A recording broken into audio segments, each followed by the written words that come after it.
Chapter 5, 51 Conspiracy. Somewhere in high orbit around a gigantic planet whose immensity was matched only by the number of evolvers and digesters waging a merciless war on its surface, a huge ring-shaped spaceship was drifting around without any protection or escort. In addition to the abundance of hyper-advanced heavy weapons that lined the warship, on board were the Oracle Overseer Horus and a few hundred Oracle Guardians. Next to these powerhouses, the huge ship was no different than a wooden shack and served simply as a base of operations. Although there was usually a peaceful atmosphere inside, albeit polluted by Horus' repeated mood swings, the crew serving the temperamental Oracle Overseer had a privileged and secure position compared to the rest of their colleagues operating down here. In the most spacious office of all, but paradoxically devoid of furniture so as not to affect the immaculate whiteness of the setting, an Oracle Guardian was kneeling with his head bowed in front of a small creature about 2 feet high with a long neck and a small head barely wider than a golf ball. This one was sitting comfortably in a kind of metal bowl, levitating 1 meter off the ground, which seemed to serve as a means of transportation. This scene was becoming familiar to the poor Oracle Guardian captain named Garros, who was subjected to the tyranny of his tiny superior day and night. He was expecting to be berated like every other day, but today was destined to become a cursed day for the poor alien. Why wasn't I informed? Horus ranted as his tiny fists clenched with fury. The alien's long neck, ending in a small head, began to undulate like a frenzied tadpole, not unlike the dance of a cobra's crown before a snake charmer. Upon seeing this, the valiant Garros almost shat his pants. Horus may have been whining and torturing him all the time, but he wasn't really angry. It was an unspoken game between superior and subordinate, and the Oracle Guardian had long since come to terms with this treatment. But when a Jaiwok's neck swayed like that, it was a sure sign that the alien was angry. His eyes bulging out with foreboding, his pores evaporated 5 liters of cold sweat in a split second. Throwing himself at the Overseer's feet, or at least underneath as Horus was still levitating, the Oracle Guardian captain spilled everything he knew before the lunatic alien went berserk. I swear I have a fair explain. Too late. Boom. Seen from space, the ring-shaped spaceship suddenly tilted to the right, almost flipping over. The outer armor swelled at one point, forming a nasty bump on the ship's surface. Then with a teeth-chattering screech, the thick armor gave way and an explosion ensued, accompanied by an unstoppable geyser of air signifying the depressurization of the ship. A shrill alarm immediately blared inside the ship, while red LEDs began to flash frantically to instruct personnel to follow the emergency evacuation protocol. Thankfully, not anybody was allowed to work here, and the veteran Oracle Guardians and Evolvers making up the crew showed no signs of panic or agitation. Heaving a jaded sigh, they simply took a deep breath and held it before heading to the area to be sealed. Certainly, it wasn't the first time something like this had happened. In the airlock depressurized by the explosion, the culprit was huffing and puffing lightly, but Garros' eyes twinkled with joy at the tiny alien's restrained attitude. Hopefully, its anger had already been spent on the last attack. Tell me what's really going on. I want to know everything about the situation and who is responsible for this whole farce. Horus ordered coldly after regaining his composure. Destroying things was by far the best outlet. Garros would willingly agree if he was not so often the thing his superior was trying to squash to appease his mood. Gathering his thoughts, the experienced Oracle Guardian captain regained his professionalism and eagerly spilled everything he knew. The digesters of the non-living areas have indeed coordinated an invasion on the Oracle shelters and cities bordering their territories. There are currently 4,896 dungeon digesters, and this number is growing rapidly. The number of Oracle shelters and cities that have fallen under their control in recent days is in the millions. Horus' neck, which had stopped swaying, quivered with fury and disbelief at the news. Garros subconsciously clammed up when he saw this, for fear that the little Jaiwok would lose his temper again. To his relief, it was a false alarm and his superior didn't destroy the ship again. Meanwhile, a team of pissed-off aliens had already landed in the command room with their gear to seal the breach. They barely nodded to their overseer before getting to work without a word. Their swiftness and efficiency of action was admirable.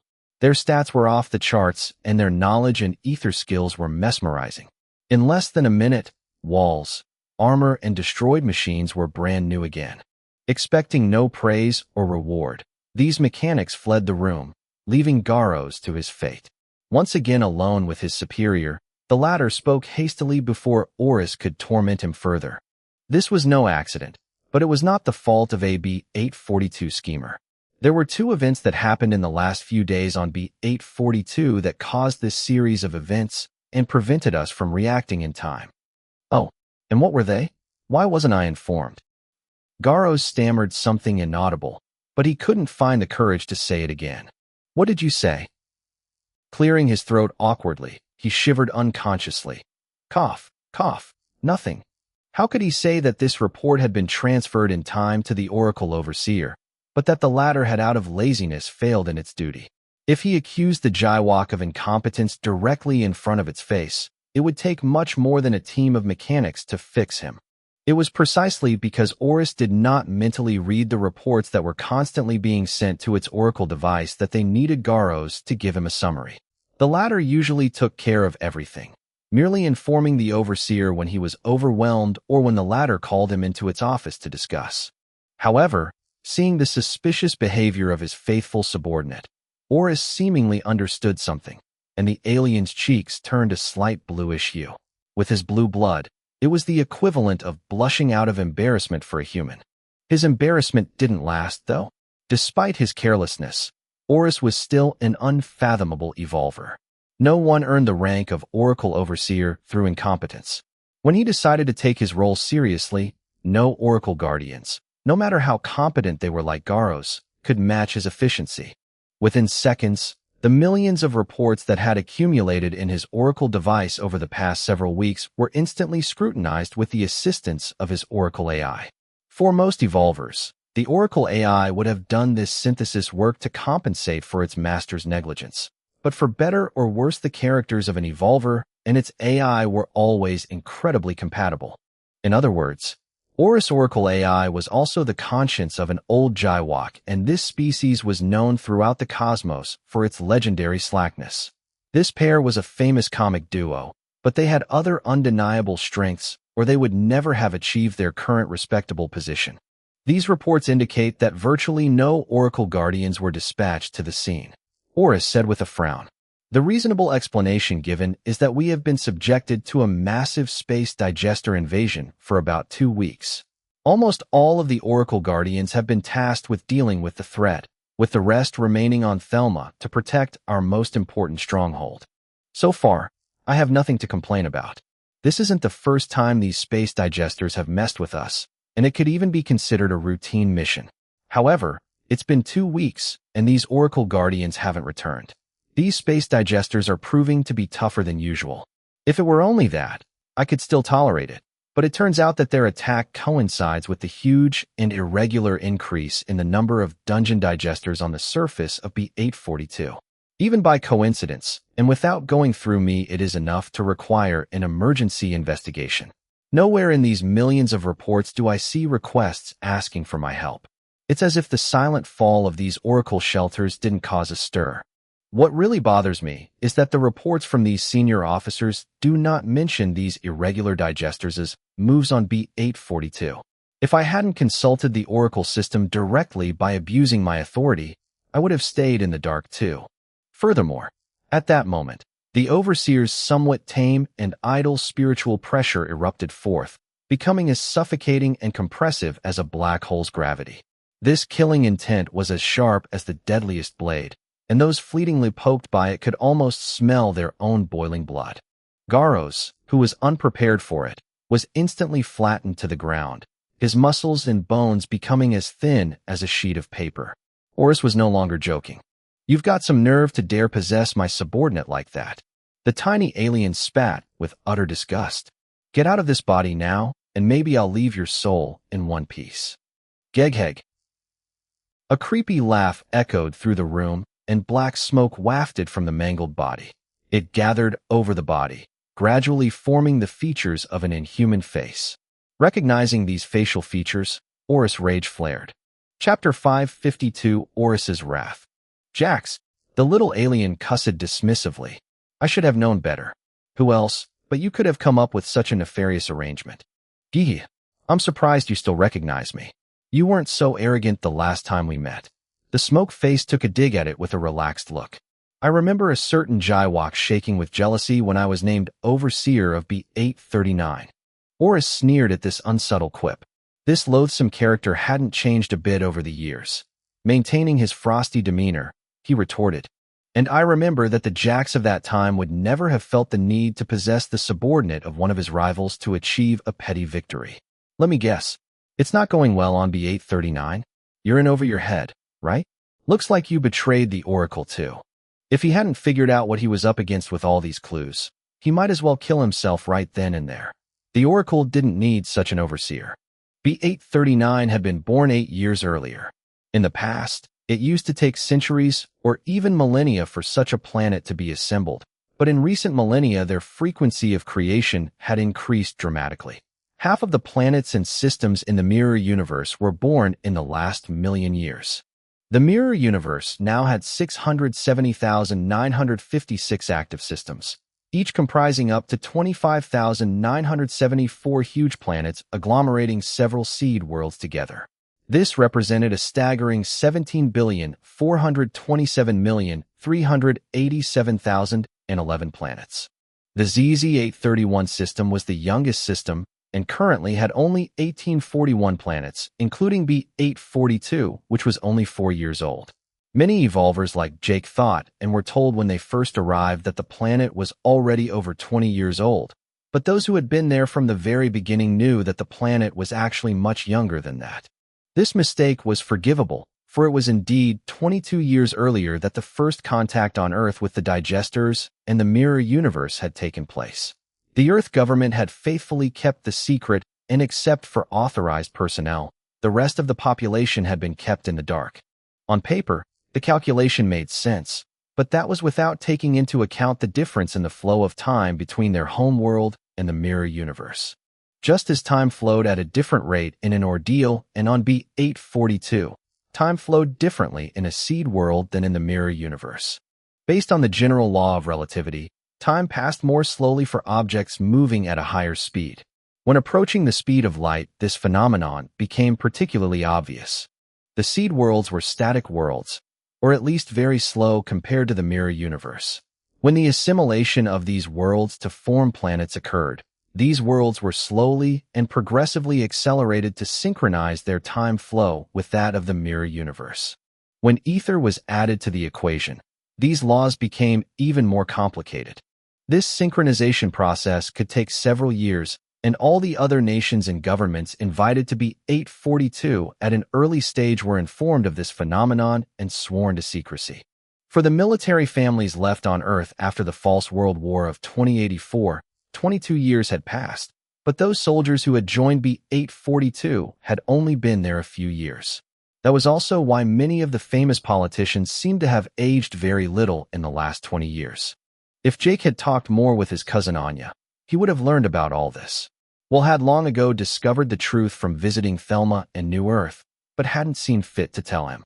In any case, knowing his leader's temperament, he would probably have yawned with indifference upon hearing the news. Back to the matter at hand. It was not for nothing that the Mirror Universe was assembling these planets more and more quickly. The endless war against the digesters was in full swing, and they were unfortunately losing it. Many major planets and systems had fallen to the enemy in just a few centuries, and the reason was unfortunately too complicated to explain in a few words. But if Oris were to describe it simply, it would say that the real cause of their repeated failures stemmed from greed. As long as a life form was capable of thinking, they were bound to develop emotions, desires, and ambition. This was an unalterable truth. Faced with certain defeat and the influence of corruption, it was a given for these weaker-minded evolvers to bend their backs and forsake their dearest principles. But for an Oracle Overseer, that was a disgrace beyond measure and deserved the maximum penalty and worse. What Oris was thinking must have been written all over his face because the swirling smoke face in front of him suddenly frowned. Oris, I know you despise me, but you weren't in my shoes. Jax mouthed laboriously. I've been entrusted with B-839, and I have to do whatever is necessary to preserve it. I don't care about the mirror universe at all. I just need more time. Oomph. That's what they all say before they betray the Oracle permanently. The tiny alien exclaimed as he roughly clawed at the air in front of him.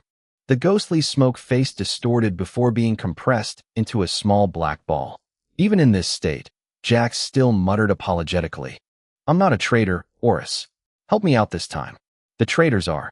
The Jaiwok listened to the series of names with a serious expression, then clenched his fist hard, blowing up Jax's spiritual clone. The next moment, Garo's crushed corpse swelled up like popcorn, and the Oracle Guardian captain opened his eyes again with a haggard look. Fine, I'll help you out this time, Jax.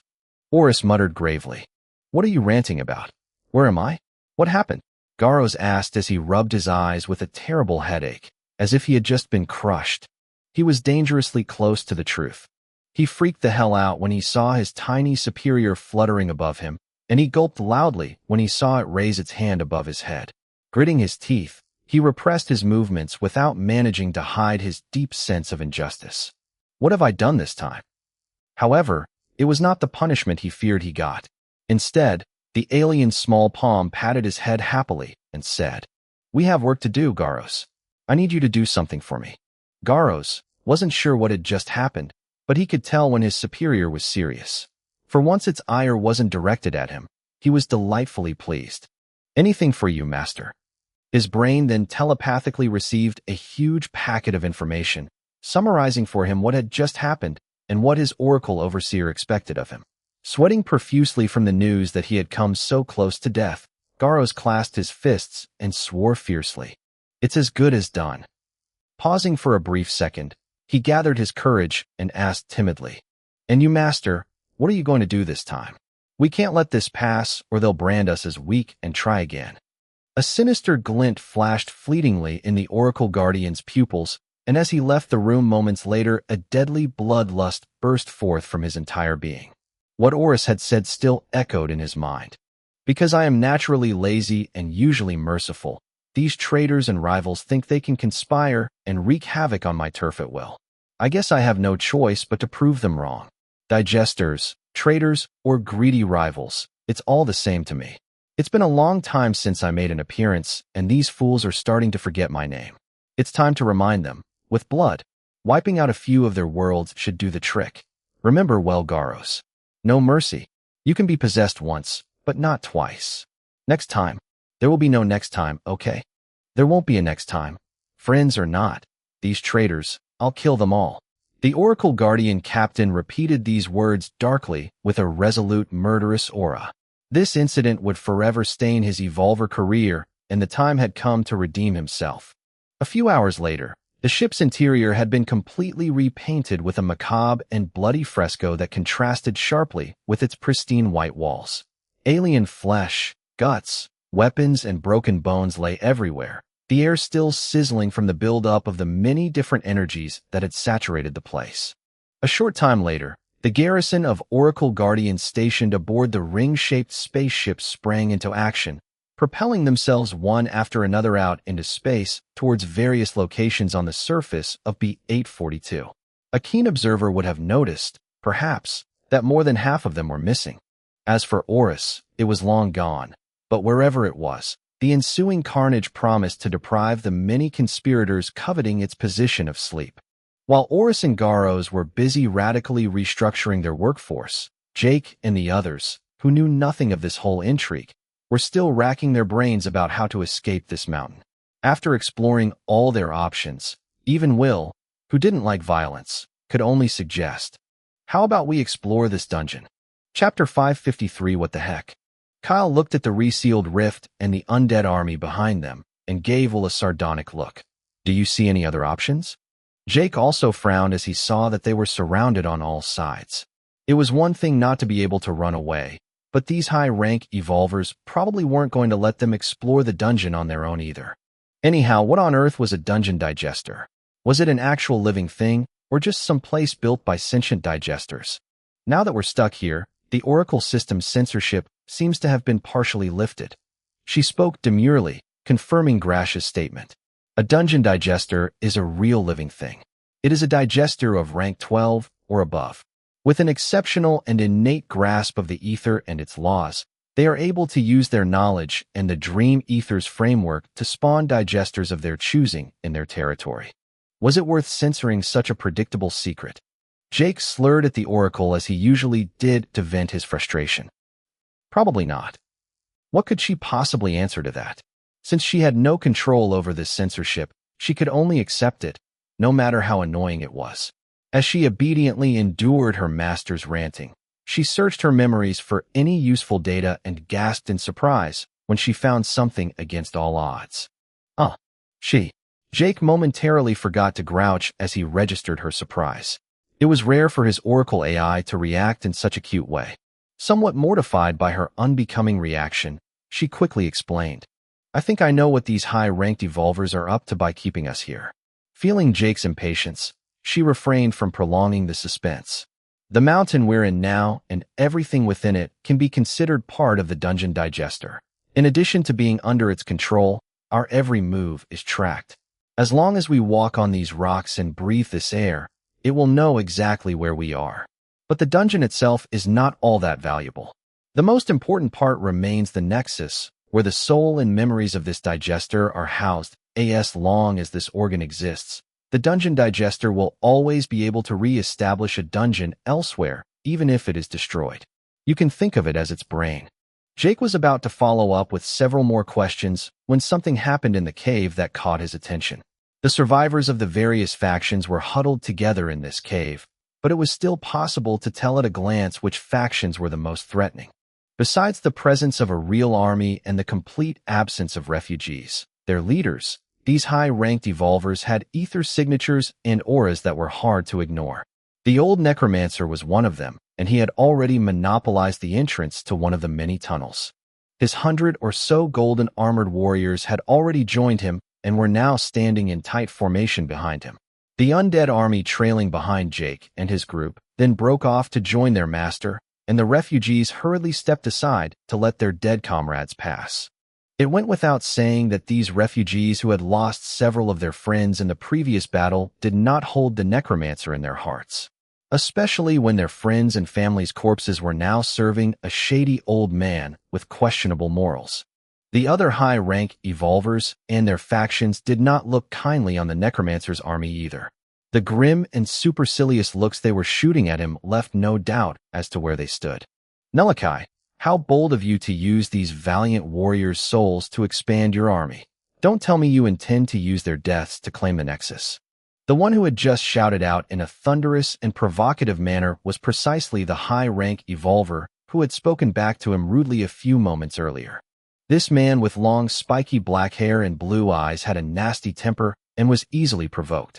His irises housing 2 golden star-shaped pupils and his long aquamarine sword half-sheathed which he was rhythmically stroking attracted the eye.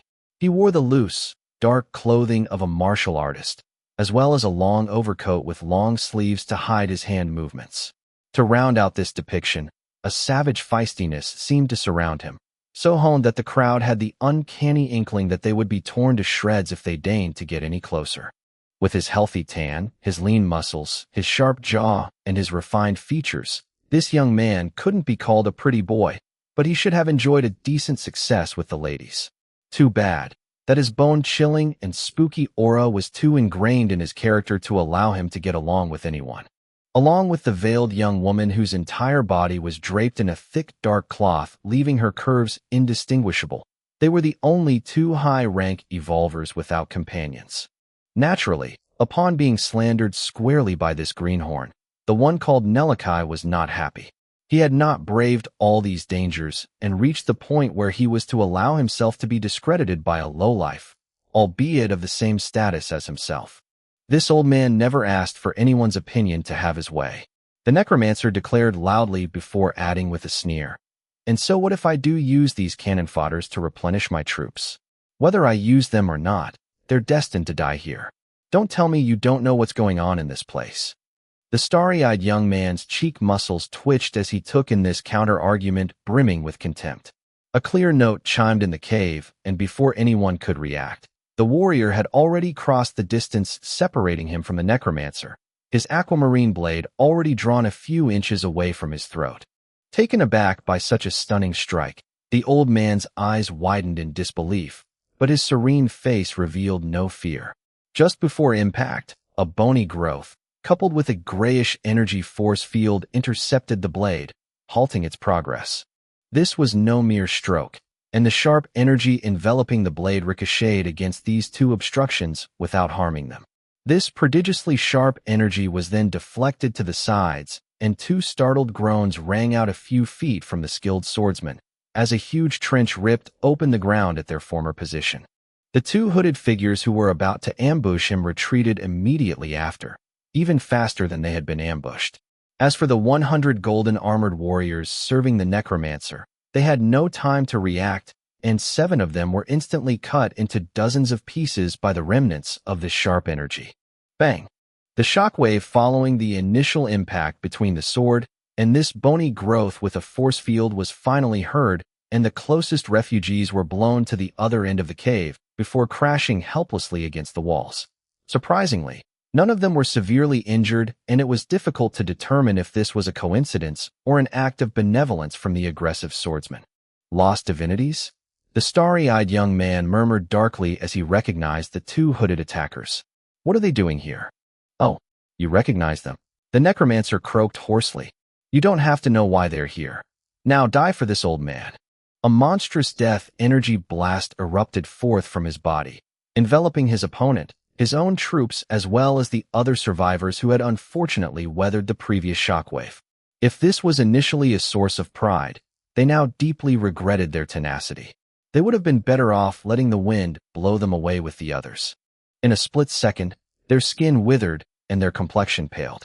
Their joints became sore, their muscles shriveled, and they felt their vision blurred and their hearing dulled. Even with their evolver vitality, the victims affected by this rotting energy could barely slow the process down. Within 10 seconds, the weaker ones were transformed into desiccated mummies, and their death mark activated, resurrecting them to join the rest of the undead army. The remaining tough guys managed to shake off the invasive energy using various techniques or their abundant vitality and constitution, but a few more wrinkles now marred their faces, showing that they had not escaped unscathed. Some of these high-ranked evolvers obviously had good bloodlines, as these wrinkles were slowly fading, but for the others it was a tragedy that they would remember, and that would foster the universal hatred that most worlds had for necromancers and other degenerative magics. The main one concerned, the swordsman, who had been washed by this death energy at close range, kept a straight face. His skin had quickly withered, but his killing intent had only intensified in response. When his star-shaped pupils lit up, projecting their holy light, it was the necromancer's skin instead that began to corrode. Error. The current of death energy was cut off, and a cataclysmic explosion caused by the collision between the two energies pulled the two opponents apart. The bone armor and its force field shattered as the necromancer used the counter-force of the explosion to rocket himself into the tunnel he had been standing at before. The golden armored warriors under his command scurried after him, while the undead army dispersed in small regiments into the other passages before anyone was in position to intercept them. Half kneeling in the opposite direction, the starry-eyed swordsman wiped the blood from his forehead with astonishment before his killing intent burst forth again. With superhuman speed, he sheathed his sword and dashed into the same tunnel where the necromancer had just vanished. Almost simultaneously, dozens of hooded figures barely slower jumped out of the crowd and likewise disappeared into the same tunnel, chasing the swordsman. All the while, Jake and the other refugees stood transfixed by this series of twists and turns, unable to comprehend what the heck they had just witnessed. Chapter 554 Mysterious Soul Glyphs. It's our chance, Svara whispered telepathically. Let's move the fuck out of here while they're busy killing each other. What about Maeve? Kyle retorted anxiously. He's right. We can't abandon her, or it would mean we took all that risk for nothing. Jake agreed with the playboy. Let's not lose sight of our goal. And what is that goal? A few refugees asked in the faction shared chat. Jake hesitated for a moment, but felt they had a right to know why they couldn't just roll out of here. Will nodded unassumingly in agreement. suggesting that he shared the same view of the matter. Originally, we came to rescue Kyle's sister and no one else. She is one of the female slaves of Buzzcock. Your rescue and recruitment is just a mere coincidence brought about by the circumstances. Some of the refugees cringed when they heard that the lives of all of them mattered less than the life of a single slave, but most were relieved to learn that their leaders were willing to take such risks to save just one person. It showed that they were not completely insensitive and that it was not impossible to develop a relationship built on trust with them.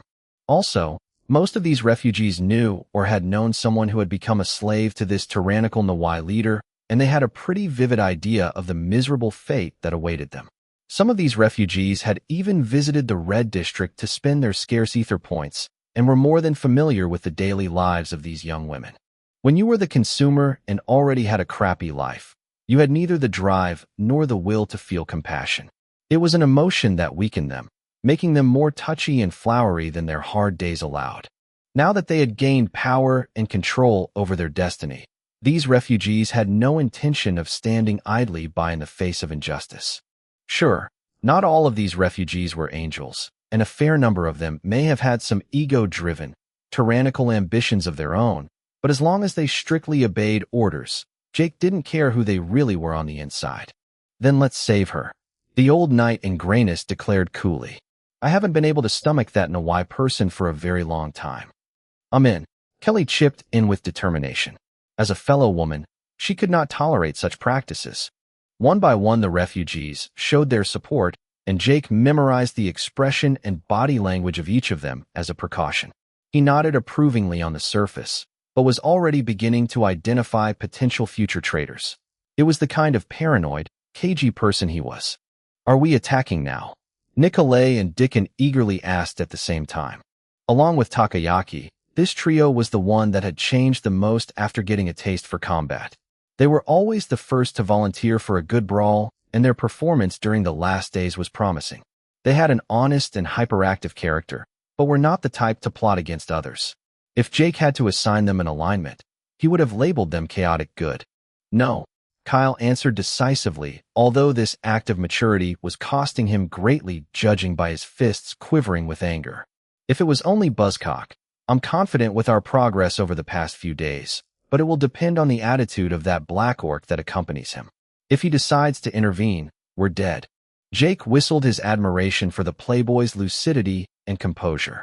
The last few days had been traumatic for him, but the self-control he'd gained from them would serve him well for all future ordeals. Kyle bit his lip in frustration as he stoically endured his comrade's whistling, but he somehow managed to resist the urge to punch him in the face to shut his foul mouth. There was one thing, nonetheless, that Jake agreed with him on. Their progress over the past few days had greatly bridged the gap between their stats and those of the fourth ordeal evolvers making up Buzzcock's core army. The refugees had no bloodlines, and their ether stats were capped at 100 points. Without the Murtharian body passive, their body stats would also be limited by their human anatomical constraints, and they would have found it extremely difficult to exceed the 30-40 point threshold. Even so, they didn't have all the auxiliary bloodline skills that Jake and his companions had, and there was no way they could match their advancement speed. Will was the one who seemed to stagnate at first glance, but he was a summoner. His dragon Charizard had never stopped growing. Most of the creatures were granted the same passive ether skill by the Oracle, which allowed them to grow unnaturally fast as long as they devoured and eliminated enough prey. Like Crunch and the others, the baby dragon was no longer cute at all, and his presence was already showing on the battlefield. Regarding Svara, her grade 6 Valkyrie bloodline was well into level 2 and unfortunately did not have any bloodline skills promoting ether and body stats. However, her body stats of strength, agility, constitution, and vitality were permanently magnified by a factor of 12 thanks to her Valkyrie body, and she cultivated a special energy allowing her to summon her shadow wolves and ravens. The Valkyries were in Nordic legends reputed to escort the souls of dead heroes and warriors to Valhalla, and the energy she cultivated was therefore logically of a spiritual nature. In addition to being able to save and guide the souls of the deceased who had died only a few minutes before, she could also absorb them to feed her own bloodline and special soul energy. After the last few days of fighting digesters, she had collected many souls, and her spirit-body level had increased significantly, which indirectly affected her cognitive abilities and the power of her bloodline spells. Last but not least, Jake and Kyle both possessed the accelerated growth and ether self-encoding skills from the Myrmidian bloodline. While Kyle's skills were markedly inferior to Jake's, it was still a grade 7 bloodline. He had obtained these skills after the last ordeal by supplementing his Myrmidian bloodline with a better blood sample. However, in Jake's case, it went even further than that. With his upgraded ether and soul tribute, he could now absorb a fraction of the ether and soul of his victims regardless of their dangerousness. In the last few days, the number of low-rank digesters he had slaughtered was just unspeakable. In addition to the millions of ether points that had come to supplement his oracle device, his ether, body and soul stats had also made a huge jump. On top of that, his body's fondness for radiation, earth and heat, combined with the frequent use of his accelerated healing skill, his heat, radiation and earth magic as well as his ether sun core, ensured that his body stats would never lag behind either. Between battles, and whenever they set up camp, Jake would subject himself to the hellish temperatures of his ether sun core, stimulating his cells to their utmost limits. This body and mind tempering had to be kept in check so he could be ready to fight at any time, but it was by no means a relaxing time. Kyle and the others could see his great strength and fast progress, but they didn't appreciate how hard he was working to achieve these results. While getting that Myrtharian bloodline had a certain amount of luck to it for which he thanked Lucia and Gerolf every night, the results that came afterwards he owed solely to his own efforts and no one else. Checking his oracle status, Jake grinned with satisfaction as he contemplated his new stats. Ether status. Strength, S 1076.3 points, 1000 greater than 1076.3. Agility, a 1038.1 points, 1000 greater than 1038.1. Constitution, C 1018.3 points, 1000 greater than 1018.3. Vitality, V 966.1 points, 618.7 greater than 966.1. Intelligence, I 801.4 points, 654.1 greater than 801.4. Perception, P 759.8 points, 715.5 greater than 759.8. Extrasensory perception, EP 943.7 points, 768.3 greater than 943.7. Luck Ether, L 1000 points. Ether Core, 406 points, 312 greater than 406 PTS. Body status. Physique, Silver Myrtharian Body, LVL 3. Height, 2.74 meters, 2.71, 2.74 meters. Weight, 769 kilograms, 742 greater than 769 kilograms. Strength, 263 points, 248 greater than 263. Agility, 136 points, 125 greater than 136. Constitution, 301.2 points, 267.4 greater than 301.2. Vitality, 276.4 points, 256.1 greater than 276.4. Intelligence, 188.7 points, 179.8 greater than 188.7. Perception, 181 points, 174.6 greater than 181. Ether Soul Core, LVL 5, can contain up to 5M ether points. Amplifies mental attacks, intelligence, and extrasensory perception by 50% when the soul and spirit body are merged with it. In addition to protecting the soul, it can be considered a proto-soul artifact. As it evolves and becomes imbued with the thoughts of its host, it will develop its own abilities.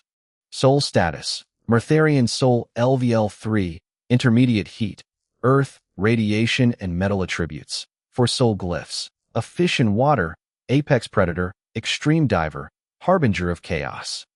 Spirit body LVL 18, 17 greater than 18. Ghost, its density is such that the spirit body begins to have tangible effects on the physical world and can temporarily separate itself from its carnal envelope. Out-of-body journeys are now possible, but keeping in mind that in this form the soul is extremely vulnerable and the physical body abandoned in a state of clinical death. The soul is now partially resistant to heat and radiation and can extract a portion of the energy it contains. True will, 3 points. His ether stats were now almost up to the world standard of a fourth ordeal.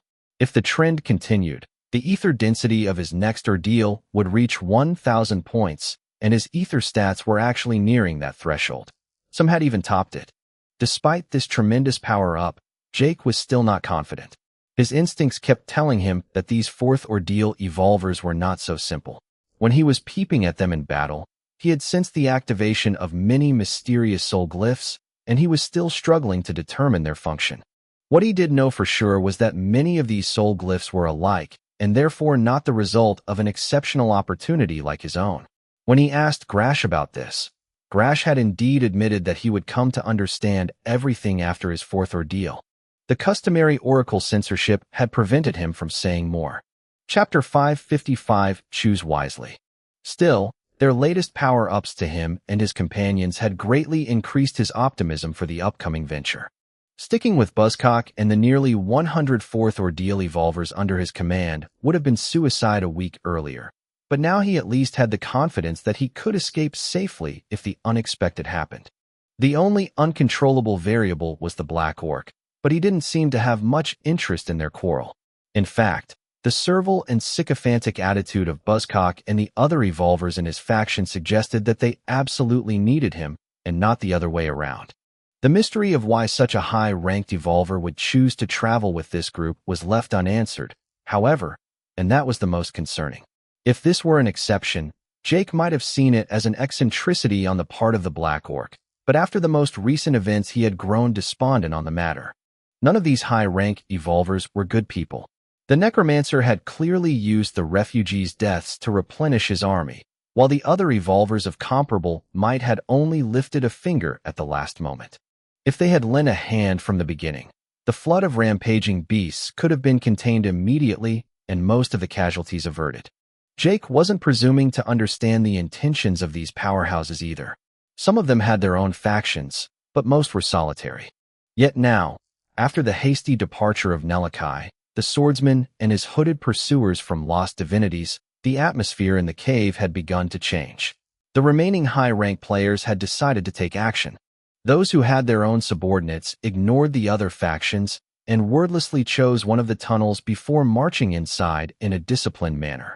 Those who were solitary also disregarded the rest of the crowd and flew towards the gallery of their choice at a terrifying speed. Among them was a huge Nosk. Few saw it before it vanished into a tunnel, but Jake caught a glimpse of one of its long, luminous-haired dendrites bobbing up in the air like a living snake, and after a blinding flash the entrance to that gallery was sealed in ice. Many gasped, seized by a cold shudder of fear at this display of raw power, and Jake was no exception. He and his comrades were familiar with this alien species. Warmongering and hard-headed, these aliens were a proud race that only realized their potential through warfare.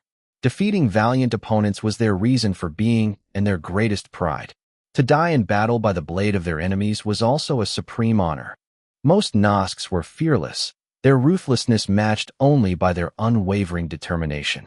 Although their bodies were freakishly strong, and they could perform all sorts of feats by channeling the energy stored in their dendrites, these aliens did have one crippling weakness: cold. And this Nosk had just used one of his dendrites to perform an ice spell. Just the implications of that notion were bone-chilling. This Nosk was a Nosk with no weaknesses. In addition to the Nosk, 3 other evolvers and several huge solitary beasts also monopolized one of the corridors, having no intention of cooperating with anyone. One of these creatures was just nightmarish and looked even more evil than digesters. Jake didn't dare scan it, but she informed him that whatever its original species may have been, this beast had now all the physical characteristics of a Taotai, a famous monster from Chinese mythology known for its boundless gluttony. Even in this lesser form, it was a powerful grade 9 bloodline verging on grade 10. Borrowing traits from dragons and tigers, This ferocious-looking quadrupedal horn monster had multiple bulging yellow eyes with thick eyebrows and no lower jaw. Its fur was emerald green, and its multiple long horns were pure gold. If not for its length of over 70 meters and the fact that its horns and fangs dwarfed Grash's greatsword by several feet, they might have considered the creature aesthetically interesting. As the huge monster set into motion, the earth quaked with each of its heavy footsteps, and a few overly slow refugees were inadvertently crushed. One of the surviving rampaging beasts was also in its path, and Jake recognized the white-furred triceratops species that had impaled it earlier. Pointlessly cocky, the animal refused to move aside and weakly snorted in a futile attempt at intimidation. Chomp! Gulp! Neither Jake nor any of the fourth ordeal evolvers had time to see the action. Like the others, he heard a deafening sound of chewing and breaking bones, followed by an audible swallow. Where the woolly triceratops was, there was nothing, not even a drop of blood or a tuft of fur. Jake and the other evolvers paled as they witnessed this silent death, and those who were still a little too close to the Tautai hurried away. Sneaking a peek at the black orc, he noticed that he also sported an ugly face, and he couldn't help but gloat. At least this black orc wasn't as terrifying as this Tautai, and it gave him a rough sense of where these high-rank evolvers stood in relation to each other. From what he had seen in the last few minutes, in pure physical power, the Tautai was first, and the swordsman second. It was hard to say who would prevail in a fight to the death. The monster was like a mountain, but the warrior with the starry pupils seemed far from having shown everything. In comparison, the necromancer was clearly inferior. From their confrontation, his physical strength and agility was barely above Jake's. Without his necromancy and death magic, even a fourth ordeal evolver could take him on. After the Tautai and the other lone powerhouses left, only the black orc, the veiled young woman, and 3 other behemoths remained. The last 4 evolvers did not belong to any group, and their intentions were obvious. They had stayed to recruit new allies. The black orc already had his own party, but he was not averse to expanding his army. Beholding the petite and humble appearance of the veiled woman whose curves were wrapped in her long cloak, his manhood stood at attention, but he knew only too well what kind of viper he was dealing with. A young woman walking alone in the wilderness? If that wasn't recklessness, then she obviously had the skills to ensure her own safety. Her silence and ostensible prudishness was merely a sham designed to bring misery to countless men. The black orc snorted as he saw her standing stiffly in the same spot, but he became confused when she continued to remain silent. If she didn't breathe a word, how did she intend to recruit anyone? In contrast, the 3 behemoths were far more proactive. The first one, a huge 200-meter-long whale, was levitating in the air a few feet off the ground, enveloped in a halo of bluish light. The psionic energy capable of moving its enormous mass was a testament to its vast spiritual power. A high-pitched whale-like wail escaped from its gigantic mouth, and all received the same telepathic message simultaneously. I know that many of you are feeling overwhelmed and lost by all the things that are happening around you. That clear, melodious voice echoed in all of their minds, warming their hearts and ruining the intentions of the other 2 behemoths. I won't lie to you. There are forces at work to prevent the Oracle Overseer and his guardians from interfering here, but it is only a temporary interference. Eventually, they will know what is going on here and come to our rescue very soon. The rescue may come in a few hours or days, but it will come. In other words, if you don't want to take any risks, you can choose to stay in this cave and wait for rescue. Based on my knowledge, as long as you stay wisely inside the dungeon digester, the horde outside will never attack you.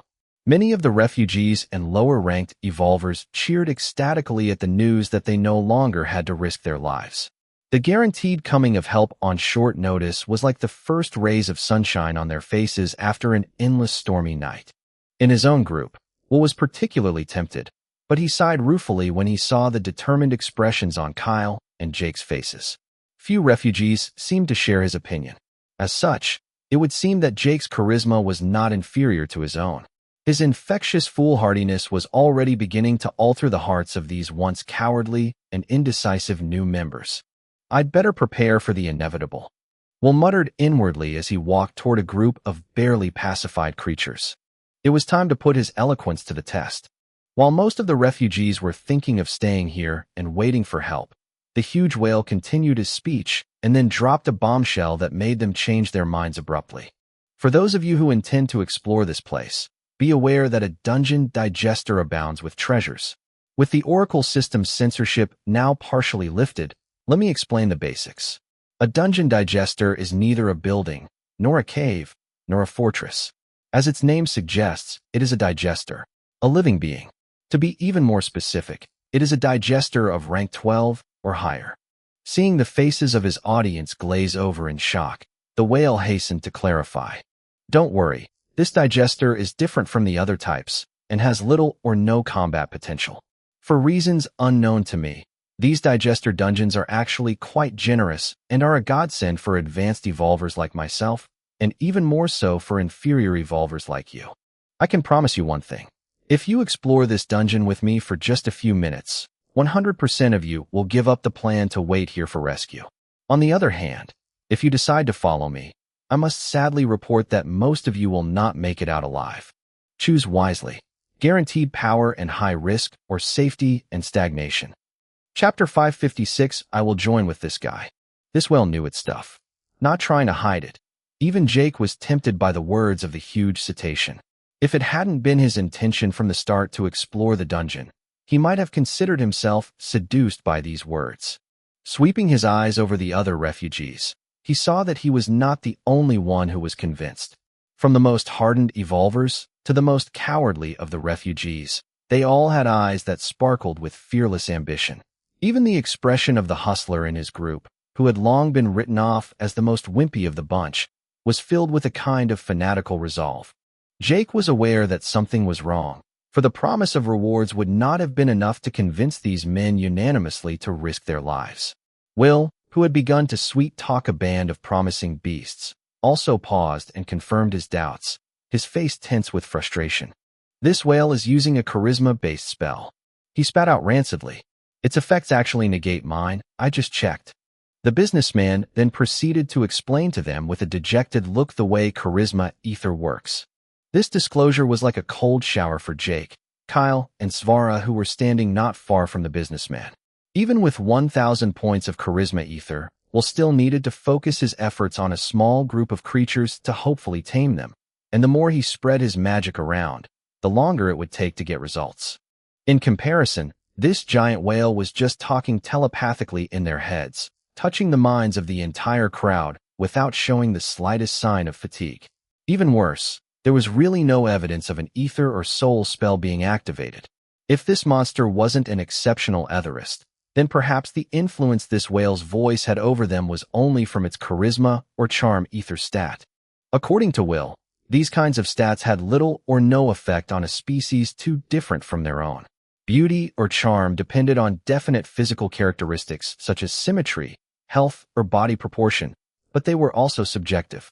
A person with a fetish for Black or Asian people would be hard-pressed to be attracted to a white person, no matter how gorgeous, and vice versa.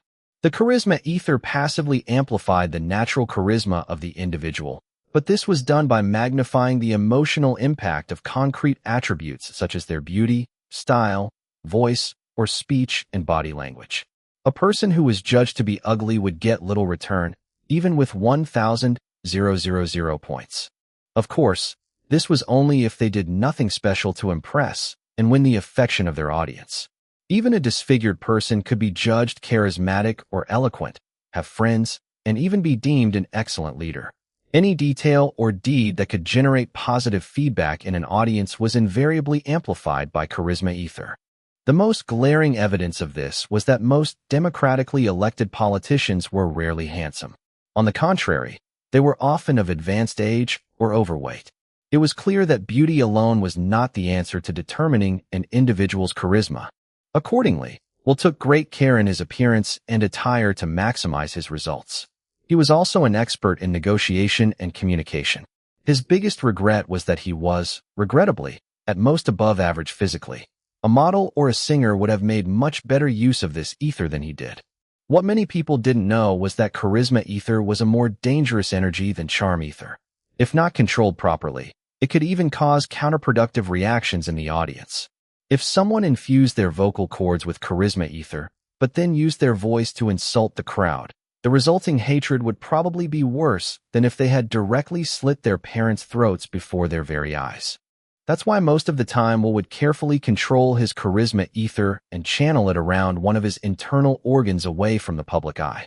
This answered the mystery of why Jake hadn't felt the sting of his charisma stat in a long time. It also accounted for Will's helplessness against the beast horde a few moments earlier. Maybe he wasn't totally helpless, but placating all those creatures was definitely out of his reach. Even if he could achieve that, it would still be venturing into the realm of charisma-based ether spells. Will's reserved demeanor had already hinted that he knew at least one, but he clearly wasn't about to use it here. In comparison, this whale was making no particular effort to beguile thousands of beasts and evolvers of a different species from his own. There were no other whales here, and that made this performance even more impressive. As one would expect from a high-ranked evolver beast, they could not be evaluated by their lower-ranked evolvers' criteria. Good thing for them. This whale wasn't the only high-ranked beast. Hey, Krygo, don't tell me you've forgotten we were here. The venerable Krygo doesn't intend to hog all those evolvers unfairly, does he? The creature that had just spoken, with a voice as deep and booming as a thunderous rumbling, had the morphology of a large horned lizard about 50 meters long covered in gleaming white scales with silver highlights. Its muscular legs were stocky with long curved claws, and the top of its skull, shoulders, spine, and tail were reinforced by thick natural armor, all made of horns and natural bumps. Its long tail ended in a three-pronged staked mass weighing at least a ton, truly making this beast a predatory apex in any environment. If one were to stretch the point, this lizard could be given the embarrassing title of wingless dragon. Although disparaging, such a label was not to be taken lightly. Even if this beast was unable to fly, it was undoubtedly capable of slaughtering them all in an instant at the first bit of impertinence.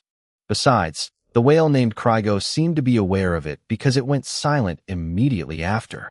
The two monsters then stood still, glaring at each other, and many evolvers perceived an intense spiritual flow connecting the minds of the two beasts. Seeing her two rivals secretly conspiring, the high-ranked beast, who had been silent until then, cawed scornfully. Krygo, White Drake, I don't like it when people conspire in front of my eyes. Whatever you say to each other, I will be very unhappy if I learn that you have deliberately kept me out of the loop. Backing up her rebuke with a quick flap of her wings and an incisive scowl, a hurricane blew violently through the cavern, the ceiling even threatening to collapse. The refugees and normal creatures, who had learned their lesson with the Tautai, had long since distanced themselves from these humongous creatures, and this time they escaped with only a few scratches. At least this third creature could be considered a wonder of nature. It was a large peacock-like bird with wings spread out to 40 meters in span and feathers of sapphire and lapis lazuli hues. Its egret fluttered hypnotically with the lingering breeze of its own wind, while the dark gold ocelli of its fan-shaped tail was so engrossing it would swallow their souls if they were to peer into them for too long. Even her voice was pleasant to hear, reminiscent of the sultry, whimsical voice of a young, still somewhat immature seductress. This bird may have been much smaller than the other two beasts, but when they perceived its bad mood, they chuckled uncomfortably and stopped their suspicious interaction. In any case, Krygo had already achieved his goal with his speech. With a little more time, he could have recruited them all, but he knew from the start that the other high-rank evolvers wouldn't let him. His real plan was just to convince them to explore the dungeon. It was easy once that step was accomplished to share those recruits equally with his other competitors. Don't worry, Darkplume. I had no intention of forcing anyone to follow me. The whale apologized melodramatically before addressing the crowd again. We don't have any more time to waste. The Oracle Guardians could arrive at any moment. If you want to explore this dungeon digester, it's now or never. Darkplume, White Drake, and I will each form a group that you are free to join. While I do not pledge to protect you, nor do I prioritize your survival over mine, keep in mind that there are enemies you are obviously not in a position to fight. The huge Krygo then turned to the two remaining high-rank evolvers and swore respectfully at the Black Orc. Uraltak, your faction will form a fourth group. Those who wish to join you are obviously free to do so.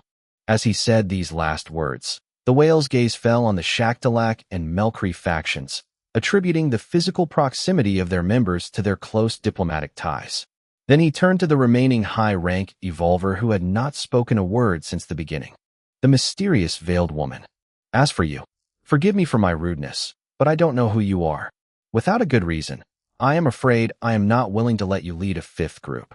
You are of course more than welcome to join one of us. A high-rank evolver like yourself would be a valuable addition. Despite her muteness, Krygo could recognize a competitor. Her ether fluctuations left no doubt as to her true power. This demure woman was undoubtedly a formidable opponent. His politeness was sincere, but that didn't mean he feared her. The huge whale was not a commonplace creature and wanted to at least know what this humanoid female was capable of before depriving themselves of some of the refugees. At that moment, a leaden silence fell in the cave, and the energy level surged around both the whale and the veiled woman, foreshadowing an apocalyptic fight. Eventually, the mysterious young woman withdrew her aura first, defusing the oppressive tension with a giggle. I'm fine with your suggestion. I will join with this guy. Chapter 5, 57 Time to let the wolf into the fold. All eyes subconsciously followed the direction of her pointing finger, and all were dumbstruck as they spotted the lucky one. The most surprised was definitely the poor dude the veiled woman was pointing at. Cough, hey Kyle. Jake nudged the playboy, clearing his dry throat embarrassedly. It seems your sex appeal with women hasn't worn off yet. Will immediately followed up with a meaningful smile and a pat on his shoulder. Tell me the truth. Did you get yourself some grade 3 charm ether encoding without telling us? The businessman was clearly envious, but he was also happy for his partner. Only Svara gave the mysterious, veiled woman a wary frown. As a fellow woman, she had keen instincts and knew that a woman of this caliber would not make a spectacle of herself to seduce a man, let alone a stranger far below her status. Jake and Will also had their suspicions, but could they really reject the attention of an evolver far more powerful than they? Hell no. All they could do was put on their most neutral and docile masks to numb the suspicion of these high-rank evolvers. If they could feign some apprehension and deference, that was even better. If they could blatantly fawn over them without overdoing it, that would be perfect. As for the main character, his complexion was strained and dazed, unable to make sense of this sudden development. Kyle was no longer the same naive playboy of a few months ago, and even he could sense that something was amiss. Am I really that good-looking? Just thinking about it, he found the concept absurd. Some men could fall in love with a beautiful woman at first sight, but the opposite? And with such a large discrepancy in status? He might as well be daydreaming. Unless she was just a complete ugly mess under her veil. Would she kill him on the spot if he overinterpreted her words as advances? His old street seducer tricks wouldn't work here. Mobilizing all his neurons' computing power in search of an adequate behavioral response, Kyle suddenly had an epiphany and his face lit up, amazed by his own genius. Controlling his cardiovascular system fastidiously, he crudely vasodilated the blood vessels in his face and accelerated his heart rate wildly, simulating a flattered and self-conscious blush, then did exactly the opposite.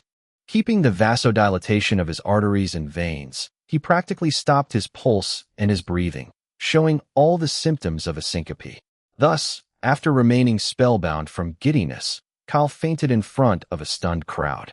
Utterly shameless. Fuck me sideway. This kind of shit is allowed.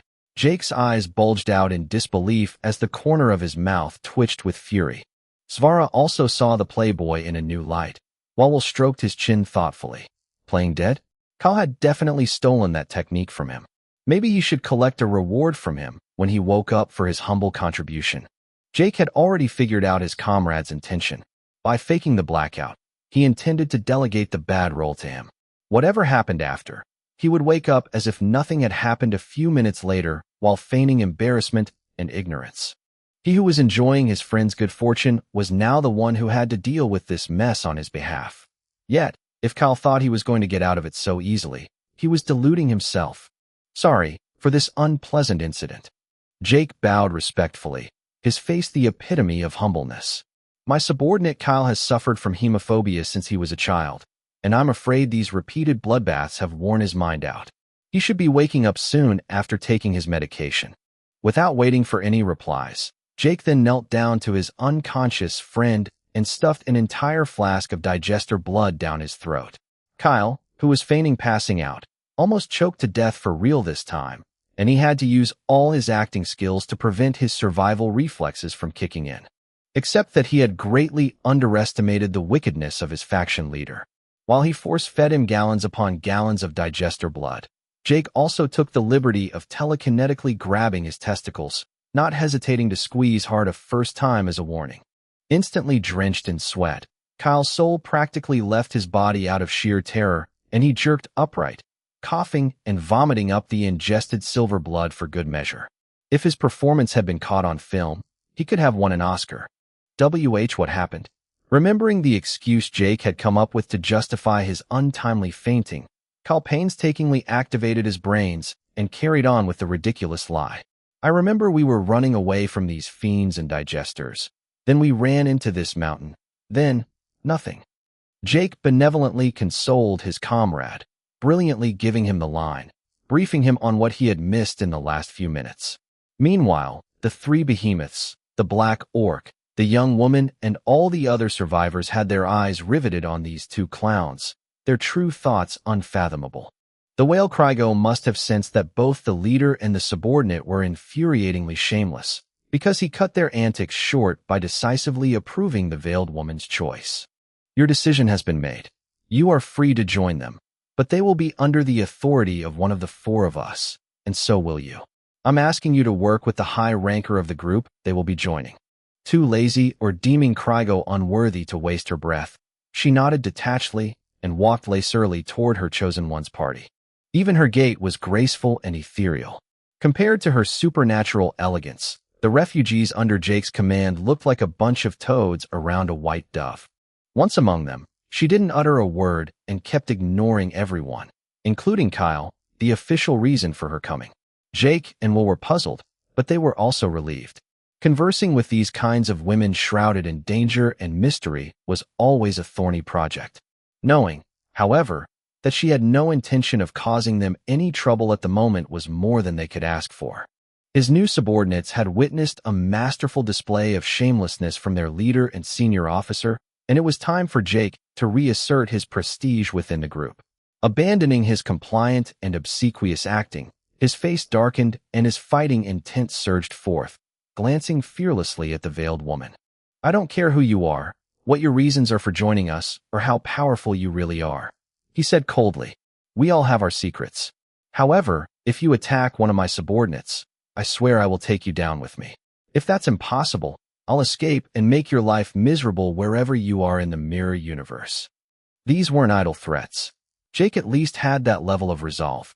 Even if this woman was a sixth ordeal player with her ether stats over 25,000 points and a grade 10 bloodline like Wyatt, he could make her pay dearly for her arrogance at the cost of his own life. As long as ether abounded, the Purgatory Dream could perform any illusion in its territory. Originally the Grandmaster fluid artifact of an advanced civilization, then revamped by a Tier 4 etherist, it could also conjure up all manner of massive demolition arsenal, including nuclear warheads and the like. The effects of these weapons would wear off, reverting to harmless illusions once outside the purgatory, but inside, Jake would die for sure, but those enemies wouldn't be spared either. That was how much of a cheat a bronze ether artifact was. Imploding his ether sun core was also another last resort. If Jake really did decide to go kamikaze, he wasn't without a solution.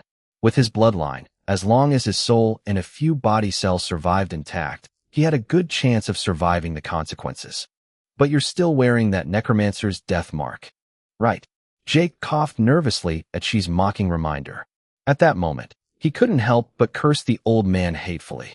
However, his efforts at intimidation had not been in vain. He pretended not to hear the young woman's muffled, sneering giggle, but at least she did not respond to his provocation. Although he was dying to rip off her veil to find out what haughty, condescending pimpiness was hiding underneath, this was not the time. Schemers and enemies everywhere. Jake sighed as he turned around. He didn't notice the two red dots that flashed briefly under the young woman's veil, but Svara did. She promised herself to keep an eye on her during the rest of their adventure. During their short interaction, the three behemoths had wasted no time, and had already divided most of the refugees into 3 groups. The 3 factions of Buzzcock, Shackler, and Melkri had chosen to maintain their temporary alliance, rallying around Uraltak, the Black Orc, as the new leader.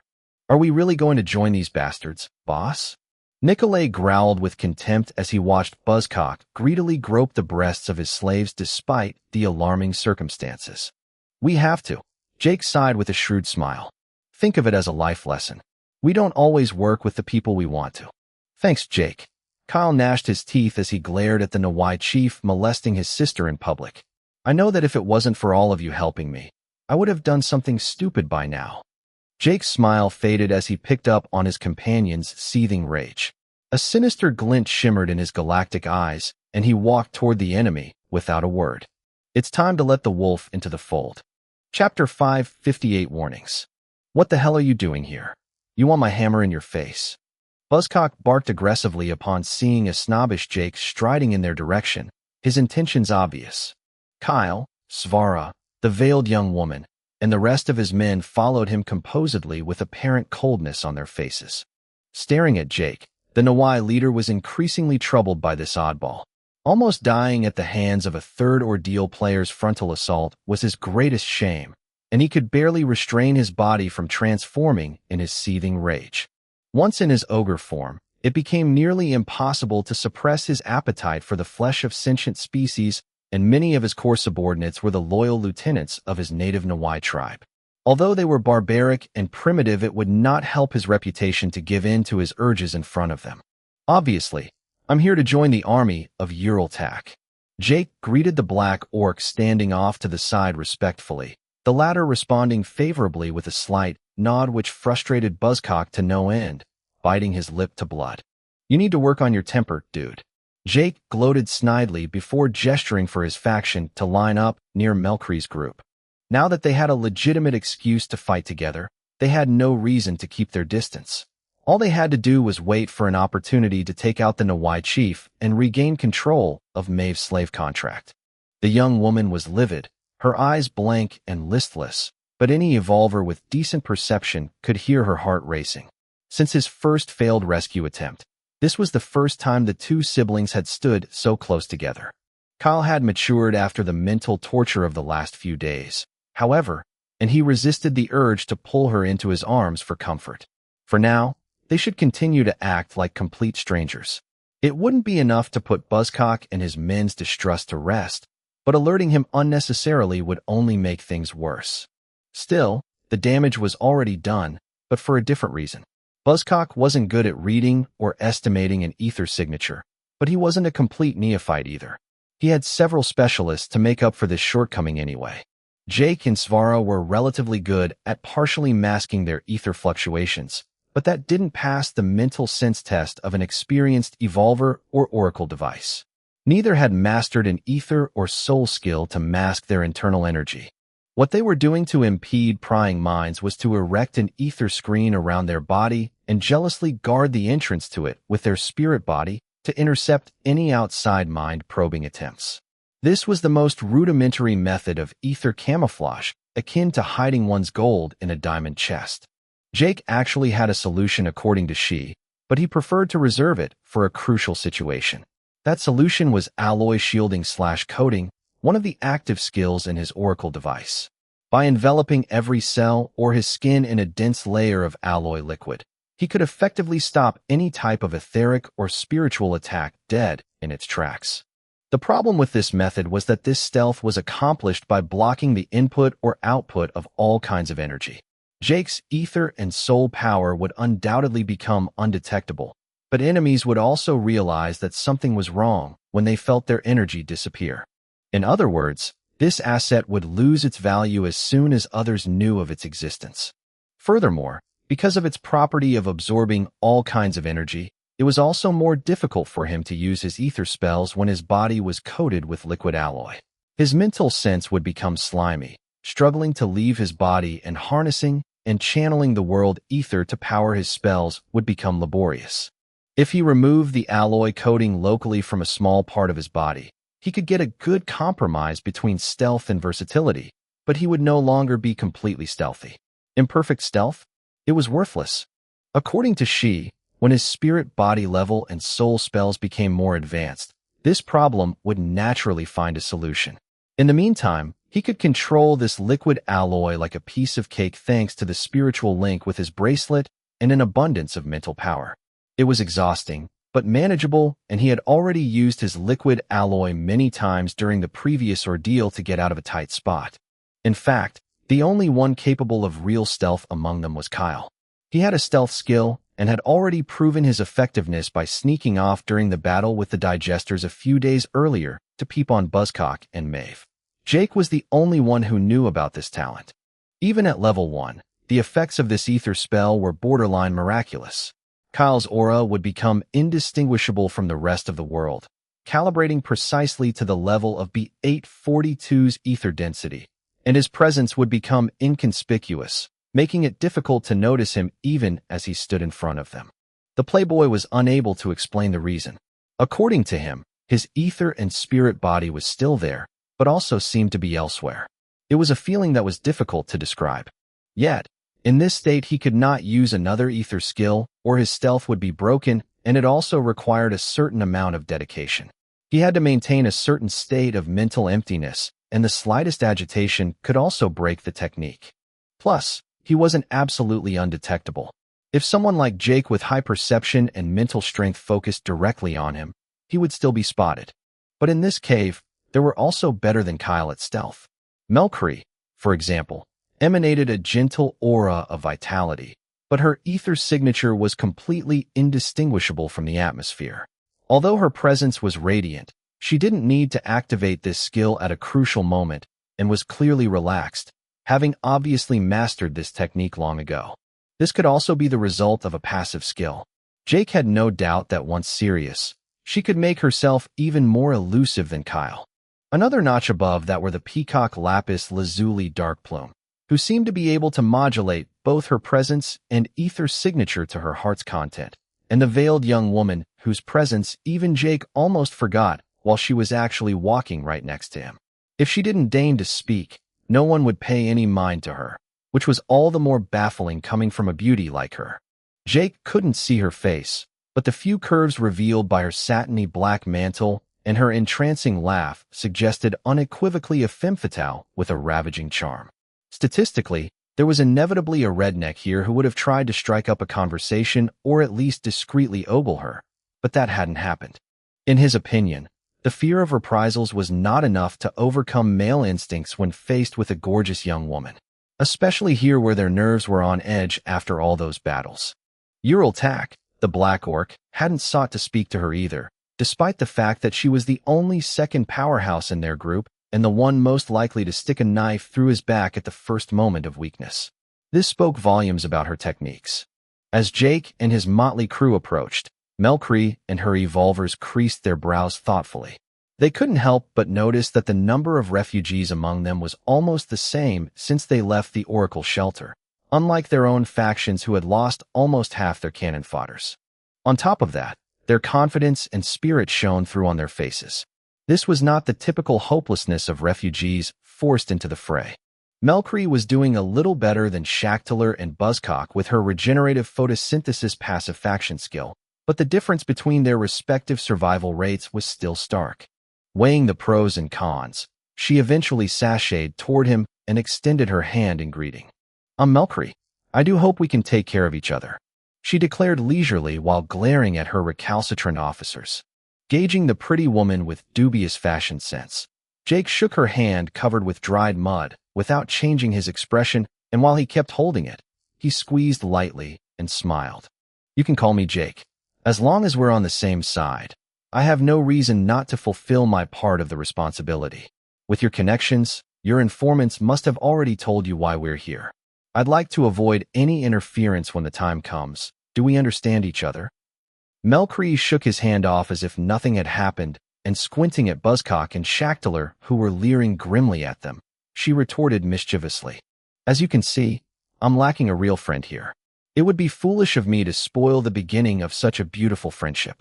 Unfortunately, I'm afraid I don't understand your implication. We are all comrades in fortune here. Who knows how many of us will survive this expedition if we do not cooperate in good faith." Except that telepathically, her words were quite different. If all I have to do to make our alliance happen is not to interfere when the time comes, I'll be the first to be delighted. However, beware, my new ally. I don't want friends who are incompetent or who overestimate their ability. If I think that your chances of success are zero, or that you are compromising my own survival and that of my subordinates, I will be forced to act. Are we clear? Jake held back a chuckle at this passive-aggressive speech. Apparently, he and Kyle weren't the only shameless people here. Under the guise of honesty, she had just blatantly disclosed that she wouldn't hesitate to betray them if it meant losing out. Real friends don't stab each other in the back at the first hurdle. Oh well, he was no different from her anyway. Only less honest. Then, let me be your friend. He finally answered audibly for the other two faction leaders and Uraltak. I and my men will cooperate loyally and without ulterior motives with every faction. Melkri received a very different mental message, mirroring his own warning back to her in a starkly more chilling tone. If a gambler isn't willing to take risks, he may lose everything.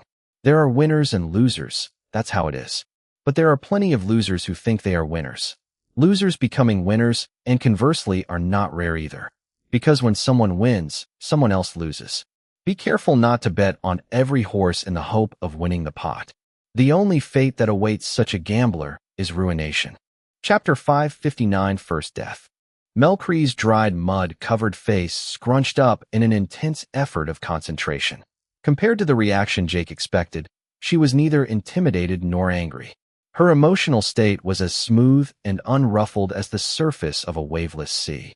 Her yellow eyes turned glassy as she spaced out, repeating his last words over and over in her mind without realizing how strange her behavior was.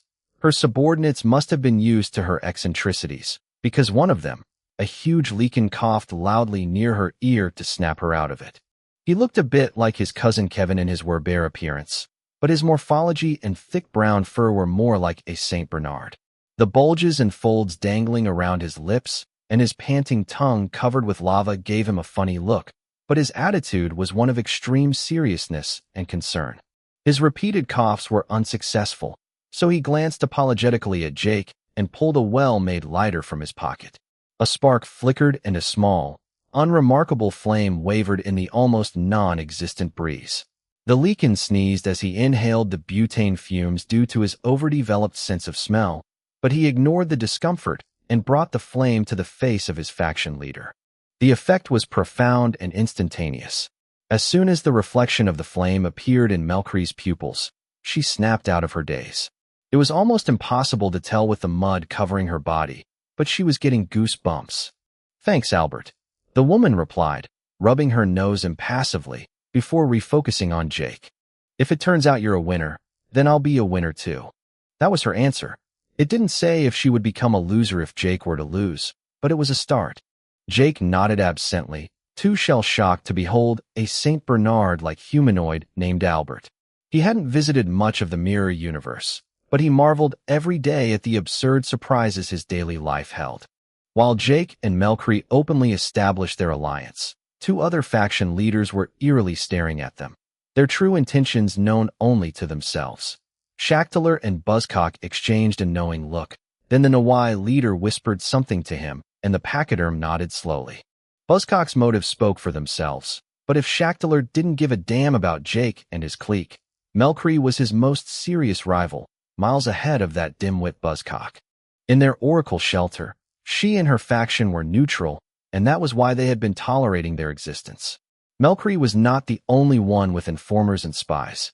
Shackler and Buzzcock had long ago unearthed everything they needed to know about the young woman. From what they could tell, she had no particular ambition, her character being placid and passive. Although a woman herself, she was indifferent to the infamous treatment Buzzcock and Shackler meted out to all those female refugees. She did not approve of prostitution, slavery, torture, or delinquency, but she did not condemn them either. Her faction did not engage in these shady businesses, but its members were free to travel to the Red District to consume the goods of her two direct competitors. Its members could therefore be considered one of their most important customers, and this was another reason why Buzzcock and Shackler tolerated their existence. Melkri protected her underlings when the faction was directly threatened, but wouldn't avenge them when one of them was murdered far from the shelter and the murderer clearly identified. Understandably, Melkri was a lazy and usually benevolent leader, but she also had a screw loose.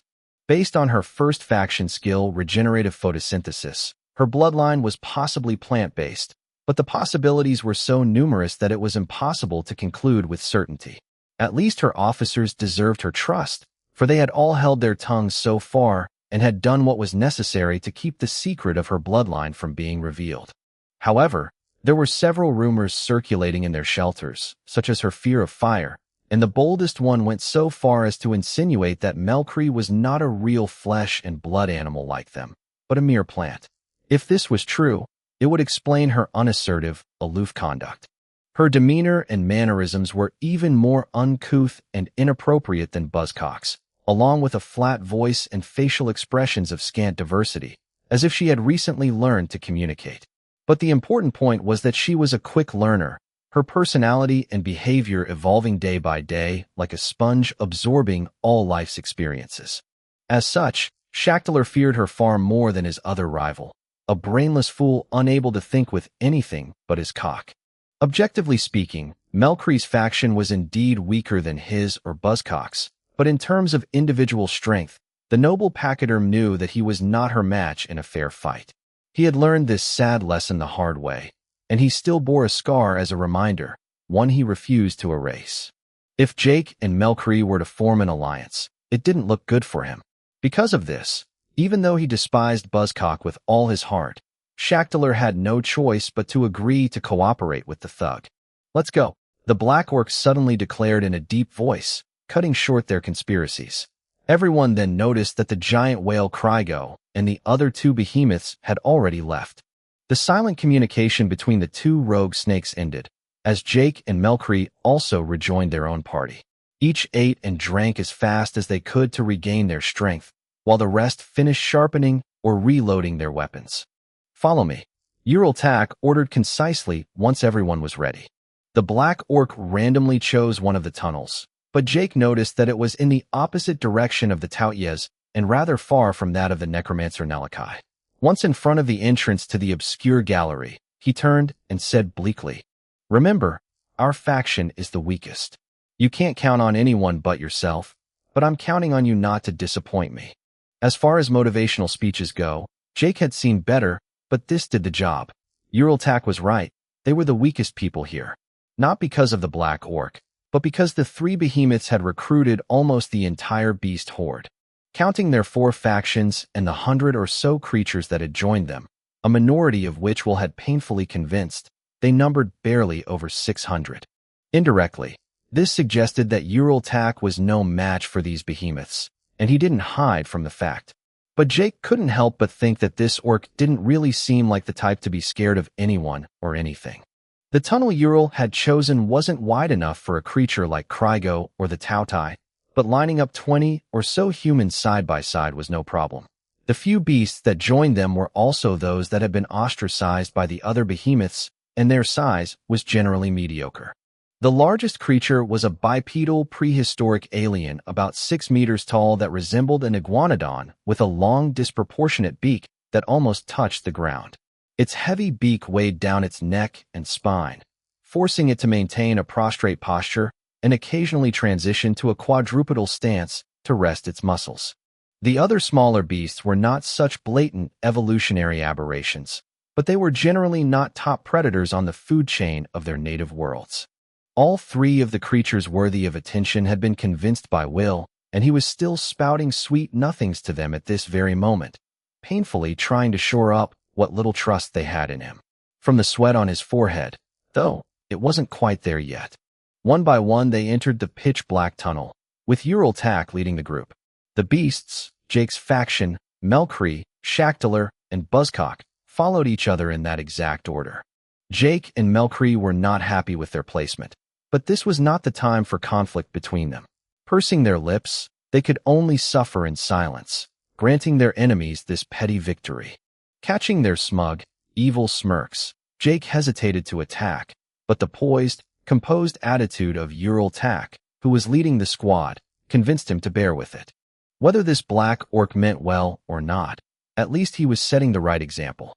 Their small army pressed on through the tunnel for several kilometers on almost level ground, and Jake could tell with his senses that they were no longer in the mountain itself, but a few dozen meters below the ground. If he wanted, he could even use his earth control to get back up to the surface. According to Shi, they would pop up to the east of the Spiral Mountain, somewhere in the ash forest. Other evolvers too had realized this, and the tug-of-war between taking their chances and escaping this shithole, or staying here and probably dying, was becoming increasingly intense. Then, all of a sudden, one of the beasts uttered a resolute squeak and slammed headfirst into the rocky vault above them. This alien was some sort of mole that had stolen the shiny black armor of a beetle, measuring more than a meter and weighing nearly 100 kilos. Its long claws were perfect for drilling into the earth, and rock or metal didn't seem to be much of a challenge either. Unsurprisingly, the creature broke through the rock and clawed the earth with its front paws at a breathtaking speed, slithering safely through the breach. Uraltak didn't say a word, nor did he try to stop it, but Jake reckoned he heard a sneer. Seconds later, a terrified squeal muffled by the layers of rock and dirt separating them sounded above them, and then a stream of blood spilled from the gap in the ceiling through which the mole had crawled. Chapter 560, I'm going to throw up. The refugees underneath who found themselves drenched in blood quivered in fear, one of the beasts even falling back into his panic mania. It took Will's soothing words to calm it down. Phew, I guess escaping this way is a no-no. Dickon joked to lighten the stiff atmosphere around him. His buddy Nikolay let out a hearty laugh, while the humanoid octopus Teriyaki was quick to assent with an audible sucking noise from his suckers. The elderly spearman in grayness frowned comparatively, clutching his spear tightly. Jake, I can send one of my shadow wolves to scout around and figure out what happened. Svara offered telepathically, as the head of a huge black wolf slowly emerged from her shadow. Don't. Jake refused outright. We never intended to run away anyway, and it would only waste your energy. We can reconsider that option if we want to leave later. The Nawai Valkyrie silently accepted his explanation with a nod. The Black Orc's highly cynical statement further reinforced their choice. There's only one way out of a dungeon digester, and that's the way we came in. Uraltak explained coldly, pointing to the path behind them. Remember the white cubes in the cave? You just had to put your hand on them and offer the required ether to be teleported out, or another white cube of your choice. If you are confident, you can also tear open your own breach in the mountain, but that is at your own risk. I don't understand why this dungeon digester is so generous. What is the point of allowing us to freely escape? A third ordeal player from Shackler's faction couldn't help but wonder aloud. Don't think too much. Ural grunted sternly as he resumed striding forward at a fast pace. If you survive, you'll have plenty of time to ask yourself those questions. The black orc was tall and unnaturally muscular, and every step he took would send him leaping forward 4 or 5 meters, swallowing the distance effortlessly. To keep up, the smaller refugees and creatures began to trot, while the others quickened their pace. Jake and Melkri's factions were still leading the way, and they reacted quickly, following the lead of the high-rank evolver. This was the first time Jake had the opportunity to scrutinize the black orc at such close quarters with impunity, and he didn't hold back. Only slightly shorter than Grash, his physique was overdeveloped but not grotesquely proportioned. His waist was slim and his shoulders broad. His lower jaw was prominent, and his long lower canines protruded from his lips by a few inches, slightly affecting the clarity of his speech. His long dark brown hair, tending to red, and flowing down his back had a few braids in it, but it didn't look effeminate at all on him. On the contrary, although his face was smooth, he looked even more ferocious and wild with his deep yellow eyes and his squashed nose reminiscent of a feline snout. His thick, black, pitted armor forged from an unknown metal was also in line with this. The black orc was not carrying any weapon at the moment, but his heavy steel gauntlets with sharp points were more than enough for this warrior who obviously specialized in pure strength. If this evolver wasn't a martial artist fighting exclusively barehanded, then he had his own space storage or faction vault to draw from. Several times, Jake nearly bumped into his back when Ural pulled up short to sniff the air vigilantly. It was always at an intersection or fork in the path. Jake could have scanned the entire area and wasted millions of ether points, but she had already informed him that the effectiveness of scanning was limited in a dungeon digester. Since they were theoretically walking around in the domain of a rank 12 or higher digester, it had the means to obstruct or interfere with the energy used for these scans, which was akin to the mental sense and soul energy of evolvers. If Jake wanted to, he could always spam full-range scans for an astronomical amount of ether, but the scope would stop at the first stone wall. There was something in that bedrock that opposed their bracelet's energy, and he had a nasty feeling that it would be best to avoid tickling walls and ceilings too closely here. The beetle mole had taught them this bitter truth at the cost of its life. After each of these breaks, the orc would pick up the pace again, and it was clear that he was not pretending to know what he was doing, as tunnels with a slight downward slope began to appear, indicating that they were on the right path. As they progressed, these tunnels became more spacious, and a few wall torches cast their golden light from time to time to give them some comfort. At one point, they came to a large hall reminiscent of a castle branch. It was dimly lit, dusty, and devoid of furniture, but it was a change from the previous dark tunnels. Remarkably, there were several ashy wooden doors leading to other adjacent rooms, but no one dared open them for fear of setting off a trap. At the far end of the hall, there was simply another tunnel in place of a stone wall. There were also several balconies lining the walls of this room, but no stairs or elevators to access them. Some of the walls behind these balconies also had doors or gaps marking the entrance to other tunnels. Because the only torches in the hall were on the first floor, the flames dazzled them slightly, preventing the group from clearly distinguishing what was on these balconies. Only evolvers or beasts with exceptional eyesight could tell that these balconies were not all empty. There were surprisingly a few pieces of furniture and objects lying scattered about. Why haven't we encountered any monsters so far? A dungeon without a monster is not a dungeon, Kyle muttered in disappointment. Although he was taking the Crygo whale's words with a grain of salt, he too wanted to know what those fabled rewards were. Roar. Talk about a fucking red flag. The roar came from right in front of them. Hey Kyle, don't you want to rename yourself Jinx? Will retorted sardonically with mild exasperation. Don't tell me you forgot to upgrade your ether luck stat before you left, huh? Jake surmised, rolling his eyes. I didn't forget. Maybe I got lucky. Kyle grunted with a vexed look.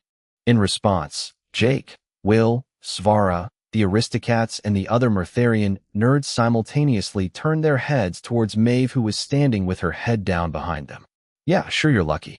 Why? Don't you keep your luck for yourself instead of sharing it with all of us? You. The playboy exploded, seeming deeply offended by this grouped counterattack. Shut up. The black orc growled loudly, as a huge cleaver of much better workmanship than Grash's great sword appeared in his right hand. Prepare for battle. Faced with an unknown enemy, no refugee dared to dither.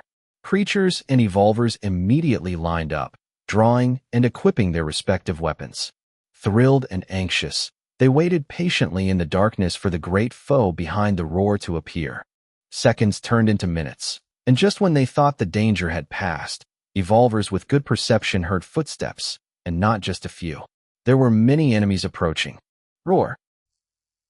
The roar sounded again, even louder this time, but Jake frowned as he realized that the source of the cry had not shifted. The monster that had caused the roar was still as far away as ever. So whose footsteps were those? They got the answer immediately afterwards. Out of the numbing darkness of the passageway in front of them, dozens of humanoid creatures about a meter high were revealed to them under the torchlight. These monsters were essentially naked, their skin grayish and dull. Their build was rather frail, the latter looking almost underfed. The loincloths of the few who appeared to be clothed were in fact only oddly shaped folds of skin acting as a trompe-l'oeil. In contrast, their weapons were real. They each carried a dagger or short sword about a foot long. To their smooth, uniform silvery sheen, the material was the same chitin forming the digester's limbs and exoskeleton. With their small simian heads, pointed protruding ears, and crushed noses as if they had taken a punch in the face, their appearance might have been comical if their bulging eyes were not gleaming with an eerie and characteristically familiar silver glow. Subconsciously, Jake and his group couldn't help but take an odd look at the goblin couple Zord and Nis, who were also gawking in amazement. Ugh, Zort. Is it me, or these guys look a little like you when you were younger? His wife Nis blinked stupidly as she assessed the crotch of a certain goblin. Oomph. You old bat, you're losing your sight. I'm much better looking than they are. The old goblin took offense as he sputtered in his wife's face. The other refugees nearly choked on their own drool upon hearing this confident claim. You handsome? Look at your face first. Of course you are. Nis fluttered her eyelids seductively as she gave him a drooling kiss on his wrinkled cheek to quell his ego. I'm going to throw up, Kyle announced as he closed his eyes. If anything, he should have plugged his ears, because the old couple's saucy and lewd hints only multiplied in the next few seconds. Goblin courtship was not for the faint of heart. Chapter 561, Don't Regret It. Fortunately for him, their new enemies spared them this misery. Fearless, the 30 or so little monsters raised their daggers and short swords and charged at them. Just over 33-foot-tall fellows against nearly 600 evolvers and creatures. It was so preposterous that none of the refugees found it in them to laugh. To the death. These girls look good. I'm the most handsome. I want to eat this one. These goblin digesters began to squawk nonsensical rallying cries or squabble idiotically despite the fact that the attack had not yet started, stumping their opponents. They speak oracling. This was probably the most shocking thing they had come across in the past week despite being in many battles. Low-level digesters weren't supposed to speak. Paying attention to their statements, however, Jake and many others realized that they had overestimated them. Apart from repeating a finite number of sentences devoid of any context, they had no intelligence of their own. They were at best lousy parrots. The bigger issue was where they got their vocabulary from. Zort and Nis hesitated, seeming to want to say something, but the goblin digesters were upon them. Predictably, it was an instant massacre. The refugees on the front line were somewhat nervous before the first collision, but when the grayish goblins rammed into them, most of them were knocked out cold just by the sheer momentum of their own charge. To be blunt, these little monsters weren't even fast, reminiscent of a bunch of 5-6-year-olds running around a school playground, only much more hideous. Their strength wasn't much different either. Jake, Kyle, and Svara, who stood at the very front to check out these new enemies, were taken aback when they found out just how weak these monsters were. Are these things really digesters? Kyle froze after kicking one of these monsters in the head like he was shooting a football. His victim took off like a cannonball in the opposite direction, his fractured head clearly ahead of the rest of its decapitated body. That's pretty unnerving. Svara acknowledged as she clamped her palm against the forehead of one of the smaller goblins to keep it at bay. Its arms were so short that its dagger couldn't even scratch her. Tisk, stop playing around, Svara. Jake chided her lamely, wiping the silver blood from under his boot after squashing one of these goblins to death on his own. The other refugees on the front lines were undergoing a similar experience, and seeing that these monsters posed no danger, Jake relaxed and stopped participating in the fight. The other factions, especially that of Melkri, who were watching the action closely, were also relieved to see that they didn't have to get their hands dirty. Less than a minute later, the skirmish ended and Jake and his men who had just fought began to inspect the corpses for loot. With Ural present, no faction dared steal their rewards. Jake was still pondering the meaning of the whale Krygo's words, who had promised them such rewards and benefits that no one would dare flee after that, when a refugee let out an ecstatic cry. My ether stats have gone up. What? Me too. My strength has gone up 0.5 points. Now that you mention it. Jake stiffened as an uproar of delighted shouts erupted around him. The other factions who hadn't participated in the fight changed their expressions as they heard the unexpected benefits these cheesy refugees had gained. One should bear in mind that by default, the ether stats of an evolver were capped at 100 points with grade 1 ether. Beyond that, it was necessary to use a grade 2 ether encoding or possess an ether growth/self-encoding skill. Of course, there were many mechanisms involved in this threshold, and this exact value could vary slightly from individual to individual. Notably, players who had completed 4 or more ordeals would soon find upon returning from an ordeal that their ether stats could now climb to 110, 120, 150, and sometimes more. It was just that their soul, body, and spirit body had acclimated to a higher level world and therefore could accommodate a little more ether even if the grade of it had not changed. Nevertheless, relying on ether acclimation to slowly push the limits of one's body was not a viable solution when time was of the essence. Above all, one needed an extremely high ether density to hope for tangible results, and below a fourth ordeal world, it was just too darn slow, while from the fifth, the mortality rate was such that one would have to be suicidal to resort to this method. So it was easy to imagine what was going through the minds of these refugees and evolvers when they learned that they could increase their ether stats beyond this threshold simply by decimating these harmless little monsters. The Black Orc was unfazed, plainly knowing that this would be the case. The other faction leaders and their fourth ordeal evolvers were equally calm, but from their look it was clear that they had taken this information with a grain of salt before seeing the evidence right before their very eyes. Now that they were sure that the game was indeed worthwhile, their attitude was quickly changing. From now on, me and my men will fight on the front lines, Buzzcock declared overbearingly as he swung his axe. His men immediately let out an enthusiastic war cry and shoved Shackler, Melkry, and Jake's own people aside to push their way to the front. For the sake of their temporary alliance, Shackler refrained from arguing, but its face was ugly. He was clearly not pleased with his partner in crime's arrogance. As for Melkry, with her aloof temper, she had never intended to respond to his provocations, and her men had no choice but to step aside, clenching their fists down in frustration.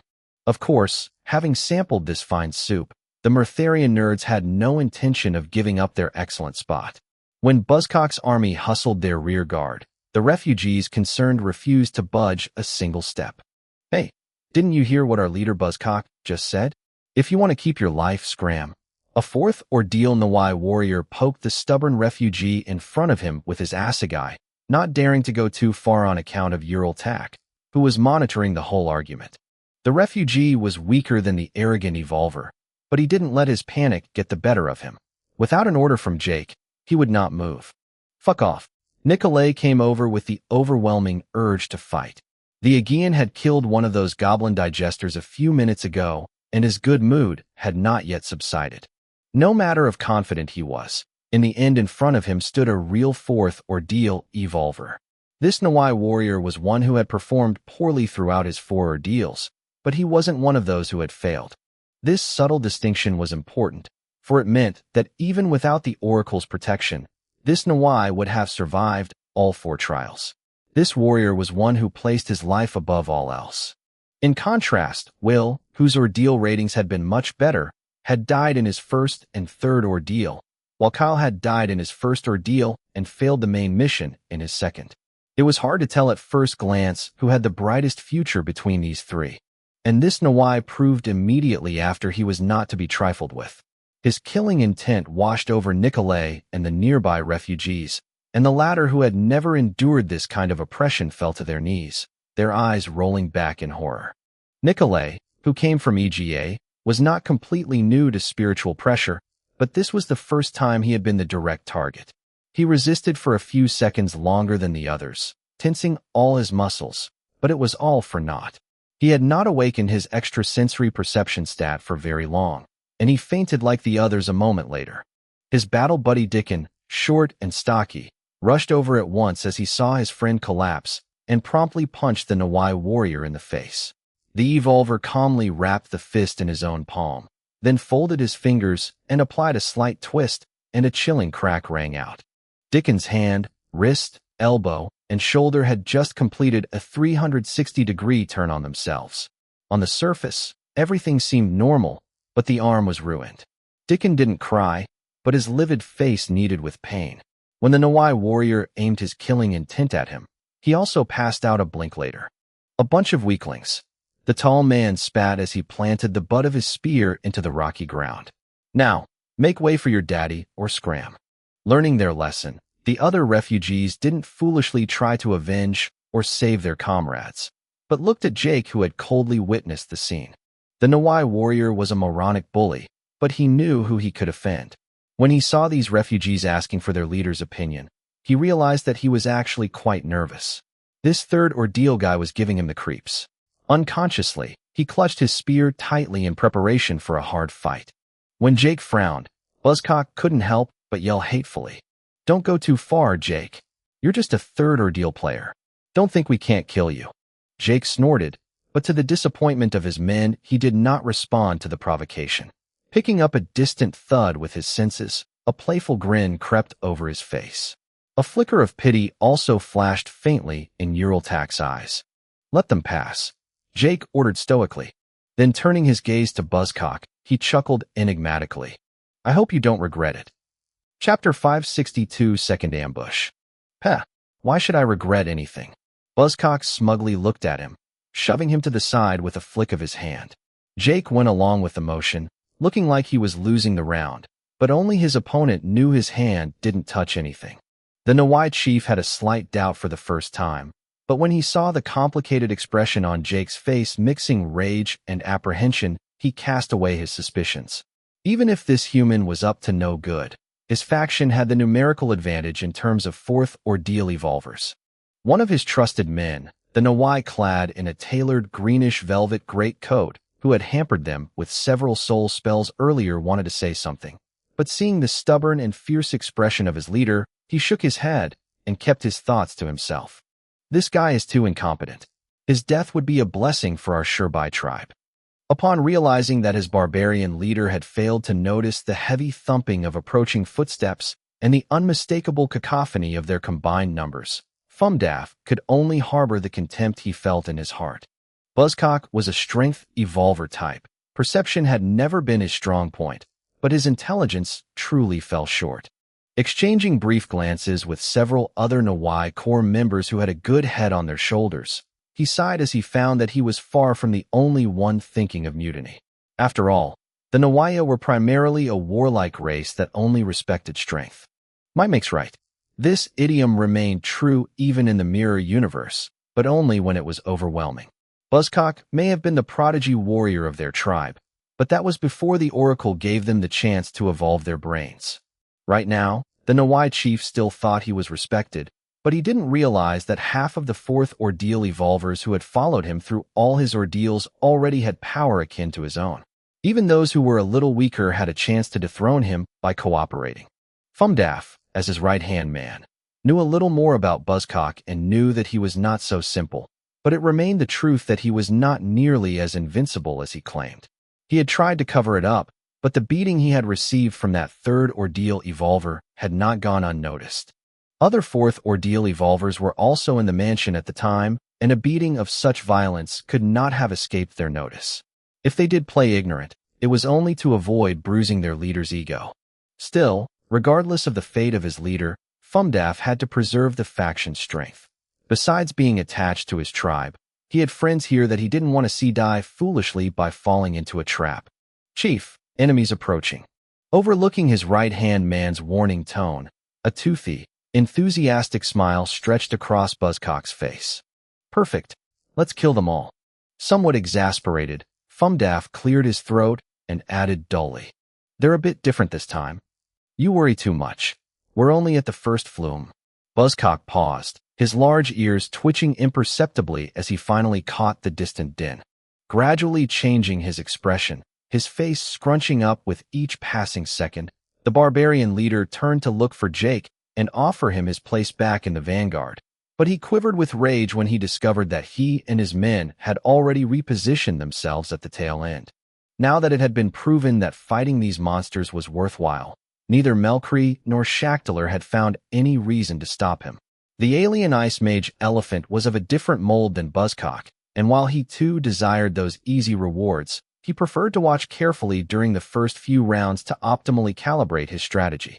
With Jake closing the line, at least he didn't have to worry about an enemy ambush from behind. A shame he would still have to fight this time. The plodding march of the enemy army had come close enough to be heard by all, and the earth was quaking slightly as they approached. The refugees under Buzzcock's command were already making ugly faces, beginning to regret their previous impatience. A few minutes later, a flood of digester goblins poured out of the huge tunnel in front of them by the hundreds, as if it were trying to belch out all its hellish monstrosities. If these were the same goblins as in the previous skirmish, not even 10,000 would have threatened the integrity of their army. But these were different.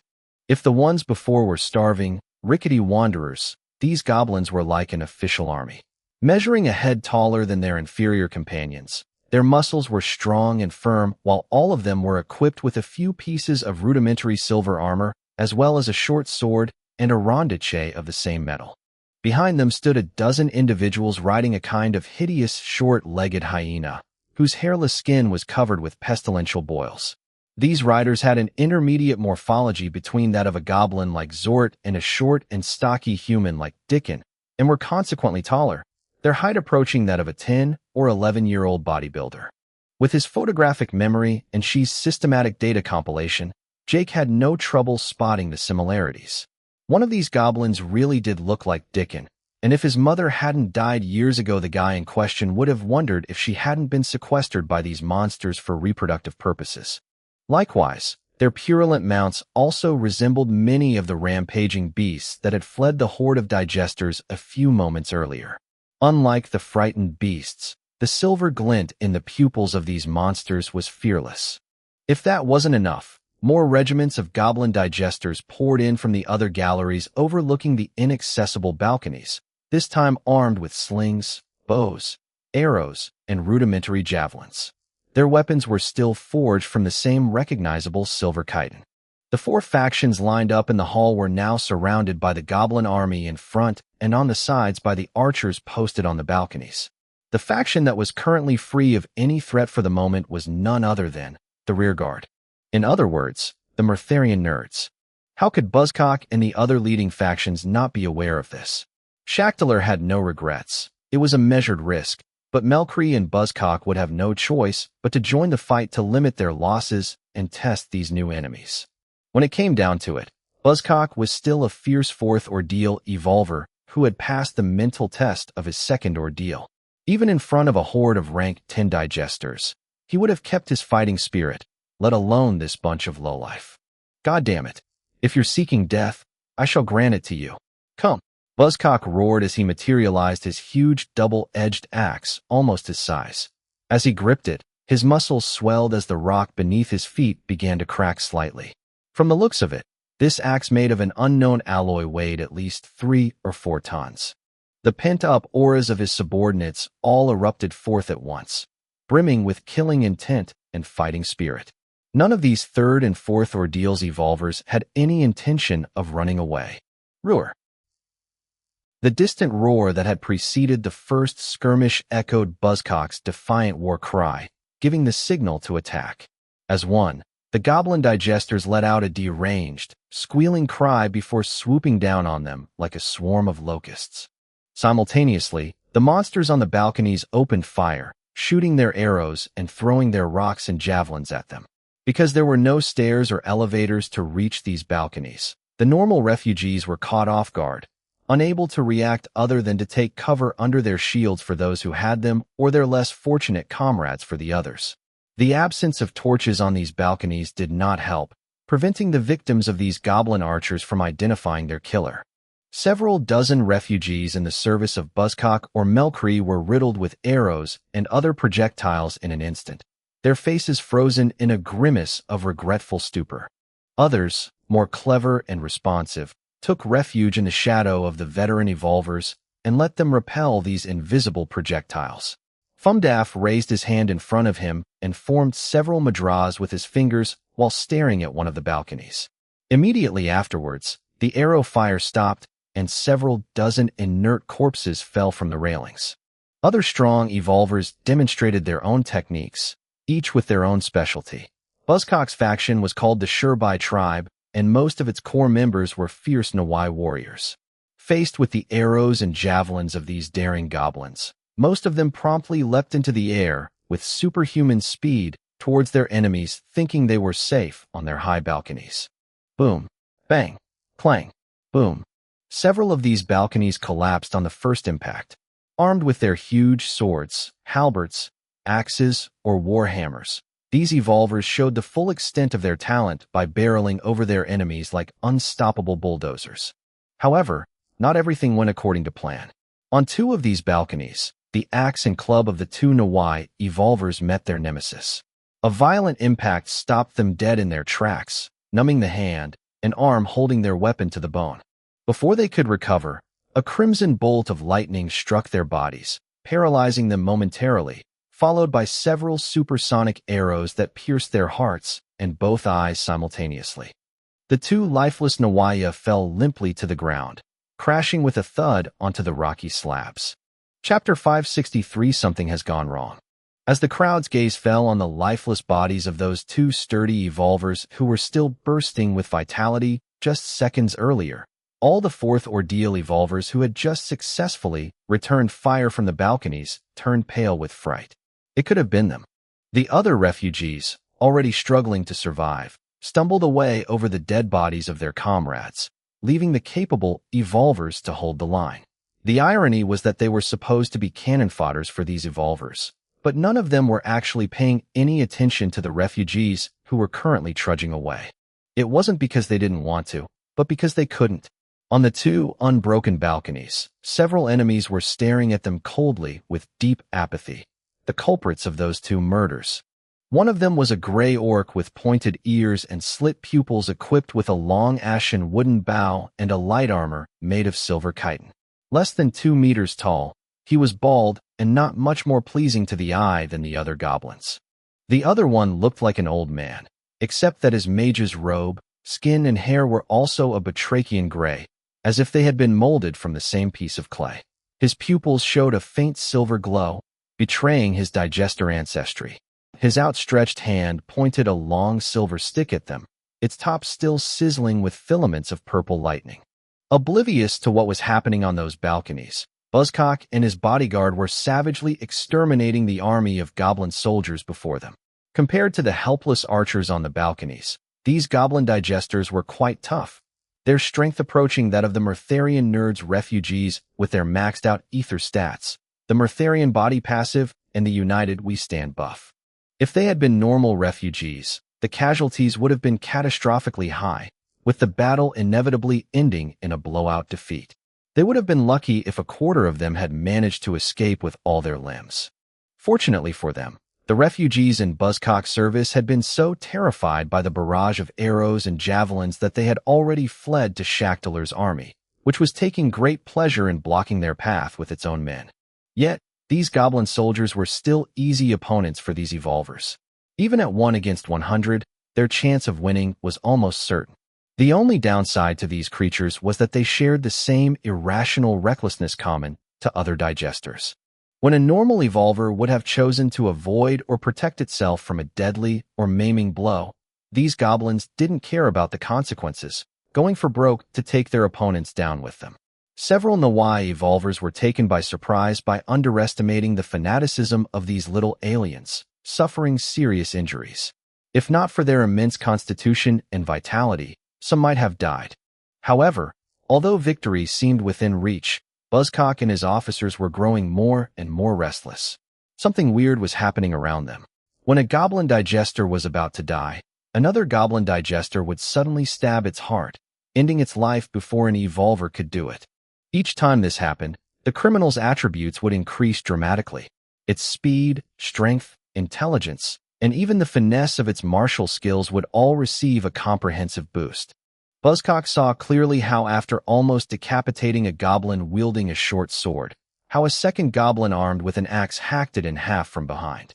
The next moment, this axe-wielding goblin picked up its dead comrade's sword with its free hand and began to expertly wield both weapons. Damn it! Chief Nawai gritted his teeth in fury as he brought his axe down with all his might on the two-armed goblin. Before impact, his body and weapon began to glow, emitting an intense reddish radiance. Then the speed of that axe abruptly doubled before splitting its target in two, releasing a blinding explosion of ether and guts. As he reveled in the silvery blood of his victim raining down on him, Buzzcock gasped with indignation as a third goblin, having finished off 3 of its kinsmen, snuck into his blind spot to strike the jaded and helpless young woman he was fiercely protecting. Of course, this woman was none other than Maeve. You dare! Kyle, who was safely across the hall, was watching everything that was happening with growing anxiety, his gaze riveted on his sister and her protector. While he hated Buzzcock with all his soul, he couldn't help but pray that he could move just a little faster to intercept that digester. Unable to remain indifferent, Jake extended an arm in front of him and gripped the air, snapping the neck of this sneaky goblin without even budging from his position.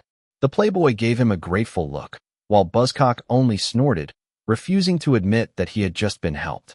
So what if she dies? I have other slaves. As he immersed himself again in the battle, a new twist broke his optimism. The 10 digester goblin generals and their mounts, who had been observing the battle until then, suddenly sprang into action. With breathtaking speed, they charged into the crowd, cooperating with uncanny efficiency to surround the weakest evolver, who was standing far from his comrades.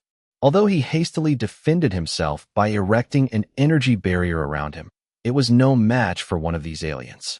This unnaturally fast digester, shrouded in a red halo, burst through the barrier as if it didn't exist, and then lunged at him, biting fiercely at his carotid artery.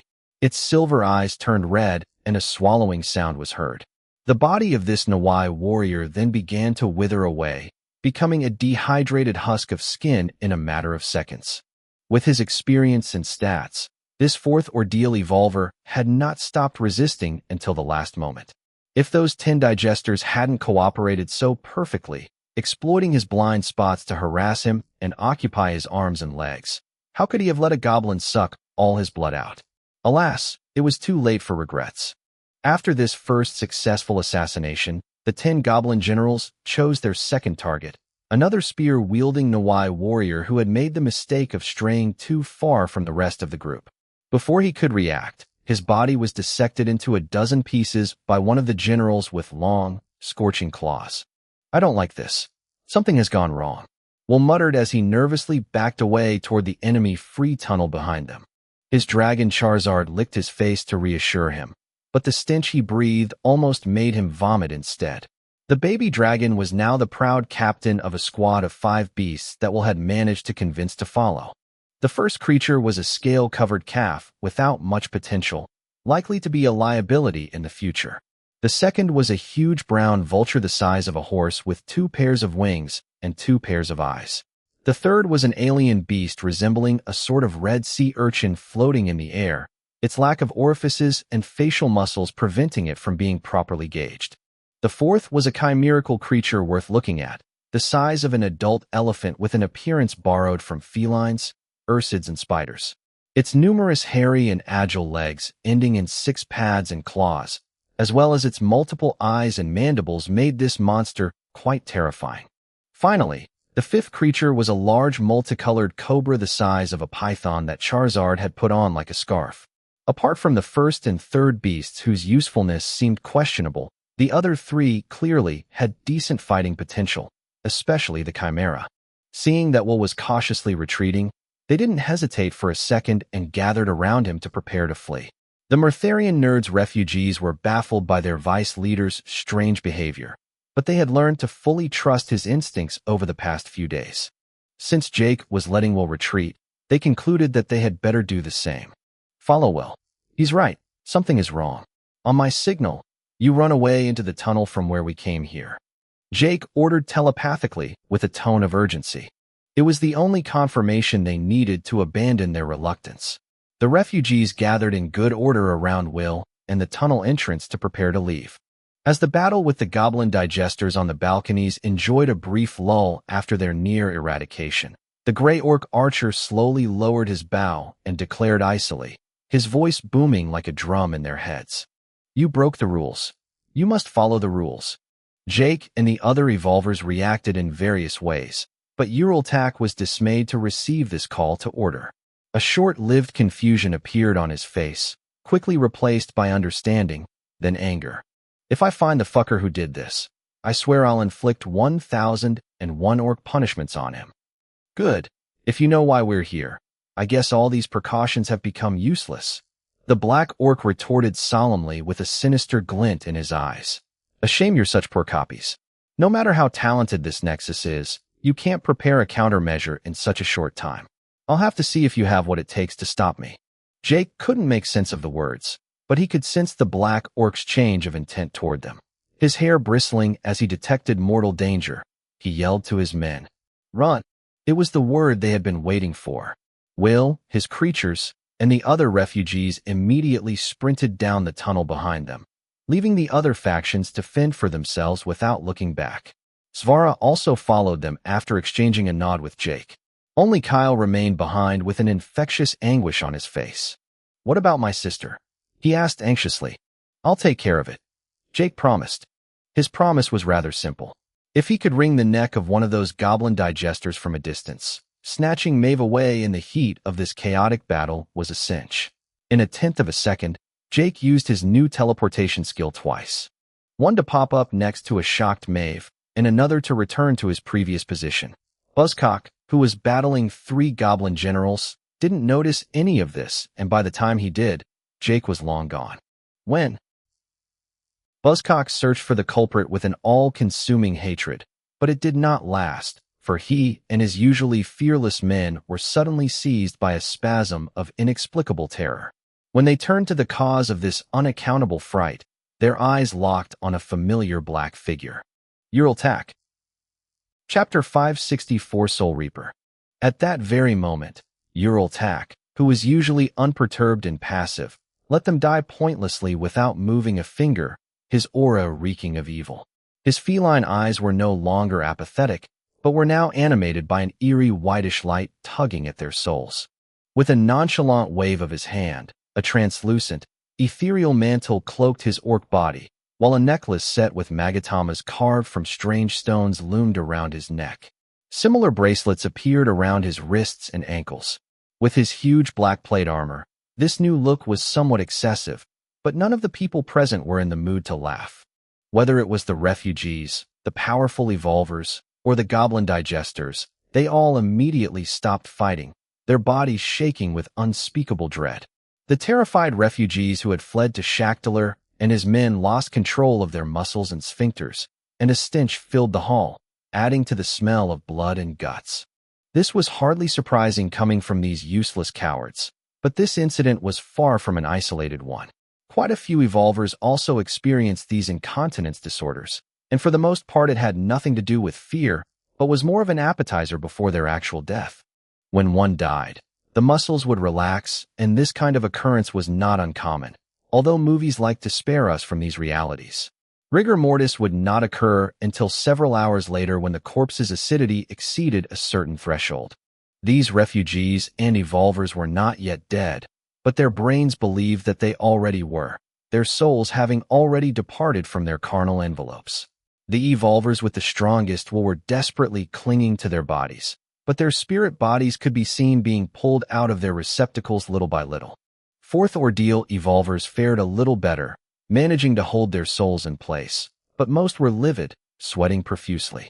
Ironically, Buzzcock, who was supposed to be the strongest of his faction, was in bad shape, showing signs of fainting, while other Nawaya like Fumdaf seemed to be holding up pretty well. Melkree, who was usually placid, opened her eyes wide as she saw the souls of her subordinates being torn free from their bodies without offering any resistance.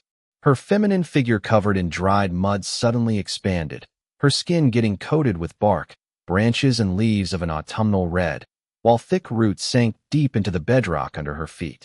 In the blink of an eye, a huge 1,000-year-old tree took root in the hall, covering the rest of the members of her faction with its foliage, as well as the others nearby. Immediately, the souls that were about to be extracted turned back to their natural place. However, with each passing second, many leaves would fall from the tree, withering away at an alarming rate. At this rate, in less than a minute, all the leaves on this tree would be consumed by this oppressive hostile energy. Shaktalar was also doing well. Being originally an ice wizard, he had gone against his natural evolutionary path by not choosing to capitalize on his great physical strength. But this time, it was perhaps what could save his life. Where his comrades fell one after another like disjointed puppets, his soul remained firmly anchored, a bluish sphere imperturbably protecting his body, while his robe fluttered under the influence of a non-existent wind. On the digester's side, the few gray goblin soldiers still alive had finished off no less than 7 or 8 of their fellows, and their strength had already reached the standard of a weak third ordeal evolver. As for the 10 goblin generals, they were already extremely tough before they murdered several evolvers, and their series of murders had only increased their level of threat.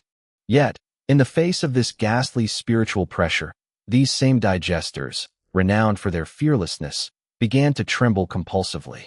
The gray orc archer on the balcony maintained his inexpressiveness, but his response was instantaneous. A downpour of supersonic arrows rained down on the black orc. The arrows materialized directly on the string of his bow, conjured directly from the silver chitin that all digesters naturally knew how to manipulate and produce. But this level of mastery and the speed with which this chitin was generated had far surpassed any previous digester performance that Jake and his companions had witnessed until now. Every second, the snap of the string would chime a dozen times. But the most shocking part of it all was that there wasn't just one bow, but dozens. Pushed to the limit, the arms holding the bow had multiplied like an azura, forming all sorts of protrusions and growths on the already ungainly orc's body. Now the orc archer looked like an indigestible mass of bow and arrow arms, and its size was only increasing by the second. A keen observer would have noticed that part of its neck had merged with the stone wall behind it, and that it was rhythmically swelling and deflating in a disturbing way with each beat of the wall. The gray human-like digester at its side was not to be outdone, and pointing its staff at Uraltak, a terrifying purple lightning bolt struck the black orc protected by its translucent cloak. Clang, clang, clang, boom. This unexpected bombardment of exceptional power momentarily stalled the orc's technique, but he merely snarled dismissively in response. The spiritual aura radiating from his body swelled in power, and the whitish glow in his eyes intensified. The effect was devastating. Those who were struggling to resist were robbed of their souls instantly, while those who were doing well until now, such as the subordinates protected by Melkri or Shaktalar, also began to convulse in horror. The speed at which the tree conjured by Melkri was losing its leaves multiplied, and the trunk itself began to wither, its bark rotting away. Ugh! A melodious growl of pain sounded from within the tree trunk, and it abruptly disintegrated as Melkri's weakened, naked body resurfaced. The dried mud that normally covered her was gone, exposing her flawless body. Her beauty could no longer be hidden, and everyone stared in amazement at a beautiful young woman with long, shimmering pale green hair. Her pointed ears, slightly protruding, did not seem awkward anymore, but gave her a certain charm. Whereas it used to be hard to tell under her usual leather armor, her milky skin was spotless while her body had graceful curves where it needed to be, her breasts bouncing proudly despite the adversity. If a normal woman would have blushed out of shame or cried out in embarrassment, Melkri maintained the same lifeless face, the notion of prudishness completely absent from her mind. Her pallor was not only due to her skin tone, and from her eyes, mouth and nostrils an amber, viscous liquid reminiscent of sap flowed uncontrollably. "Let's go," she murmured weakly, making a wide sweeping hand gesture as if wanting to cover the sky.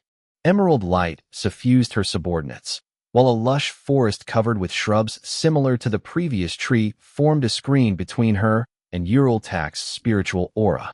In the process, she also deprived Buzzcock and his men of their only chance to escape. As soon as Melkri and her men began to scurry away, leaving a number of irretrievable corpses in their wake, Shaktalar finally noticed the absence of Jake and his men and inwardly cursed the calculating bastard's responsiveness. While they were suffering huge losses, this human had long since gotten away. Unacceptable. Uraltak, who should have been trying to stop them, was unfortunately busy with the endless bombardment of the two special digesters. Although they were too weak to really hurt him, their combination was disturbingly effective.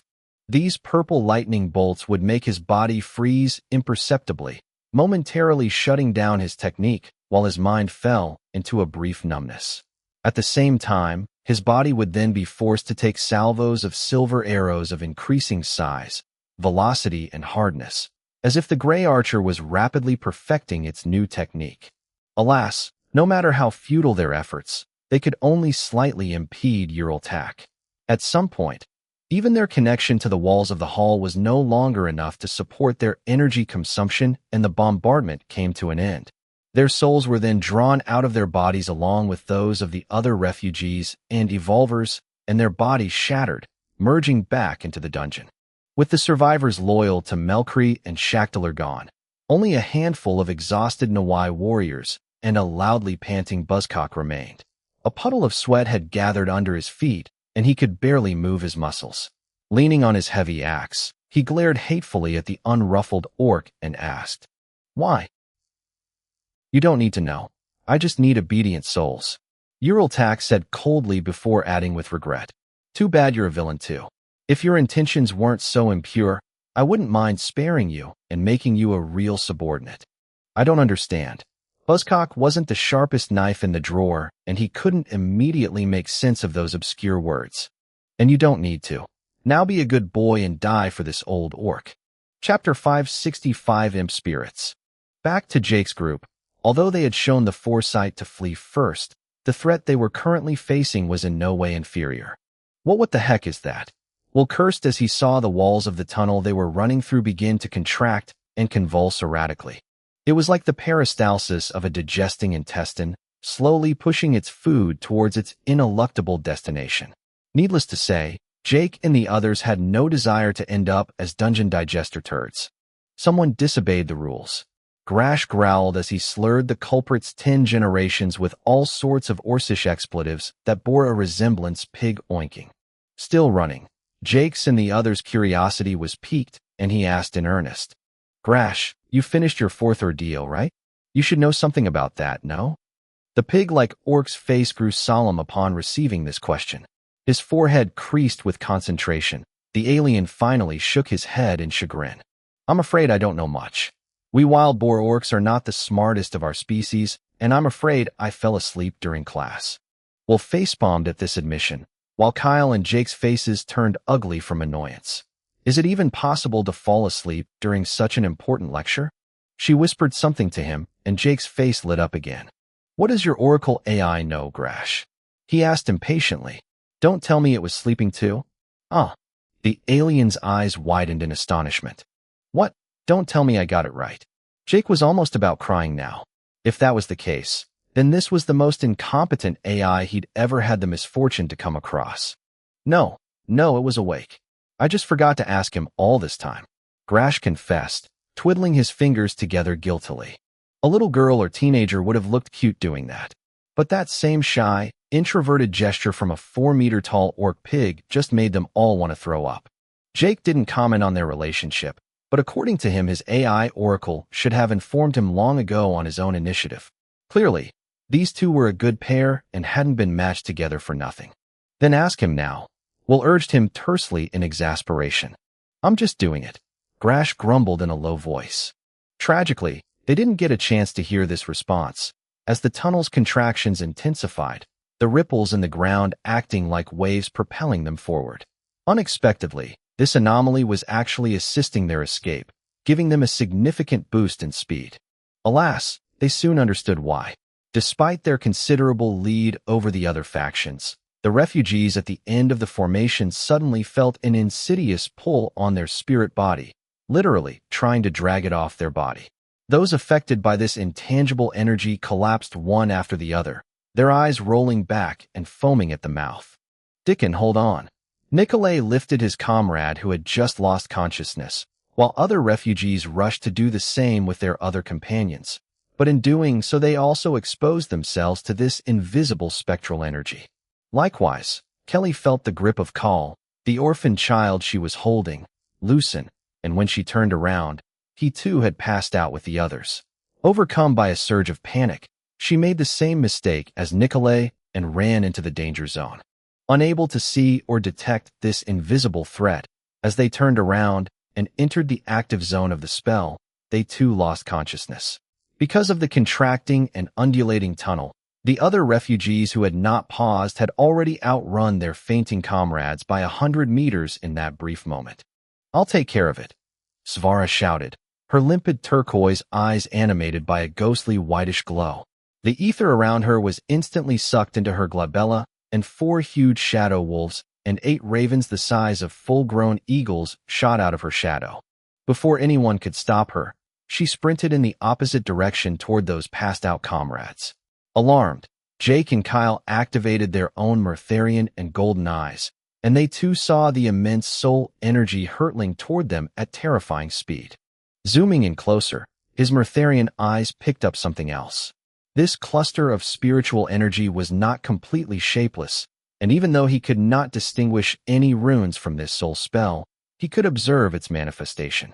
This ethereal gas was made up of thousands of clawed arms belonging to some sort of unstable devilish bodies. Devoid of lower limbs, there was instead only a long trail of endless spiritual smoke melting into the darkness of the tunnel. The souls, or rather the spirit bodies of their fainting comrades, were in their hands, and they were slowly devouring them. His Murtharian eyes amplified his visual acuity and extrasensory perception, while having the unique attribute of being able to discern the smallest details and weak points of an opponent or technique. Jake immediately understood that these long trails of smoke were like umbilical cords providing the soul energy that these imp spirits needed to keep this soul spell going. Logically, the one to whom these umbilical cords were attached and providing the energy could only be the spellcaster. These umbilical cords had a double function here, though, being able to absorb the energy harvested by these imp spirits as well. The spirit bodies of his subordinates being devoured provided a continuous stream of soul energy that these smoke trails were absorbing without missing a beat. Once their spirit bodies dissipated, it would be their soul's turn. Sadly, this scenario was only for experienced evolvers like Jake or Svara. For these newbies who had barely awakened their extrasensory perception for a few days, soul, consciousness, and spirit body were essentially synonymous, the three being permanently fused together and virtually indistinguishable at their level. The direct consequence was that for every portion of spirit body ripped away, these refugees were losing a piece of their soul, and with it their memories, their intelligence, their personality, and everything that defined their existence. Svara was a Valkyrie capable of safeguarding and transporting the heroic souls of the deceased, and naturally understood this. In addition to remaining unaffected by this soul spell, her shadow wolves and ravens howled and croaked in delight as they encountered these thousands of imp spirits, as if they had just met their favorite met. Conversely, those greedy clawed arms froze nervously as their owners shuddered with fear, as if they had just met their nemesis. With plaintive wails that only Svara, Jake, Grash, Kyle, and Will could hear, they immediately began to wander off, scurrying in the direction they came from. But they also took the souls of their friends with them. Svara had no intention of giving up, and her shadow wolves and ravens went after them, catching up within seconds. Starving and ruthless, these shadow predators pounced on them, tearing through a dozen imp spirits in the blink of an eye. Jake also entrusted Maeve to Mufasa, then ran to Svara's aid, conjuring up huge fireballs. Careful not to damage the souls of his comrades, he fired directly at the source of the umbilical cords. 100 fireballs disappeared into the darkness of the tunnel, briefly revealing its walls and those running inside at breakneck speed. Kyle, who was standing next to him with his golden sight active, was surprised when one of the fireballs lit up the face of Shaktalar and a few of his men, followed by Melkree and the remnants of her faction. Shaktalar, who was beginning to despair that they had not yet left the area of influence of Uraltak's soul spell, was suddenly blinded by huge balls of searing heat and let out a terrified roar before throwing himself to the ground. His subordinates did the same, but many whose minds had been greatly weakened by these imp spirits did not react in time and were struck by one of these fiery projectiles. At this speed and temperature, there was no explosion, but their bodies were instantly vaporized, slowing the blazing balls of flame ever so slightly. Their intact legs remained anchored in place in the same stance, while their upper bodies had long since melted away. With the example of Shaktalar and his men, Melkree and her underlings reacted in time, diving to the ground in unison. The balls of flame passed over them, heating the back of their heads and spines, and several of them had to roll on the ground afterwards to extinguish the flames on their clothes and hair. The flaming projectiles then continued on their way, followed by a huge series of chain explosions. The soul spell dissipated instantly, the trails of smoke that served as umbilical cords to the imp spirits dispersing as if they had never existed. The imp spirits evaporated a few seconds later with a resentful whimper. The souls carried away by these intangible creatures were left behind, floating unresponsive in the air a few feet above the ground. Svara then joined her hands in a sign of prayer and uttered distinctly, "Reverse life and death. Soul stabilization." These spirit bodies, on the verge of dissolving forever, regained their stability and then converged on their respective fleshly bodies. As the body entered the spirit bodies, their chests rose as if receiving an electric shock, and they all took a sudden breath, miraculously coming back to life. Chapter 566, Death Mark. It was surprisingly easy. Jake muttered, amazed at his own accuracy. The only reason he had thrown so many fireballs was because these tunnels were so wide and dark, not to mention the multiple turns that made it impossible for him to clearly see who was chasing them. That Shackler and Melkri were on their heels, desperately fleeing the dual threat of Ural Tak, and the Digester's goblins was one thing, but he didn't expect his flaming projectiles to be enough to break this evil technique. "It seems that this grade 2 luck ether was worth the investment," she said, albeit with an edge of hesitation in her voice, before adding grimly, "Although I'm afraid this time another factor came into play." Jake and the other refugees' expressions changed abruptly as they saw their newly found comrades wince in pain. "Airg, my head." The spirit bodies that Svara had barely stabilized began to flicker and thrash about, as if their own corporeal bodies were rejecting them. The Valkyrie was caught off guard, unable to fathom what she was dealing with. Overwhelmed, she could only use her soul stabilization and reverse death and life spells. The dark soul energy that radiated from her hands seeped into the bodies and minds of the convulsing refugees, modestly alleviating their symptoms, but beads of sweat formed on Svara's forehead, while her face quickly turned deathly pale. Jake and Kyle carefully focused their vision on one of the refugees whose soul refused to settle down in his own body, and they spat out at the same time. The death mark. Earlier, in a hallway filled with corpses, a towering black orc stood in the same stance, his intangible mantle fluttering in slow motion as if the ticking of time had jammed.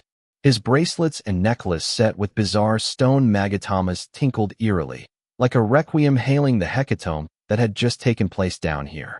As Ural Tak gazed at the sea of corpses around him, mostly Nawai warriors and goblin digesters, he was utterly unmoved, as if it were simply a field of bloody flowers.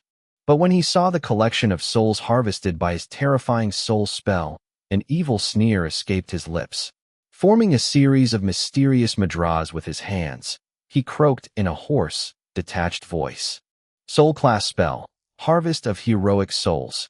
The thousands of invisible imp spirits attached to his cloak by their own spiritual umbilical cord began actively devouring the very souls they had stolen, returning the stolen energy to their master, and then once their feast was over, they stormed towards him, merging one after another with his mantle. Unexpectedly, Buzzcock and a few of his men still succeeded to escape. Ural Tak raised an astonished eyebrow before chuckling ominously. "But it seems that quite a few rats sniffed out my attack in time. They underestimate me if they think they can slip away from me so easily." It wasn't bragging.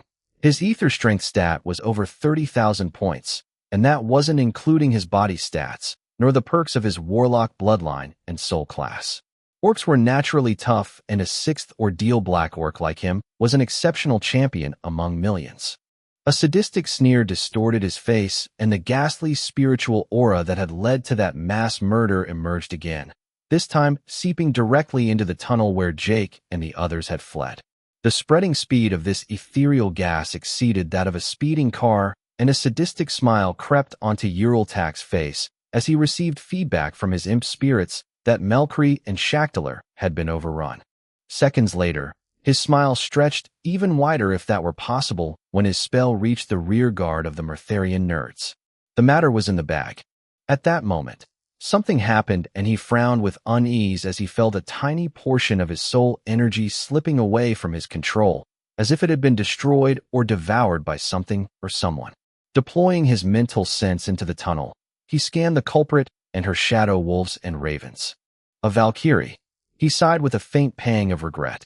The next second, he forgot his melancholy as 100 huge, supersonic fireballs exploded in his face one after another. Forced to defend himself, the spell was instantly broken. "Who did this?" the black orc roared, preparing to strike back with full power. At that very moment, his hair stood on end as an unknown threat arose, and he forgot his plans for revenge. Looking around him, he saw the corpses of the dead refugees and evolvers standing up one after the other, their eyes blank and expressionless. The next second, they pounced on him like hungry hyenas, and a full-blown brawl ensued, completely consuming the Black Orc's attention.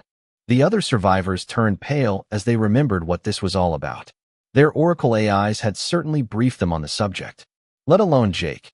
No fourth ordeal evolvers should be able to withstand the Death Mark's activation once the conditions for its release were met. Jake had already come to terms with the death of Nicolay, Dickon, Kelly, and her foster brother, but he suddenly had an epiphany as he realized the obvious. They're still struggling. There was only one possible explanation. They weren't dead yet. The death marks had probably been triggered by the forced extraction of their souls, but their bodies were still unharmed. Stripped of their souls, their bodies had been left in a state of clinical death, their brains, hearts, and lungs forgetting to perform their most basic roles. But that did not mean they were formally dead. At least their cells were still alive. There was still oxygen circulating in their blood, and even a normal person's brain could survive for up to 4 minutes before necrotizing to the point of no return. Let alone Jake. With their new ether stats and the Murtharian body passive, the bodies of these refugees were robust enough to endure this near-death state for at least 15 minutes. The only catch was that Jake didn't know how this death mark worked, but luckily, she was there to enlighten him. Death magic, death mana, death energy, these are abstract conceptual energies that only exist in certain seed worlds. She recited coolly, taking her teacher's tone. It doesn't exist in other worlds, since death, as we understand it, is nothing more than the shutdown of an organic machine. In itself, turning off your computer or throwing your car into the scrap heap are not dissimilar. But wherever this element exists, you can be sure that the life element will exist as well. By its very existence, this death energy begets its opposite, obliged to follow its own rules. For this death mark to become active, it needs death energy, which it can only obtain when the life force of its host is depleted. Death and life energy are not exactly polar opposites, but operate according to different precepts. In these elemental worlds, any process and phenomenon that favors death will favor the emergence of this death energy. This is the case of tumor cells that proliferate with malignancy, which are nonetheless very much alive, or cellular respiration, which generates free radicals that are partly responsible for aging. Conversely, in these worlds, life energy will abound when the constitution and vitality of its host is high, but it can also be derived from other phenomena or energy supporting life, such as sunlight, water, or oxygen present in the air. Although sunlight, water, or oxygen can also cause death, they are most of the time beneficial to it, and this is why life energy thrives during the day, while death energy will be enhanced during the night, when everything is cold and desolate. This is also when most living beings are sleeping, their vitality at its lowest.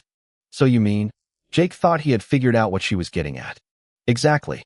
Since they weren't completely dead, these death marks are weak. If their souls hadn't returned, they would have fed on their last bit of strength to become fully active, but the return of these souls gave them back their lost vitality. Their hearts started beating again, their lungs started breathing, and their brains started working. Naturally, they are alive, but weakened. The death mark is still there, as is the death energy generated during this short period of time. Now that the death mark has been partially activated, it can use this death energy to sabotage their vitality with a death spell and take over their bodies. Death and life energy conflict with each other, and enough life energy should be enough to curb this death mark that has not yet reached its full potential. So, all I have to do is give their body back the life energy they need to win this battle and put the death mark back to sleep? Jake calmly concluded. I got it. Raising a hand in front of him, palm facing the sky, the purgatory magically materialized within its hollow.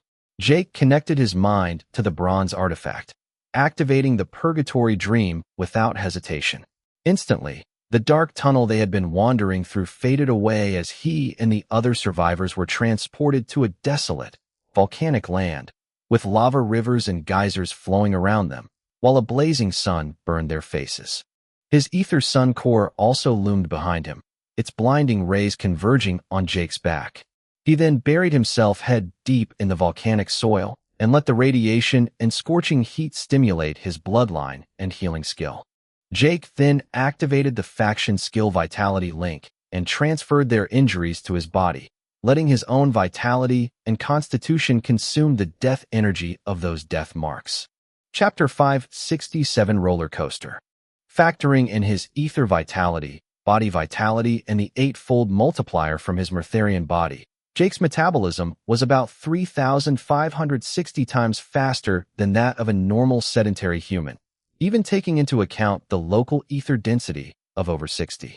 In other words, he could recover from a serious injury requiring 3 months of recovery time in only half an hour, while he could recover from an open fracture in only 15 minutes. Even by the standard of a 4th ordeal evolver, that was a terrifying number. This did not include his real constitution, which when taking into account his various stats and abilities was estimated to be about 4,089 times that of a normal human. In addition to his stats, this included other specifics such as the fact that as a Murtharian, he had digested many metals and minerals as a snack, his cells themselves containing a significant amount of silver alloy. If the environmental conditions of temperature, radiation, and soil were met, his LVL-3 accelerated healing skill could even regenerate torn limbs or defective organs. If he buried himself in soil rich in certain metals and minerals, he could even regenerate the most lethal wounds affecting his brain or spirit body in no time. So it wasn't an understatement at all to consider Jake an absolute tank. If his enemies were not able to exterminate him instantly, his vital energy was simply inexhaustible. From the point of view of those necromancers and death energy users whose energy system obeyed certain rules and precepts, the life energy radiating from Jake's body was like a torch in the darkness, blinding, but also repulsive and sorrowful to contemplate. The fate awaiting all this death energy was therefore set. Although Jake could not overcome these death marks, as soon as the nascent death energy of his companions was transferred into his body, it was immediately suppressed by his own life force. On his heart, which was already beating only once or twice an hour, and the rest of his cells, the corrosive impact of this death energy was basically non-existent. After only a few seconds, these gray wisps broke down in his body as if they had never existed. Deprived of their fuel, the death marks went back to sleep until their next shot, and the resulting effect was immediately felt by the affected refugees. Those convulsing and screaming in agony around him stopped twitching and their breath steadied. About a minute later, everyone was able to stand up and communicate normally. Aware that they owed their lives to Jake and Svara, they all expressed their gratitude.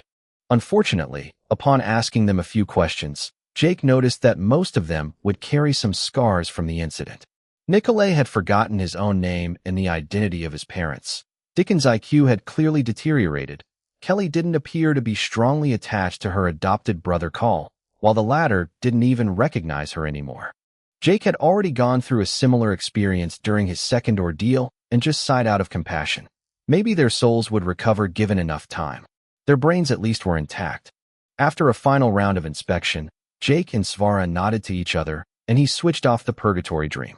The pitch-black tunnel reappeared around them, and it took a moment for the refugees to readjust to the darkness. "We need to move." Hearing footsteps behind them, they spotted the ill-fated silhouettes of Shaktalar, Melkri, and their underlings, but he couldn't care less about them at the moment. The tunnel was still contracting, propelling them forward, and finally they were past the peak of danger. As they descended deeper into the endless tunnel ahead of them, Jake saw a gigantic tree sprouting where Melkri had been standing, while Shaktalar pressed on after them. After a sharp turn, they dropped out of his sight. They raced for several long minutes, hoping to retrace their steps and find the entrance to the dungeon. But Jake and those with a good memory and a keen sense of direction soon found that the route had changed. The turns and intersections were no longer the same, not appearing when they should and leading to different tunnels. If they had any doubt at first, it faded as soon as one of these tunnels changed its layout before their eyes. As they were running on flat ground, the tunnel suddenly curved downward like a slide, and they suddenly began to glide downward. The road was so steep that it was practically free-falling. Using his telekinesis, Jake smoothly slowed the fall of his comrades, but most of them had done a good job of holding on to the sharp edges of the walls. Although they were in no danger at the moment, they were in a passive attitude, this dungeon digester clearly leading them by the nose. When is this going to stop? Nikolay huffed nervously as he flicked open an eye. The blond man was like many other refugees curled up in a ball, his arms covering his head to protect it from accidental collisions. Because of the darkness and the tunnel's contractions, they couldn't see much, and at the speed they were falling/rolling, they feared they might hit a wall at any moment. Jake, who had extended his mental sense around him and was controlling them with his telekinesis, had additional concerns. Not only did he have to keep them from smashing into a wall, but he also had to keep them from getting separated at a fork. At first it went well, but soon the situation devolved into a nightmare, and the refugees, unable to see in the dark, were not even aware of it. As the tunnel's contractions intensified, as well as the frequency with which the slope, direction, and branching changed/occurred, it soon became impossible for Jake to ensure their safety. What this dungeon was doing to them was like a roller coaster ride, even putting them through a few loops. Several of the squeamish refugees began to suffer from nausea, until one of them vomited, unable to take it anymore. Then, it was a chain reaction. The refugee behind him took the vomit of his comrade in the face and vomited in turn. The situation escalated instantly. Although Jake was no slouch, he was more shallow than he appeared and reflexively erected a second telekinetic sphere around him to stop the puke, momentarily loosening his control over his companions.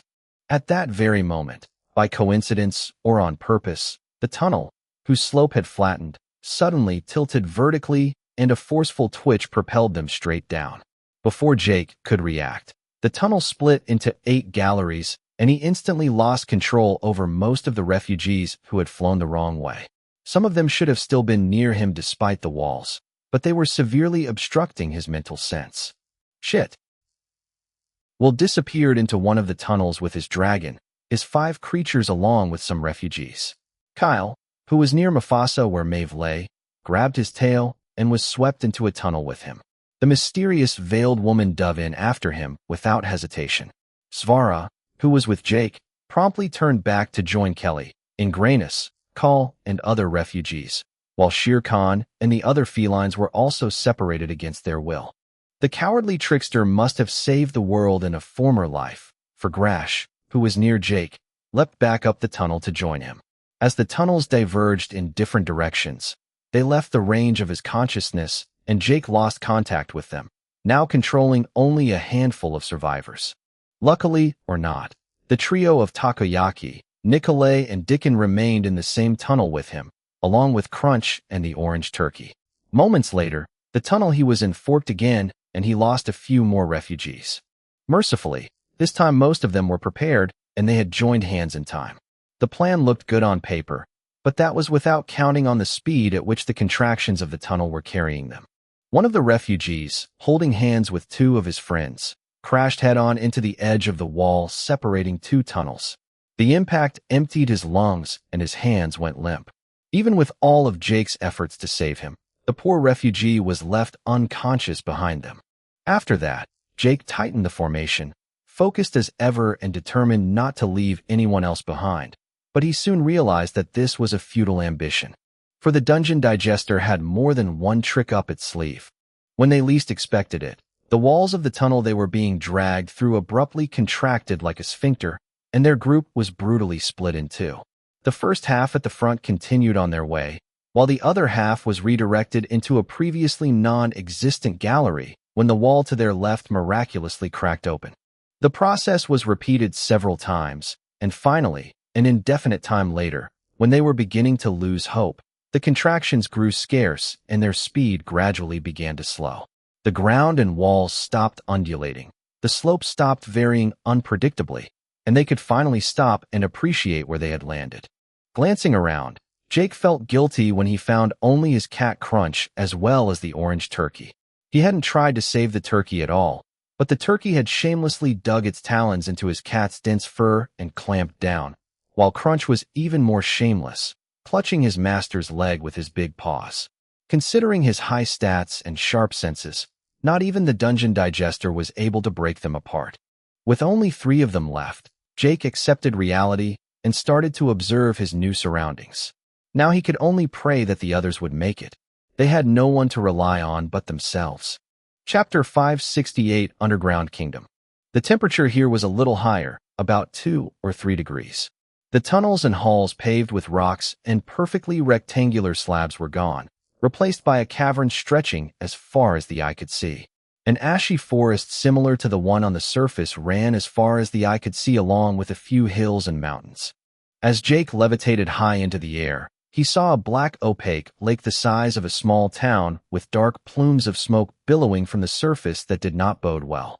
There were also several wide trails and dirt roads whose packed earth and deep furrows made it clear that they were frequently trodden upon by bipedal creatures and carriages of all kinds. Looking further, and directing all of his perception ether into his Murtharian eyes, Jake even vaguely discerned unnatural geometric shapes reminiscent of the outline of a city or village. Examining this new territory carefully, Jake counted 6 or 7 suspicious architectural structures of this type. With the distance, they could not yet clearly estimate their size. If Jake hadn't clearly memorized every twist and turn that led them here, he might almost have thought they had left B842. Maybe they had. This reminds me of my last ordeal world. Crunch's voice squeaked anxiously below him. Jake looked down at his cat. Crunch. Yes, master. The black cat replied obsequiously. Why are you still clinging to my leg?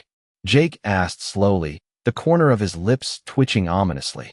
At that very moment, Jake was levitating more than 50 meters off the ground with a full-grown feline weighing at least a ton hanging firmly on his right leg, as if it were the most normal thing in the world. To complete the comical picture, the orange turkey was proudly perched on his cat's huge, stupid head, his talons tightly gripping the fold of skin and fur on his forehead. His skin was stretched taut towards the back of his skull, also tugging at his eyelids, making his cat's already unsmart gaze look somewhat surprised. I don't know. It just feels safer here. Crunch answered honestly, licking his master's leg several times with his pink tongue to show his affection. The result was a bit off from his first intention, drenching the bottom of his master's pants with slime, which went so far as to seep into his boots and soak his socks. Safer? My ass. Jake shook his right leg off the clingy cat, sending him spinning straight to the ground. Staring up at him as he plummeted with a saddened expression, Crunch sucked in the air around him in one breath, swelling like a blowfish. With his steel-hard black fur, he now resembled a giant sea urchin with the diameter of a hot air balloon. His fall slowed down drastically, even bouncing 2 or 3 times like a real balloon when he struck a tree branch. If he hadn't exhaled the excess air and returned to his normal form, he might have continued to bounce for a long time. I don't get your skill choices. Jake raised a bewildered eyebrow, his annoyance gone. He'd known his cat Crunch was insane and depraved for a long time, but even his evolutionary curve was exceedingly marginal compared to other felines. It wasn't that his evolution was a failure, quite the contrary. When this cat was willing, this hairball could be a real killing machine. However, it was clear that he was going against the norm compared to other felines like Mufasa and Shere Khan, who were proud of their pedigree. After seeing what he needed to see, Jake floated leisurely to the ground, his hands clasped behind his back to rejoin the 2 animals.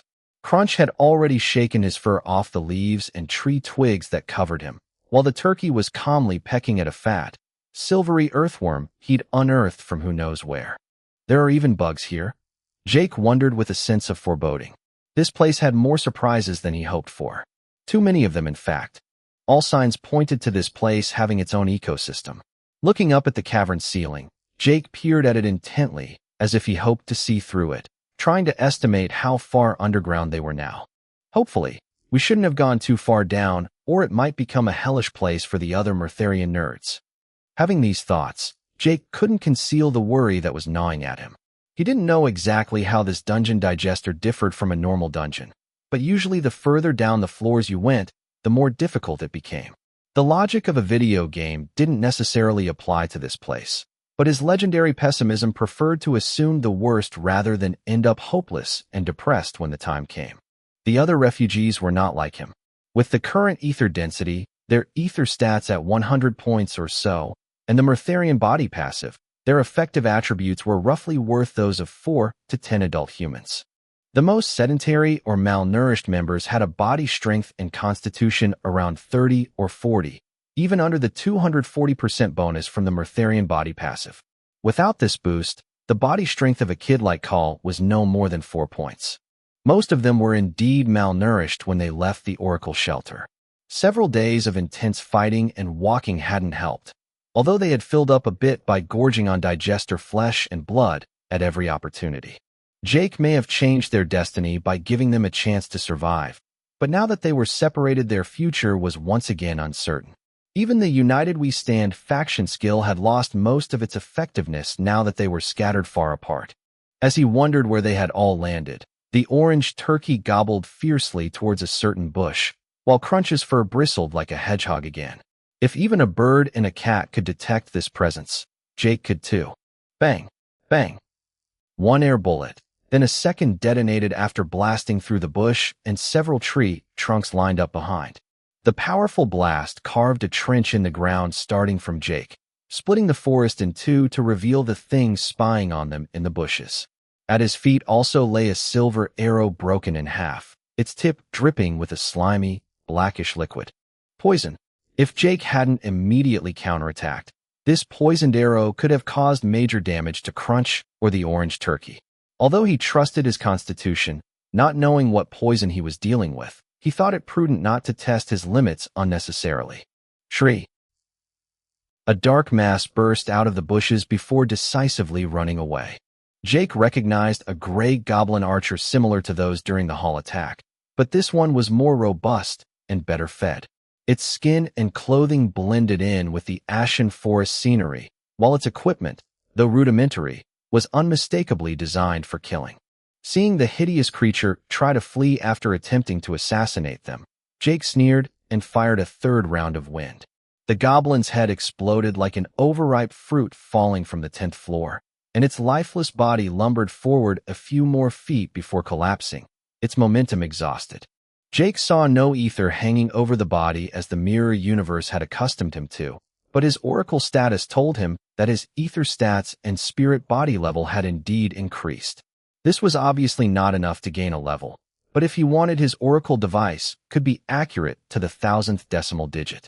Crunch and the turkey pranced happily over to the corpse to taunt and humiliate the poor goblin with their urine even in the afterlife, while Jake stood still, his eyes deep in thought. This goblin was weak. One-on-one, it should be no problem for the other members. One-on-two should be fine too. More than 3, and the odds of dying become substantial. If they encounter lone goblins like this one, this situation is actually preferable to the one on the 2nd floor, where we had to fear the shenanigans of Ural Tack and Buzzcock.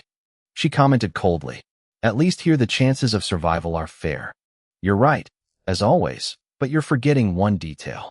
Jake closed his eyes thoughtfully before opening them again with a not at all optimistic expression. And what is it? She asked curiously.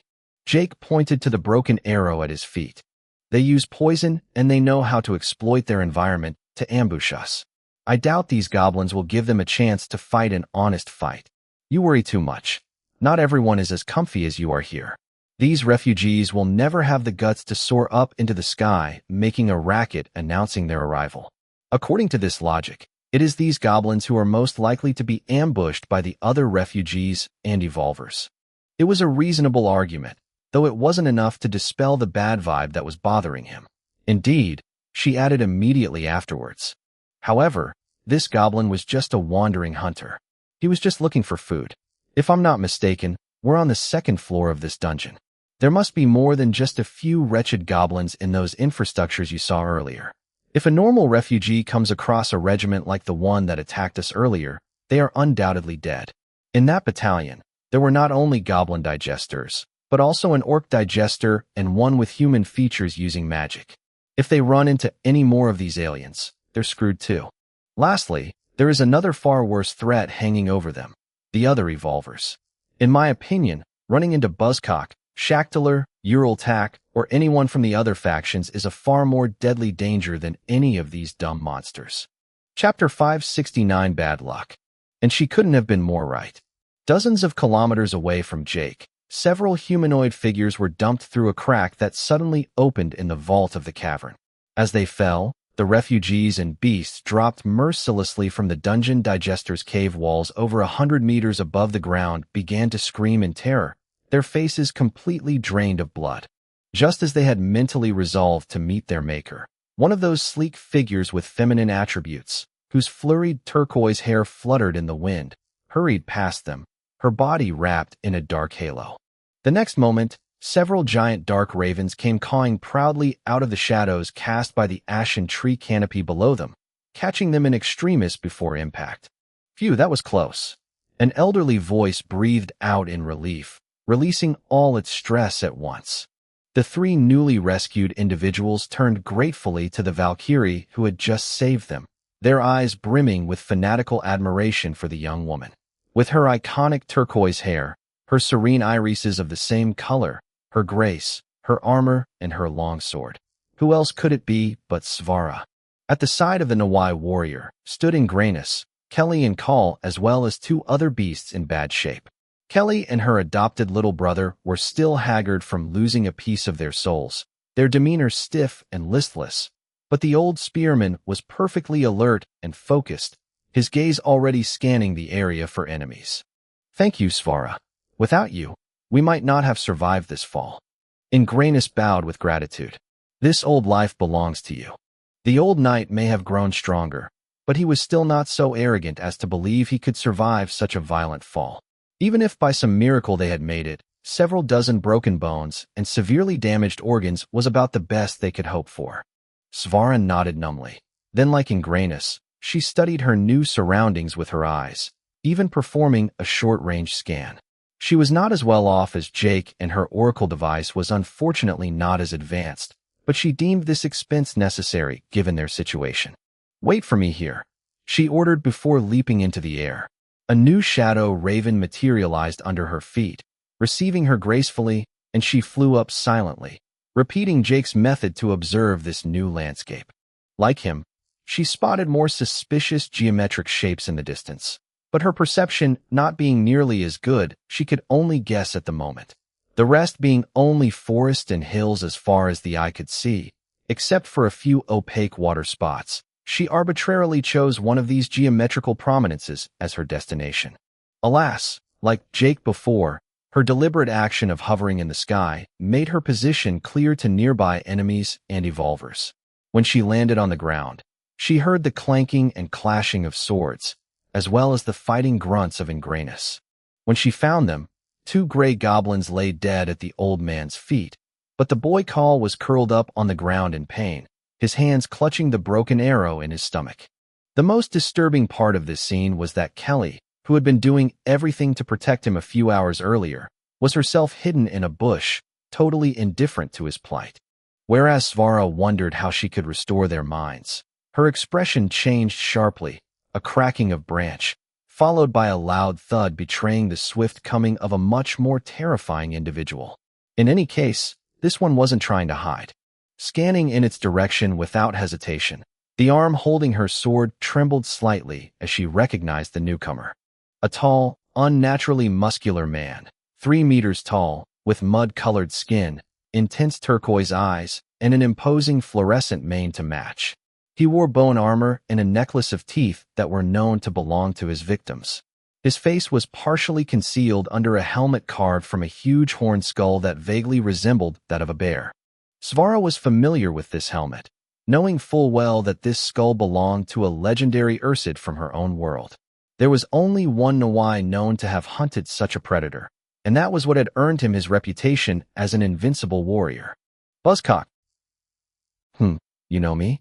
The giant was somewhat bewildered, but a cruel grin soon stretched his face. "Oh, you're a Nawai girl. I should have known better. Are you also letting that guy shag you to stay by his side?" "Shut up," Svara snapped with a disgusted scowl. She knew the detrimental treatment Nawai's women were subjected to before joining the mirror universe, and had also nearly paid the price hundreds of times. Without the oracle device, or ether, the difference in physical strength between the two genders of her species was so great that it was just impossible to resist. To flee would anyway lead only to the extinction of their species, and the Nawai females had long been conditioned by the customs of this primitive patriarchal society. Marginal and proud, if she had not voluntarily exiled herself from her own tribe, she would naturally have suffered the same fate. It was precisely because she knew the cruel and libidinous nature of Buzzcock that she could not hesitate. If she dithered even for the briefest moment or chose to flee, Kelly's fate would be sealed. After that, even if Svara had the means to restore her memory, amnesia might be the best of blessings. Instantly, a black radiance surged forth from her body, and 4 huge shadow wolves and as many ravens sprang out of her shadow as she leapt at her mortal enemy. Clang! Svara's longsword met Buzzcock's broad, double-edged axe, and the impact shook both of her arms, holding the weapon all the way to her brain. Biting her lip to keep herself from buckling, she shouted hoarsely, "Run, now!" Kelly didn't need her advice to bolt away, while Call had already passed out from the poison and his blood loss. As for Ingranus, he hadn't lived this long to be intimidated, but he sure knew when he was a burden to others. With a regretful sigh, he picked up the poisoned boy and chased after Kelly, who no longer knew what she was doing. As they ran away, the metallic clangs and clashes continued, the repeated impacts knocking down several trees and causing hundreds of silver-winged aliens to flee through the air, abandoning their previous perches. Only when the sounds became inaudible to their senses did Ingranus stop running, gripping Kelly tightly by the arm to keep her from darting off into the forest. Surveying the dense foliage and the oppressive silence around them, the old spearman broke out in a cold sweat as he realized they'd covered several kilometers and made a fair amount of noise. Holding his breath, he pressed his hand over Kelly's lips before she could protest, but that was the moment Call chose to wake up and bawl in pain. The Murtharian body passive and his vitality ether stat had kept him alive until now, but his wound had gotten worse. He was no longer bleeding, but the area around the wound had turned purple, blackish varicose veins reeking of rotting meat spreading across his entire torso. If the poison wasn't treated quickly, he would die. Ingranus had accumulated his fair share of experience, and he decisively reached into the faction vault and pulled out a large flask of digester blood. He ruthlessly pulled out the arrow, failing to stifle the child's scream of agony, quickly cleaned the wound, then poured a third of the contents over the wound, and the rest of the liquid into the barely conscious boy's mouth. The effect was immediate. The purplish tint of the skin around the wound shrank, and Call's labored breathing normalized. Kelly, who had seemed lost since the beginning, expressed a light touch of compassion at this moment, but this flash of lucidity faded away very quickly, leaving again place to a blank look. Once out of trouble, the trio looked for a hiding place under the assiduous supervision of Ingranus. Being the only one in fighting condition, he had to face the threats alone, but luckily for them this old man was not a normal refugee, but a veteran lancer. Besides having excellent survival skills, these lone goblins didn't stand a chance against him. Because they had been running like crazy and Call's screams had not been the least bit discreet, Ingranus had to deal with groups of 3 or 4 goblin digesters multiple times, barely finding time to catch his breath. Although he avoided the poisoned arrows, a scratch of which was synonymous with death in this forest, he was still wounded on multiple occasions despite his expertise with the spear. When they finally found a dead tree with a hollow trunk large enough to shelter them, his clothes were soaked with dried blood, and he could barely stand. Chapter 570: A Forest Full of Dangers. Once safe, Ingranus collapsed from exhaustion. Gritting his teeth in pain, he watched as Kelly and Call stood there like a rock instead of helping him dress his wounds. "Fuck this. Why have I become their nanny?" The old knight ranted under his breath with a brooding face. An honorable warrior feared no enemies, but dreaded pig teammates. The 2 retards were certainly in that category. If not for his uprightness, he would likely have ditched them long ago. His bandages done, Ingranus sprinkled some dirt on himself, sat cross-legged, and closed his eyes to see if he could recover. Too bad they couldn't get out of that trunk, nor light a fire, or they would attract a flock of enemies. Otherwise, he could have used his partial Murtharian body to boost his vitality and feed his cells. Without the other Murtharian bloodline skills to work with, the result would inevitably be inferior to Jake's, but it was better than hiding out here and fretting about when they would be flushed out. And it was clear, sooner or later, that would happen. These goblin digesters hadn't shown much flair so far, but their mounts had. He hadn't come across any of them in this forest, but he remembered the hideous canines that the 10 goblin generals rode during the previous assault. The goblins were not the only danger in this forest anyway. They had come across several species on the way, and all of them were extremely ferocious. The good thing was that the goblins and these beasts seemed to be enemies, one serving as food for the other. The digester beasts they had encountered so far had skittish characters, avoiding unnecessary confrontation. If his intuition was right, these digesters were derived from the herbivorous creatures and other harmless birds that made up the previous herd of scurrying beasts. His argument was that for the moment they had not come across any serious carnivores. Oh sure, these beasts wanted to eat them, but their morphology was not cut out for this kind of diet. Despite their hatred and aggressiveness, they were easily frightened and couldn't stop themselves from eating the grass and worms underfoot. Reflecting on this, Ingranus tore a piece of rotting bark from the dying tree they were hiding in, exposing several silver bugs anatomically similar to termites. Although they forsook the timber to prey on his fingers, their hunger pangs were flimsy. As soon as he let go of the piece of bark, they resumed feasting on the rotting trunk, which was much more accessible. This could be considered good news. Yet the old man was unable to smile. Only a naively optimistic or unconscious fool would forget that they were currently in the domain of a dungeon digester. It was objectively legitimate to think that the latter was privy to all their movements. I hope Svara makes it, he muttered as he turned his worried gaze in a certain direction where a battle beyond him was drawing to a close. I underestimated her.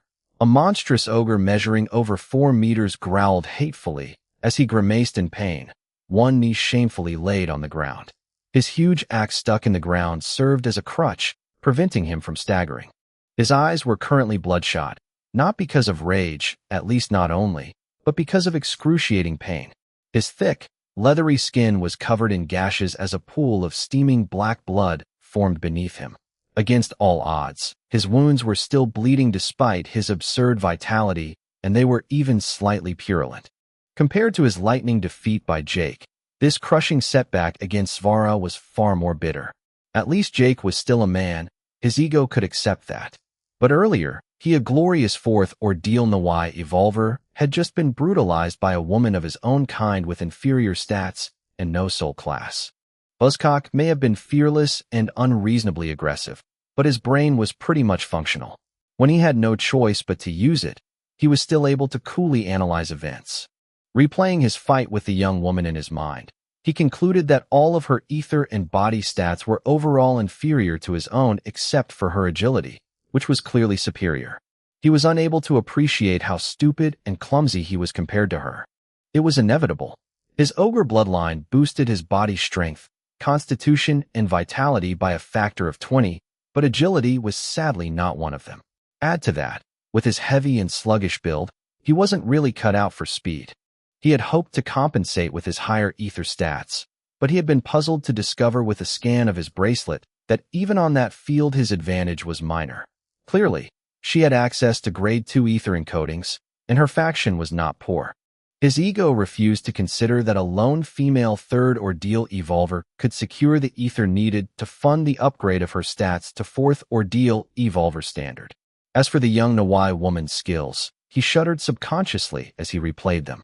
Those shadow wolves were annoyingly vile, bursting out of his shadow to chomp on his ankles and genitals with devilish timing. Her martial skills were significantly inferior to his, but the young woman somehow managed to thwart his techniques every time, disconcertingly dodging his most lethal attacks even when Buzzcock attacked her blind spots. But if he had to name the MVP of their fight that had completely ruined his chances of a sure victory, it was the weapon she had summoned towards the end of their fight that was responsible for all his wounds. In addition to being incredibly sharp and durable, her blade had managed to slice through his supposedly inviolable spirit body. Every time she slashed his skin, his soul also suffered damage his vitality could not do much about. His mistake had been to take on one of these slashes with his own body. From the first scratch, his soul was set on fire, his mind going blank with pain. Unable to string together any coherent thought, let alone control his ether or use his skills, Buzzcock had completely suffered the rest of the fight. If they hadn't been so deep in digester territory, his Oracle device's shadow guide would have saved him from this misfortune. But now, it was too late to regret. Even though Svara was not as weak as he would have liked, deep inside, he felt that this victory should have been his. His ogre bloodline skills were outrageously wicked, while his berserker soul class also boosted his stats as his body accumulated injuries. If the fight had gone on much longer, he would have undoubtedly won. Except that this was the moment Svara had chosen to fly away on one of her heinous shadow ravens. This luck. Damn it, Buzzcock roared, his angry voice echoing for miles around. Don't let me meet you again if you want to keep your head on your shoulders. Inwardly, he added grimly, I won't kill you right away, though. First, I'll make you wish you were dead. I'll ravage your body in my ogre form until you're half dead. Then I'll eat you alive and laugh at your desperation. At this point, you'll beg to become my slave so I can spare you. Let's see then, who is the real winner? While Buzzcock was rehashing the frustration of his defeat and his loathing for Svara by cooking up numerous plans for revenge, each more despicable than the last, the one occupying his thoughts had just landed on the top of a tree, pale-faced and gasping for breath. After having let herself slide down to the foot of the tree as silently as possible, her legs wobbled with exhaustion and then gave way under her modest weight. Sensing no enemy, she slumped against the tree behind her and closed her eyes. That was a close call. If it wasn't for my luck ether and my Bram sword, my teeth would have joined Buzzcock's collection. As she sat down, the adrenaline slowly left her body and the muffled ache of her wounds erupted all at once, electrifying her nerves. Guh. She couldn't hold back her pain-filled groan this time. A glance at her oracle status informed her that most of her bones were broken. Her tendons and muscles were also badly damaged. She could barely move her arms. Dealing with the brutal onslaught of a strength expert was definitely not as easy as she had tried to make it seem. Fortunately, Buzzcock was just as the rumors said, brutal and simple-minded. She bested him in ether control, and with the Murtharian body passive, her reaction time and intelligence clearly outclassed the barbarian. It was the only reason she was still alive. Her Bram sword was a trump card, and she would never have used it if she didn't have to. It was a legendary sword from the first ordeal world where she had obtained her Valkyrie bloodline. She had only been able to redeem it after her third ordeal. As Buzzcock had guessed by experiencing it firsthand, this sword could slice through the soul. Its inherent hardness was at 10,000 points without even including the ether density, and the blade was so sharp that it could slip between two atoms without any resistance. It was a natural counter to those tanky evolvers relying on their immense constitution. She hoped to have a few hours of respite to stabilize her wounds, but it seemed that she had exhausted her chance against Buzzcock. Shrill squeals sounded not far from her, and the ground shook slightly under the lumbering gait of a huge creature. Limping to a bush, she scrambled to hide until she could see what she was up against, but her eyes bulged with shock as she saw 20 goblin digesters with silver bows and daggers streaking past her in complete panic. These fearless monsters were actually running from something.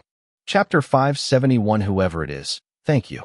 They all ignored her, and she understood why the next second. The earthquake intensified, and she heard the dull clatter of trees being violently felled by absolute force.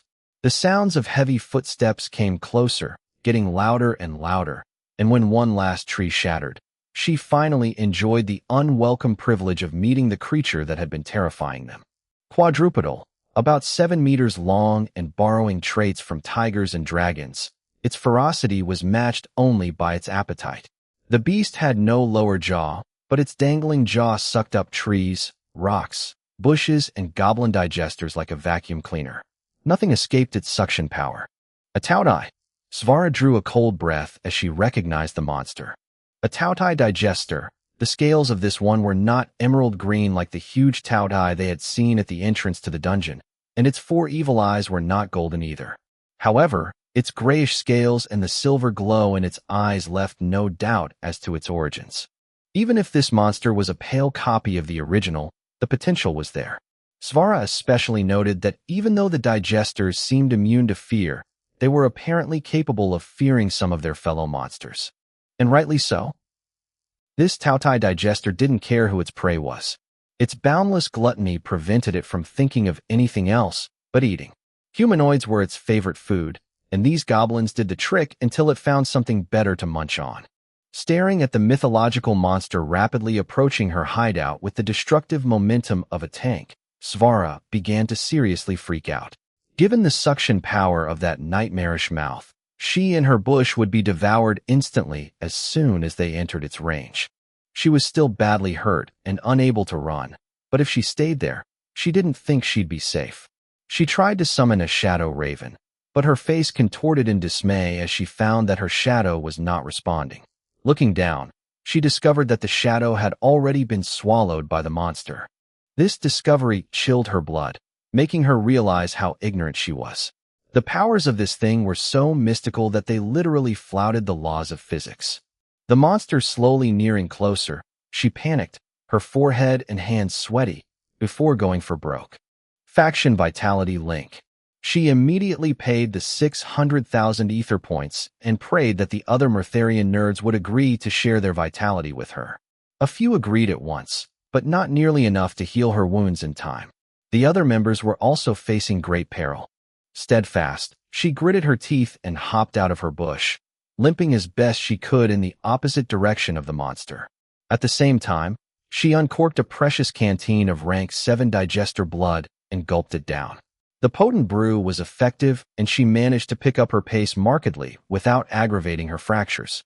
By channeling all of her constitution, strength, and vitality ether into one leg, she could achieve some stupendous leaps, but it would have consequences that were hard to gauge for the rest of her body. It was rarely a good idea to lower the ether stats of one part of her body below that of the ether density. With her entire body damaged, if she shifted too much ether, it was possible for her heart to give out, or worse, she could pass out. As the woman suddenly jumped out of the bush, the silvery gleam in the Tautye's eyes shimmered voraciously, and the monster suddenly galloped forth. In 2 strides, the beast was already on her. "Shit, I'm dead," she cursed, rummaging through her space storage, then the faction vault to pull out all the grenades in her possession. With a few deft throws, they all disappeared into the monster's mouth, and a series of muffled explosions detonated inside it. The Tautai digester stopped momentarily, giving her several precious seconds of respite, then coughed up a cloud of black smoke before starting moving again, this time staggering slightly. Even stunned and injured, this monster was still able to catch up with her in a few strides. In fact, the gluttonous creature only staggered for a few seconds before trotting forward, then galloping again as if nothing had happened. If not for its slowness, she would have been in his stomach long ago. Just when she thought she was really screwed, the miracle she had hoped for finally happened. Someone accepted the transfer of wounds. Instantly, the multiple fractures and lesions crippling her body vanished, her body regaining its former youthful beauty and perfection. For Svara, who no longer had any faith, she was so overwhelmed that she tripped over a branch in front of her, rolling several meters before getting back on her feet, her face pink with joy. "Whoever it is, thank you." Among the Murtharian nerds, there were only Jake, Sigmar, Drastin, and possibly Kevin capable of immediately accepting an injury transfer without even knowing the severity of those injuries. Besides these members, Mufasa and Shere Khan were also possible candidates. Sigmar and Kevin were not familiar with her, and Drastin had no real reason to sacrifice himself for her. The felines barely used their oracle device, so whether Mufasa or Shere Khan saved her was even less likely. By deduction, it could only be Jake. Her wounds healed, she dashed off, escaping the monster's suction range in a flash. Without looking back, she bolted into the tall grass to hide her presence, then changed direction again to let the Tautai continue its chase back toward the goblins. Out of the woods, she thought back to the cozy feeling the vitality link gave her and realized they had underestimated this skill faction. When they had connected their vitality to hers, the vitality ether flow had told her their position. She could also roughly tell which direction Jake was headed. Weighing the pros and cons, she finally decided to head toward one of the other refugees who had transferred their vitality to her. If Jake could accept her injuries without batting an eyelid, he wasn't in any danger at the moment. She was more concerned about these new members. If she could find Ingrainus, Kelly, and Call in the process, that would be great. Will frowned as he received the notification that Svara had activated the vitality link. Unlike the other refugees, he had handled the roller coaster through the tunnels beautifully. In addition to riding his Charizard dragon, 4 of the 5 creatures he had tamed were positioned in tight formation around him. Funnily enough, the scale-covered calf didn't make it. Wherever it was in the dungeon, it was most likely dead. If his beasts were Murtharian nerds, he could have sacrificed one to save Svara, but his taming had not yet reached that stage. As for his dragon, it was far too precious to risk his life. After all, it wasn't necessarily safe here either. Whatever it was that had threatened the Valkyrie, he wasn't safe from meeting it either. All right, Vulture, you go fly over. Chimera, you will scout. Red Urchin, you assist them with your mental sense. Will gave a series of orders, keeping only the multicolored cobra at his side.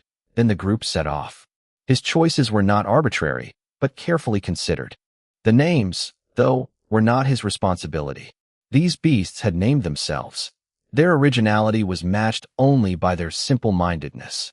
The red urchin could drift in the air with its telekinesis and had a powerful mental sense, making it perfect for exploration.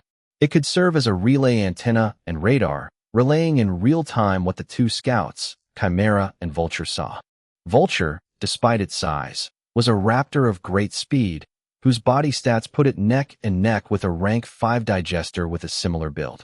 A rank 5 digester dropped between 165 and 657 ether points when compressed by the Oracle device, this sum rarely exceeding 5% of the creature's original ether. Assuming its ether stats were balanced and limited to the standard 7, an average rank 5 digester would have ether stats around 411 points. As creatures born of ether, these tended to be balanced with pure ether, but many low-rank digesters focused on their strength, constitution, and vitality ether. Pure ether was the same ether as the ether density. Because of its energy-amplifying properties, it affected strength, constitution, and all other stats to some extent, but had little impact on physics constants, reflexes, reaction time, perception, or metabolism. Certain physical and biological processes simply could not go faster, even if energy was abundant. The variants were the ones to really watch out for. They could cram all their ether into one stat or awaken other kinds of ether, such as ether of luck or charisma. Any irregular digester should be treated with extreme caution. A sufficient ether level was only one of the requirements for a digester to evolve. Some ranks 1 could yield more ether than some ranks 6, but this was very rare. The one thing that was certain, however, was that each advancement in rank of a digester brought it closer to its final evolutionary form. If the evolution was considered successful, body stats, ether skills, spirit level, and other attributes would usually be greatly enhanced. The fact that Vulture could compete with a normal rank 5 wing digester made it superior to most 3rd ordeal evolvers, while the worst 4th ordeal evolvers were not immune to defeat. If Will was honest, this raptor was much stronger than he was. Chapter 572 Moral Flexibility. Cobra was somewhat slow and fragile, but its bites were lightning fast, and its poison highly venomous. His hood and scales could also hypnotize his victims, compensating for its poor speed. Keeping it close to him and his dragon was the best way to take advantage of its faculties. Last but not least, Chimera was the main fighter of their squad, even more ferocious than Charizard and Vulture. Despite his potential, his dragon was still young and could not compete with this highly versatile hybrid predator. It hasn't shown much until now, but the beast was strong and fast despite its mass, and its 8 spider-like legs ending in clawed pads allowed it to operate on any terrain, no matter how rough it was. Will had seen him snapping in half a big tree with his mandibles a few minutes earlier, and this scene had made a strong impression on him. Once they were each at their posts, it wasn't long before they encountered their first wandering goblin digesters. Like the ones Jake and Ingrainus had encountered, these ones seemed to be their only to hunt, but became hysterical and bloodthirsty as soon as they crossed them. The first dozen or so were butchered by Chimera, while Vulture mauled a few more in a short aerial battle. As their ether and spirit levels slowly rose, Will politely suggested to the 2 strong beasts that they spare some of the injured goblins for his own benefit. Although he didn't like to get his hands dirty, a merchant like Will wasn't one to pass up an easy profit. Of course, a portion went to his dragon, while the cobra also received its share. Selfishness under the guise of altruism was his kingly plan to achieve greater strength without effort. When they were about to take a break, Red Urchin detected a presence, and Vulture immediately charged at it, ready to tear it to pieces with its talons and beak. Chimera also charged furiously, leaping from tree to tree like a jumping spider. Boom! An oppressive spiritual aura exploded from the epicenter of the collision, mercilessly pushing the two creatures back.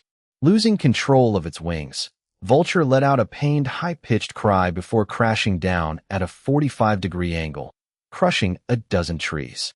Chimera only backed up a few steps, but the beast was reeling dangerously as if drunk, its eyes cloudy and unfocused. Even the red urchin that was passively levitating further away was affected by this spiritual burst. An intangible sphere automatically erected itself around its spiny body, completely neutralizing this invasive energy. Will and Charizard rushed to assist their companions. He already feared the worst when he saw the power of this aura, and his heart sank when he recognized the newcomer. It was an elegant Nawai man wearing a green velvet coat with a long collar, woolen pants, and brown leather boots. His greatcoat opened in the front to reveal a muscular naked torso without a bit of fat. Coupled with such psychic energy, there was only one of Buzzcock's subordinates matching the description. "Hello there." Fumdaff greeted them as he retracted his killing intent. He was accompanied by two other fourth ordeal Nawai warriors wielding a long sword and a mace respectively. The Nawai mage had also recognized this human. Because of the Murtharian body passive, all Murtharian nerds had common physical traits: gold and silver eyes and hair, long translucent canines and claws, a tall stature, a developed musculature, and an abnormally high body temperature. These mutations were not as extreme as Jake's, but the longer they had been enjoying the Murtharian body passive, the more pronounced these physical traits were likely to be. Will hadn't really exploited the potential of this faction skill, but he was still one of the oldest members. Even without meaning to, it was hard not to change. Instead of greeting him back, Will promptly equipped an assault rifle whose bullets had been reinforced with grade 2 penetration and hardening encoding. Each bullet processed cost 500,000 ether points. It was lavish spending, even for him. "Leave," Will commanded like thunderclap, infusing his voice with charisma ether. The two Nawai warriors at the mage's side nodded their heads and turned back with an indifferent air as if this decision came naturally from themselves. Yet, as they were about to merge into the forest, Fumdaff grabbed their shoulders, preventing them from moving any further. He whispered something in a guttural language, and the two fourth ordeal evolvers turned green with anger, an emotion more bearable than shame. "Nice trick," Fumdaff complimented with a faint smile. "But it's not enough." The next moment, it was Will who changed his expression when Cobra, who until then had been content to pretend to be a scarf, abruptly constricted the dragon's throat before pressing his fangs closer to Charizard's neck, its jaw stretched wide open. Compared to him, Fumdaff had neither moved nor uttered anything. That said a lot about their level difference and the very nature of their powers. Next to Fumdaff, Will was just a bug that the Nawai mage could squash with a single thought. "What do you want?" Will asked alertly, before shrugging and relaxing his guard. If this guy wanted them dead, all he had to do was snap his fingers. With his two brainless companions obeying him at the drop of a hat, he didn't even have to move. Chimera and Vulture might be able to put on a fight, but only if they could resist the enemy's control. On that subject, Will had no confidence in them. In the end, they were only beasts. Only Red Urchin was reliable, but it was definitely not a melee fighter. It would be trashed by all the players present in hand-to-hand combat, with the possible exception of Will himself. Observing the many subtle variations in expression across the businessman's face, Fumdaff chuckled inwardly and affably proposed while spreading his arms. "Hey, do you want to form a temporary alliance? As you should know by now, this is a dangerous place. Together, our chances of survival are much better." Will considered his offer for a moment before countering with his opponent's exact wording. "And why should I trust you? As you should know by now, my boss is here to kill you, boss." The Nawai warrior armed with the long glaive immediately shot him a murderous look. If Fumdaff gave the order, he would chop him down with his blade in a heartbeat. The other warrior armed with a large steel mace pursed his lips, but his reaction was much more tame compared to his colleague. On the other hand, Fumdaf's smile stretched as he received this confirmation. I don't fucking care if this moron dies. I need a smarter leader. That didn't mean that he considered Jake and his band of misfits as an option. What he meant by a smart, competent leader was an evolver with a higher ordeal count than he had and preferably with a stable mentality. Nawai males were limited in this respect, so joining another tribe would not do him any good. Despite this, he was still a male, and his aggressiveness and libido were well above normal. His sense of morality was also much more flexible. His reply to Will showed the extent of this flexibility. With no warning, Fumdaf somersaulted with an unreal sidestep, reappearing in front of his fourth ordeal compatriot with the glaive. Then a translucent blade radiating a faint gray light appeared in his left hand as he lashed out with it like a serpent. At the same time, a soul arrow was unleashed from his glabella, shooting straight into the forehead of his mate. The Nawai warrior did live up to the prestige of his 4 ordeals and raised his weapon in time to parry the eerie sword. But there was nothing he could do about the soul arrow, except to take it directly. As it went through his skull, he groaned from the splitting headache, his mind going blank for a second. But even if he could respond in time, his efforts would not have been enough. Instead of taking advantage of his former ally's days to alter his stroke's trajectory, Fumdaf's spectral blade continued its course, passing through the Nawai warrior's solid glaive without the latter offering any resistance. It was as if the two weapons were not operating on the same plane of existence. The translucent blade then stabbed straight through the Nawai's throat before following up with a horizontal sweep that was supposed to behead the enemy. No blood spurt, and no rolling head came to confirm the murder. Instead, the Nawai warrior's neck remained unharmed while his body was still frozen in the same defensive stance. His face, meanwhile, which for a few milliseconds had been racked by a pounding headache, was now completely relaxed, his eyes eternally blank. He was dead. At least, his soul was. Will and Charizard gulped with difficulty as they understood the gruesomeness of this dastardly technique. So this is a real soul spell. This was not the kind of spontaneous soul attacks that Jake and the others were able to concoct on the fly. This spell could slice a soul. Had Svara been there, she would have been shell-shocked to learn that there existed spells capable of accomplishing, if not outshining, the prowess of her Bram sword. What are you doing? Are you betraying our Shurbai tribe? The other warrior yelled, huge veins congesting his face in outrage. If Fumdaf didn't know that his ostensible anger was fake, he would surely be dead by now like his comrade. With a sneer, the mage Nawai spat hostilely. Peh, you know why I'm doing this, Iskar. Buzzcock is no longer fit as our tribe leader. If we keep following him, he will drag the whole Shurbai tribe down. Don't tell me you haven't figured that out yet. Our tribe has been stagnating since our 4th ordeal. It won't be too long before it starts to decline. Buzzcock is becoming scared of risking his life. I know it, and I'm sure you know it too. He won't take the 5th ordeal.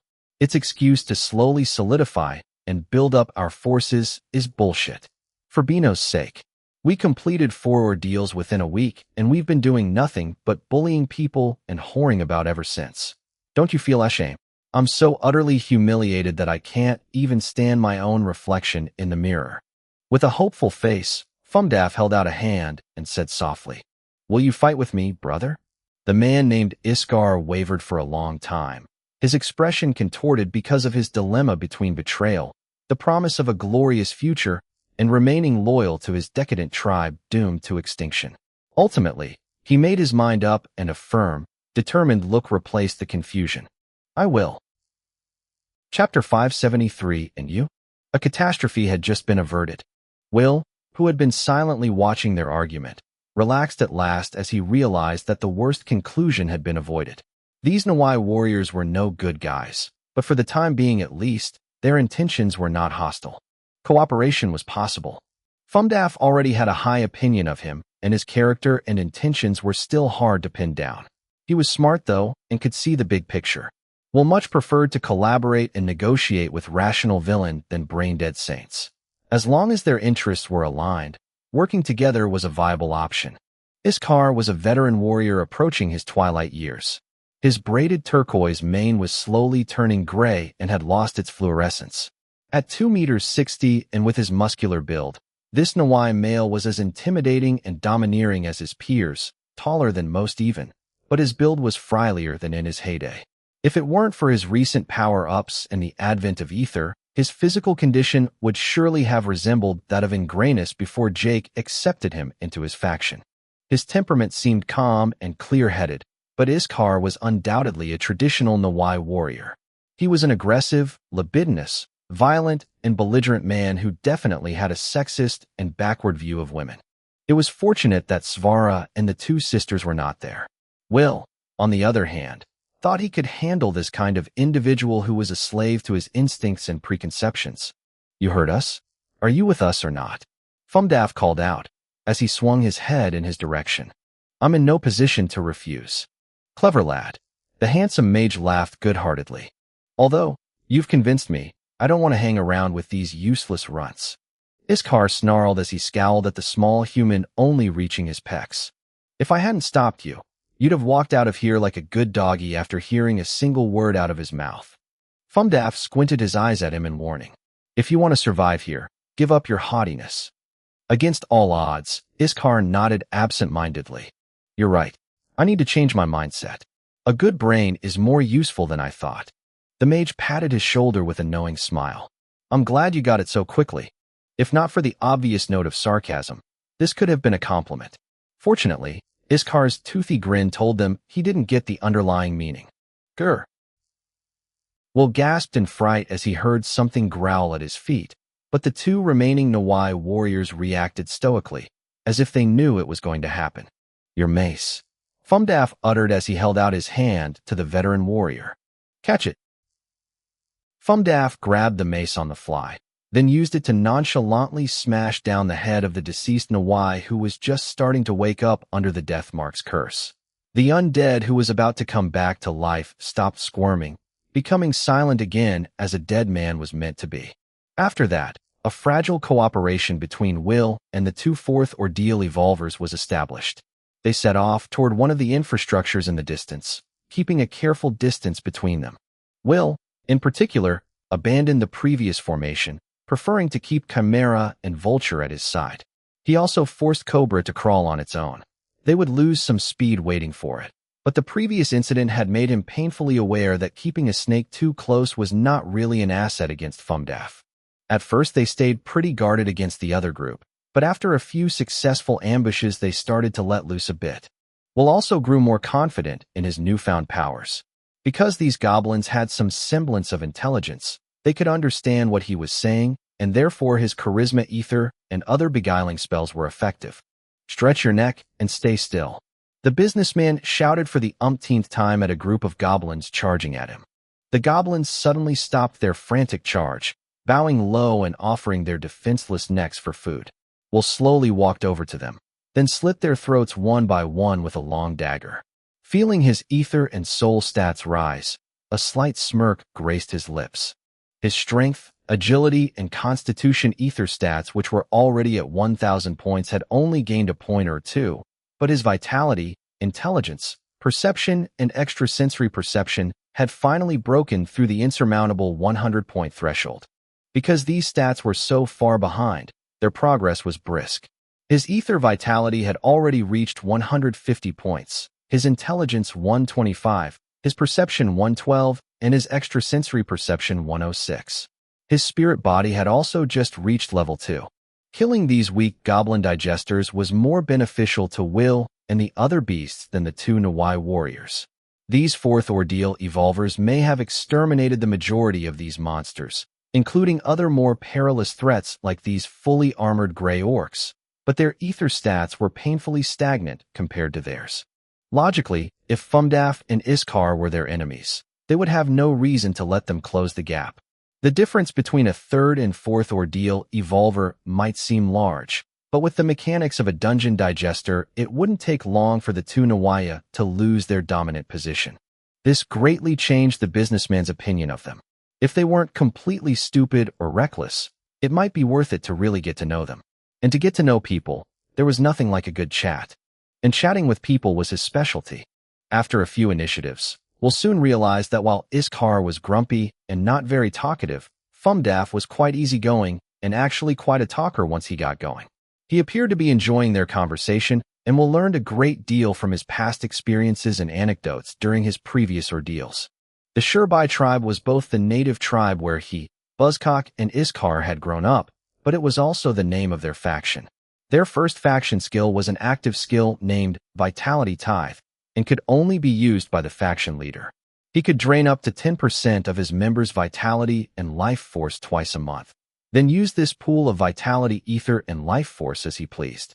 It was a tyrannical skill, which could, however, be used in the interest of the group in the right hands. Buzzcock, however, obviously could not be called a good leader. There was only one really important person in their faction, and that was himself. The rest were just pawns on his road to success that he could discard at any time to achieve his goals. After having broken the ice and exchanged their experiences for a few minutes, we'll approach the sensitive subject and asked with a sincere curiosity, "Why would you kill that comrade and leave Iskar alive? I'm sure you could coax him out with your skills. Maybe forcing them to sign a slave contract is not out of the question." Fumdaf swiped the air before him, and a blade of bluish energy glowing like lightning shot out, slicing through a dozen trees and 7 goblins hiding in the bushes, before explaining laconically, "It was a spy from Shaktalar. I may be the only one with this kind of skill in the Shurbai tribe, but Shaktalar is an ice mage himself. Even though the Shirals are a bulky species and built for brawn, unlike the Nawai males, they are cunning, patient, and their civilization is far more advanced than ours. Which is, to be totally frank, not that great of an achievement." Will could feel the sourness behind those words. It must have been terribly traumatic to believe that they were the best warriors in the world, only to realize that on the scale of the mirror universe they were nothing. Nawaya were just a joke at a cosmic scale.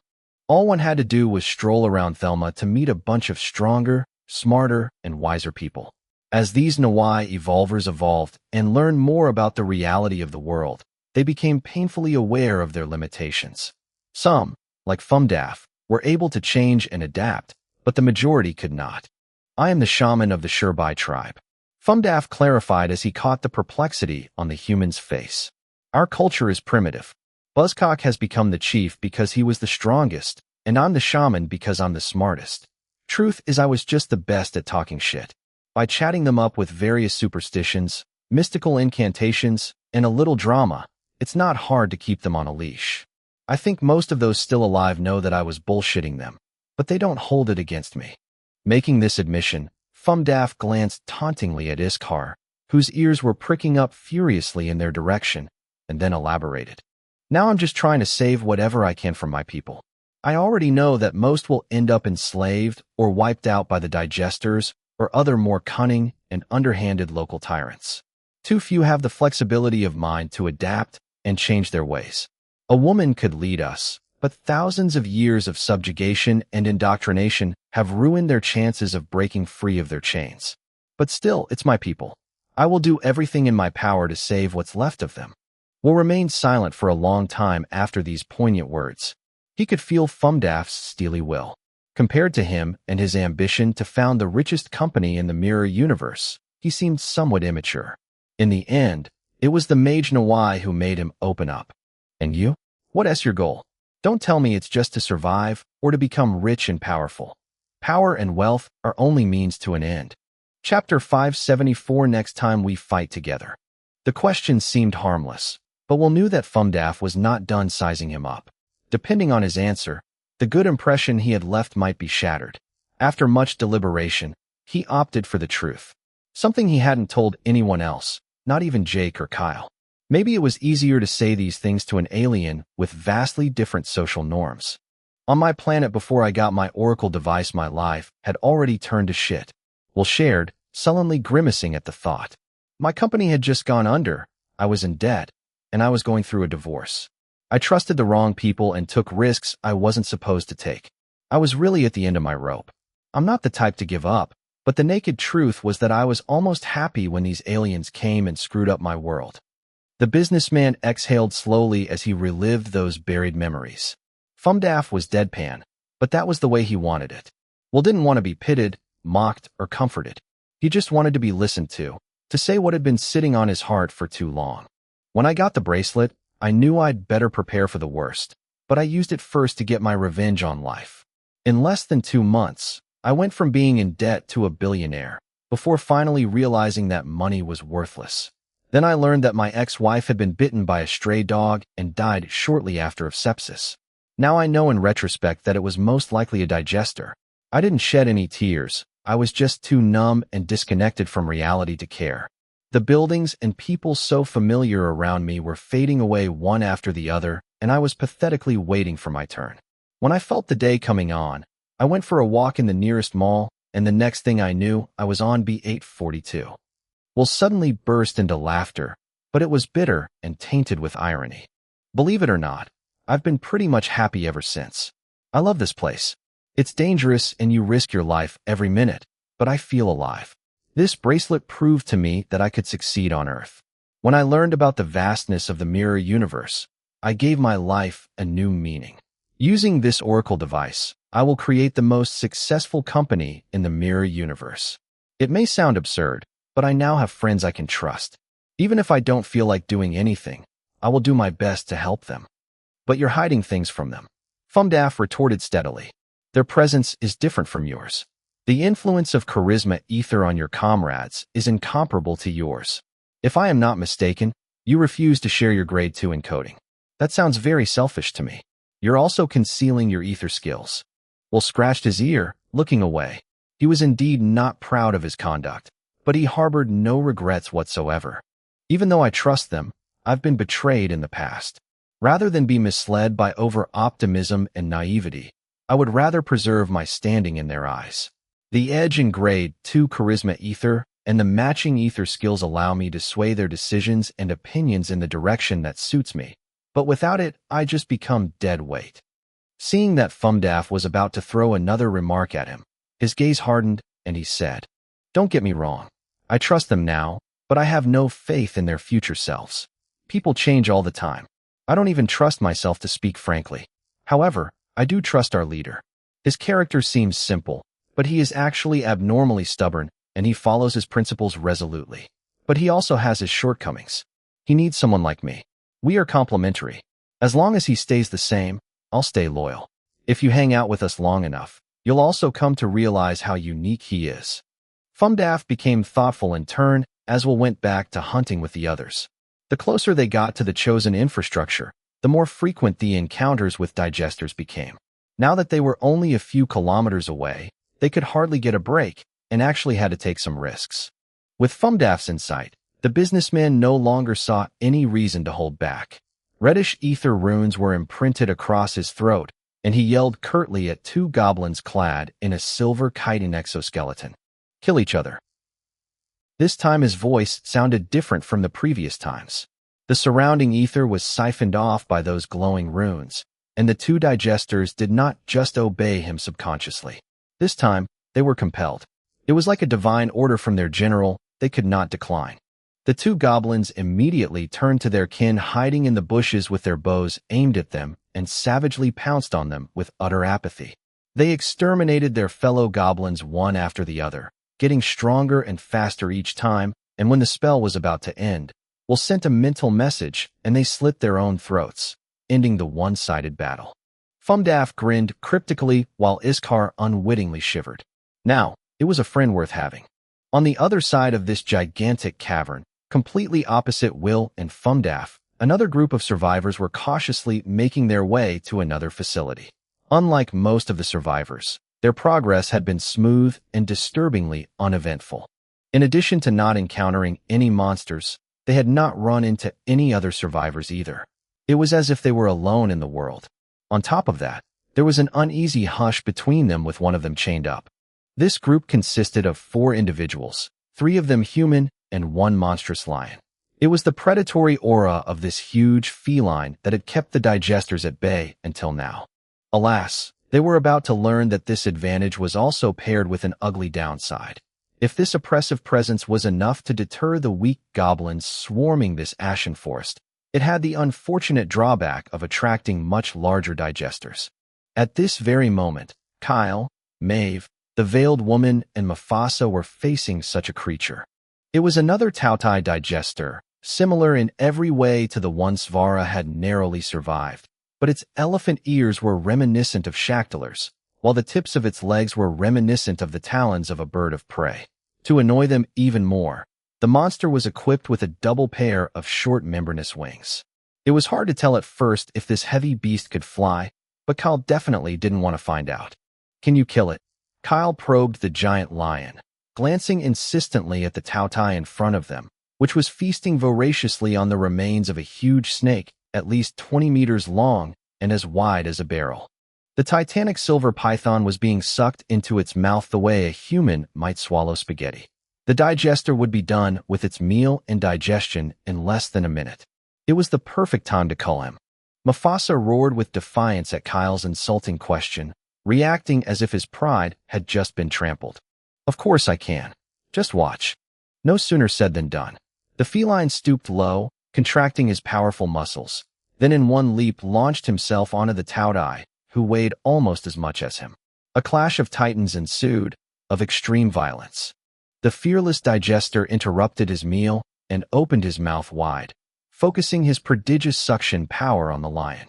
Mufasa dodged nimbly with astounding speed for his size, executing a twisting somersault worthy of the best acrobats before landing hard on the beast's back, digging his claws deep into it. The monster's scales were incredibly durable, and a spray of sparks flew as Mufasa's claws clattered against them. He had to apply his full strength to finally break through the natural armor. A stream of silver blood gushed out of the gaping wounds as the giant lion wreaked havoc over the creature's back, compulsively lacerating the beast, his fangs also planted deep in its neck. The Tautya's nape was even stouter, and Mufasa had not yet managed to reach an important artery, let alone break its spine in two.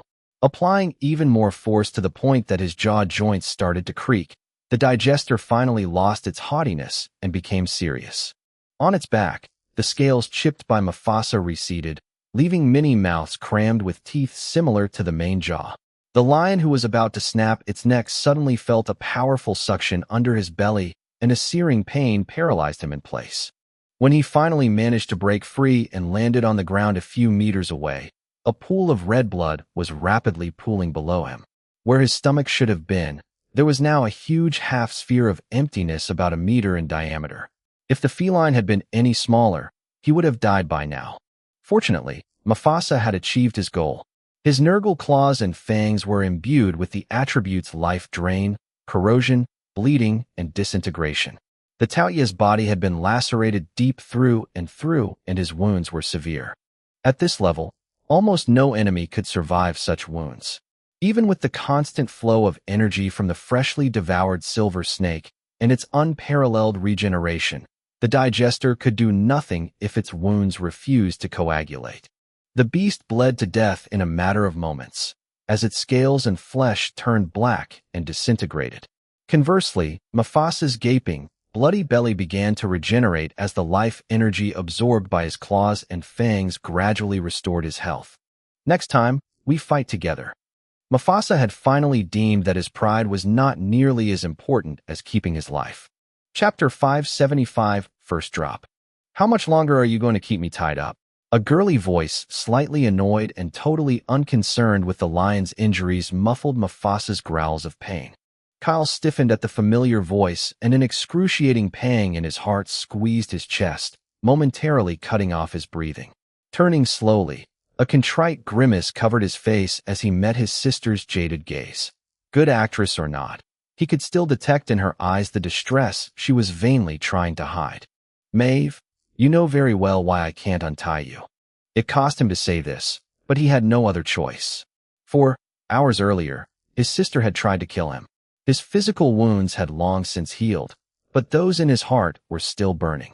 When they had set foot in that giant forest, they had waited for Maeve to come to her senses before setting out. Mufasa had volunteered to carry her on his back and ensure her protection, and Kyle had gladly accepted. The veiled woman had not batted an eyelid, and everything seemed to be going well given the strength of their group. Mufasa's strength spoke for itself, while the veiled woman's strength remained a mystery, but she was still a sixth ordeal evolver, or perhaps even stronger. His own strength wasn't too bad, and even if Maeve was a normal human, it was more than enough with the three of them to provide protection.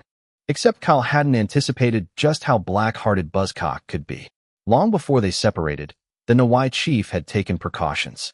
If the young woman were to join up with her brother in any way, she had orders to kill him no matter what. If that's all it wasn't a big deal because Kyle knew it wasn't her fault. But Buzzcock had done much worse. Ever since he had learned of the existence of her older brother and how he had lost to Jake, he had also ordered her to hate them. The slave contract could not directly brainwash or lobotomize a person. A direct command like, get stupid or smart, would obviously not work. Instead, the person had to try to act and think that way. In the long run, it might just work.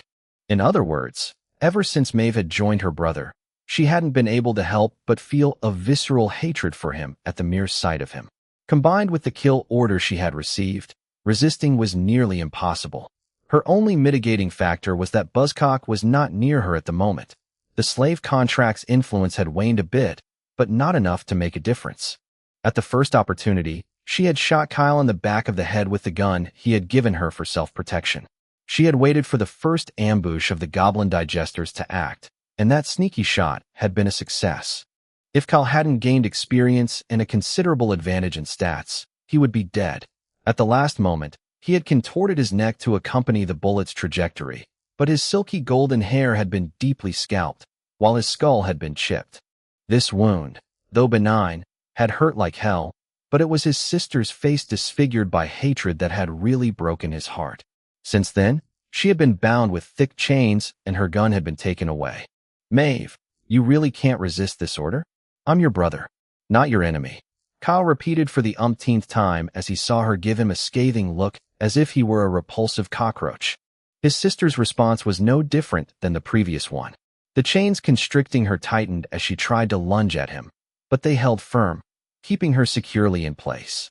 Unable to press on, she used the only means at her disposal to convey her hatred. Pah! Maeve brazenly spat in his face.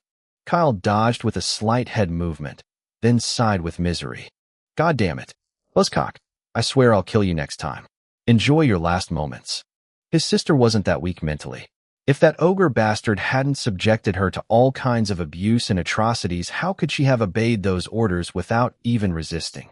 It was as if a seed of reverential fear towards Buzzcock had sprouted in her, nestled deep in her heart. Without resorting to an ether or soul spell, it would take a long psychotherapy to help her recover from her traumas. At least she's not crying. Kyle consoled himself, his forehead creased as if to better convince himself. If he knew that most PTSD patients behave the same way, he probably wouldn't have been as optimistic. Kyle was surprised at the silence of Mufasa, who had been mediating between the two siblings until now, defusing most of the squabbles. His predatory presence was enough most of the time to override the mental imprint left by Buzzcock on the young woman's soul. When he looked for him, he found the feline not far from the digester Taoye's corpse that he had just defeated. Besides the usual ether filaments floating on its surface, something else had rolled to the ground near its head. A crystal. It was a smooth, spherical white crystal about the size of a basketball. Its appearance was reminiscent of the ether crystals used to store various kinds of ether, but there were also two major differences. The first was that this crystal was far too big, and its hue tended to the silvery one that was customary among digesters. The only type of ether that Jake knew of that was remotely comparable was his gray ether, but he had never tried to store it in a crystal. The second was that inside a complex ether symbol consisting of thousands, perhaps millions or billions of ether runes, bathed within, confined to the interior of the sphere. The color of this ether symbol was not silver, but more of a neon green. What the hell is that? Kyle shouted with curiosity mixed with distrust. As he was about to pick up the thing, someone beat him to it, and it was only when his hand closed on empty space that he blinked stupidly as he realized what had just happened. When he turned his head, he found the crystalline sphere in the arms of the veiled woman, who was apparently studying it with the highest concentration. Hey, it doesn't belong to you. Kyle scolded her gruffly. After his sister had tried to kill him, his mood had deteriorated and he was in dire need of an outlet. The veiled woman ignored him as usual, continuing to stare at the object with keen interest. This only fueled the anger of the playboy. Fortunately, this time he had Mufasa on his side. Kyle's right. I killed this monster. The lion interjected as he stepped heavily towards the veiled woman. That shiny stone is rightfully mine. She ignored him as well, but as Mufasa was about to pop her head off with a thunderous clawed slap, she tossed him the trinket and said neutrally, "You can have it. I was just looking." Kyle let Mufasa study the crystal as well, but clearly the lion was not good with this kind of thing. He seemed more interested in the shine of the object than the ether symbol inside. "Can I take a look?" he asked the feline politely. Starting to get bored, Mufasa nodded and let him grab the sphere. When he held it in his hands, nothing happened, but upon scanning it, he received the following report. Ether skill, devour. Your mouth can generate a powerful attraction force capable of siphoning off the environment within a 5-meter radius. Each additional level doubles the range and pull of the technique. Kyle immediately understood how valuable this crystal was, but at the same time he got a sense of why the veiled woman had lost interest in it so quickly. For them, this ether skill was basically useless.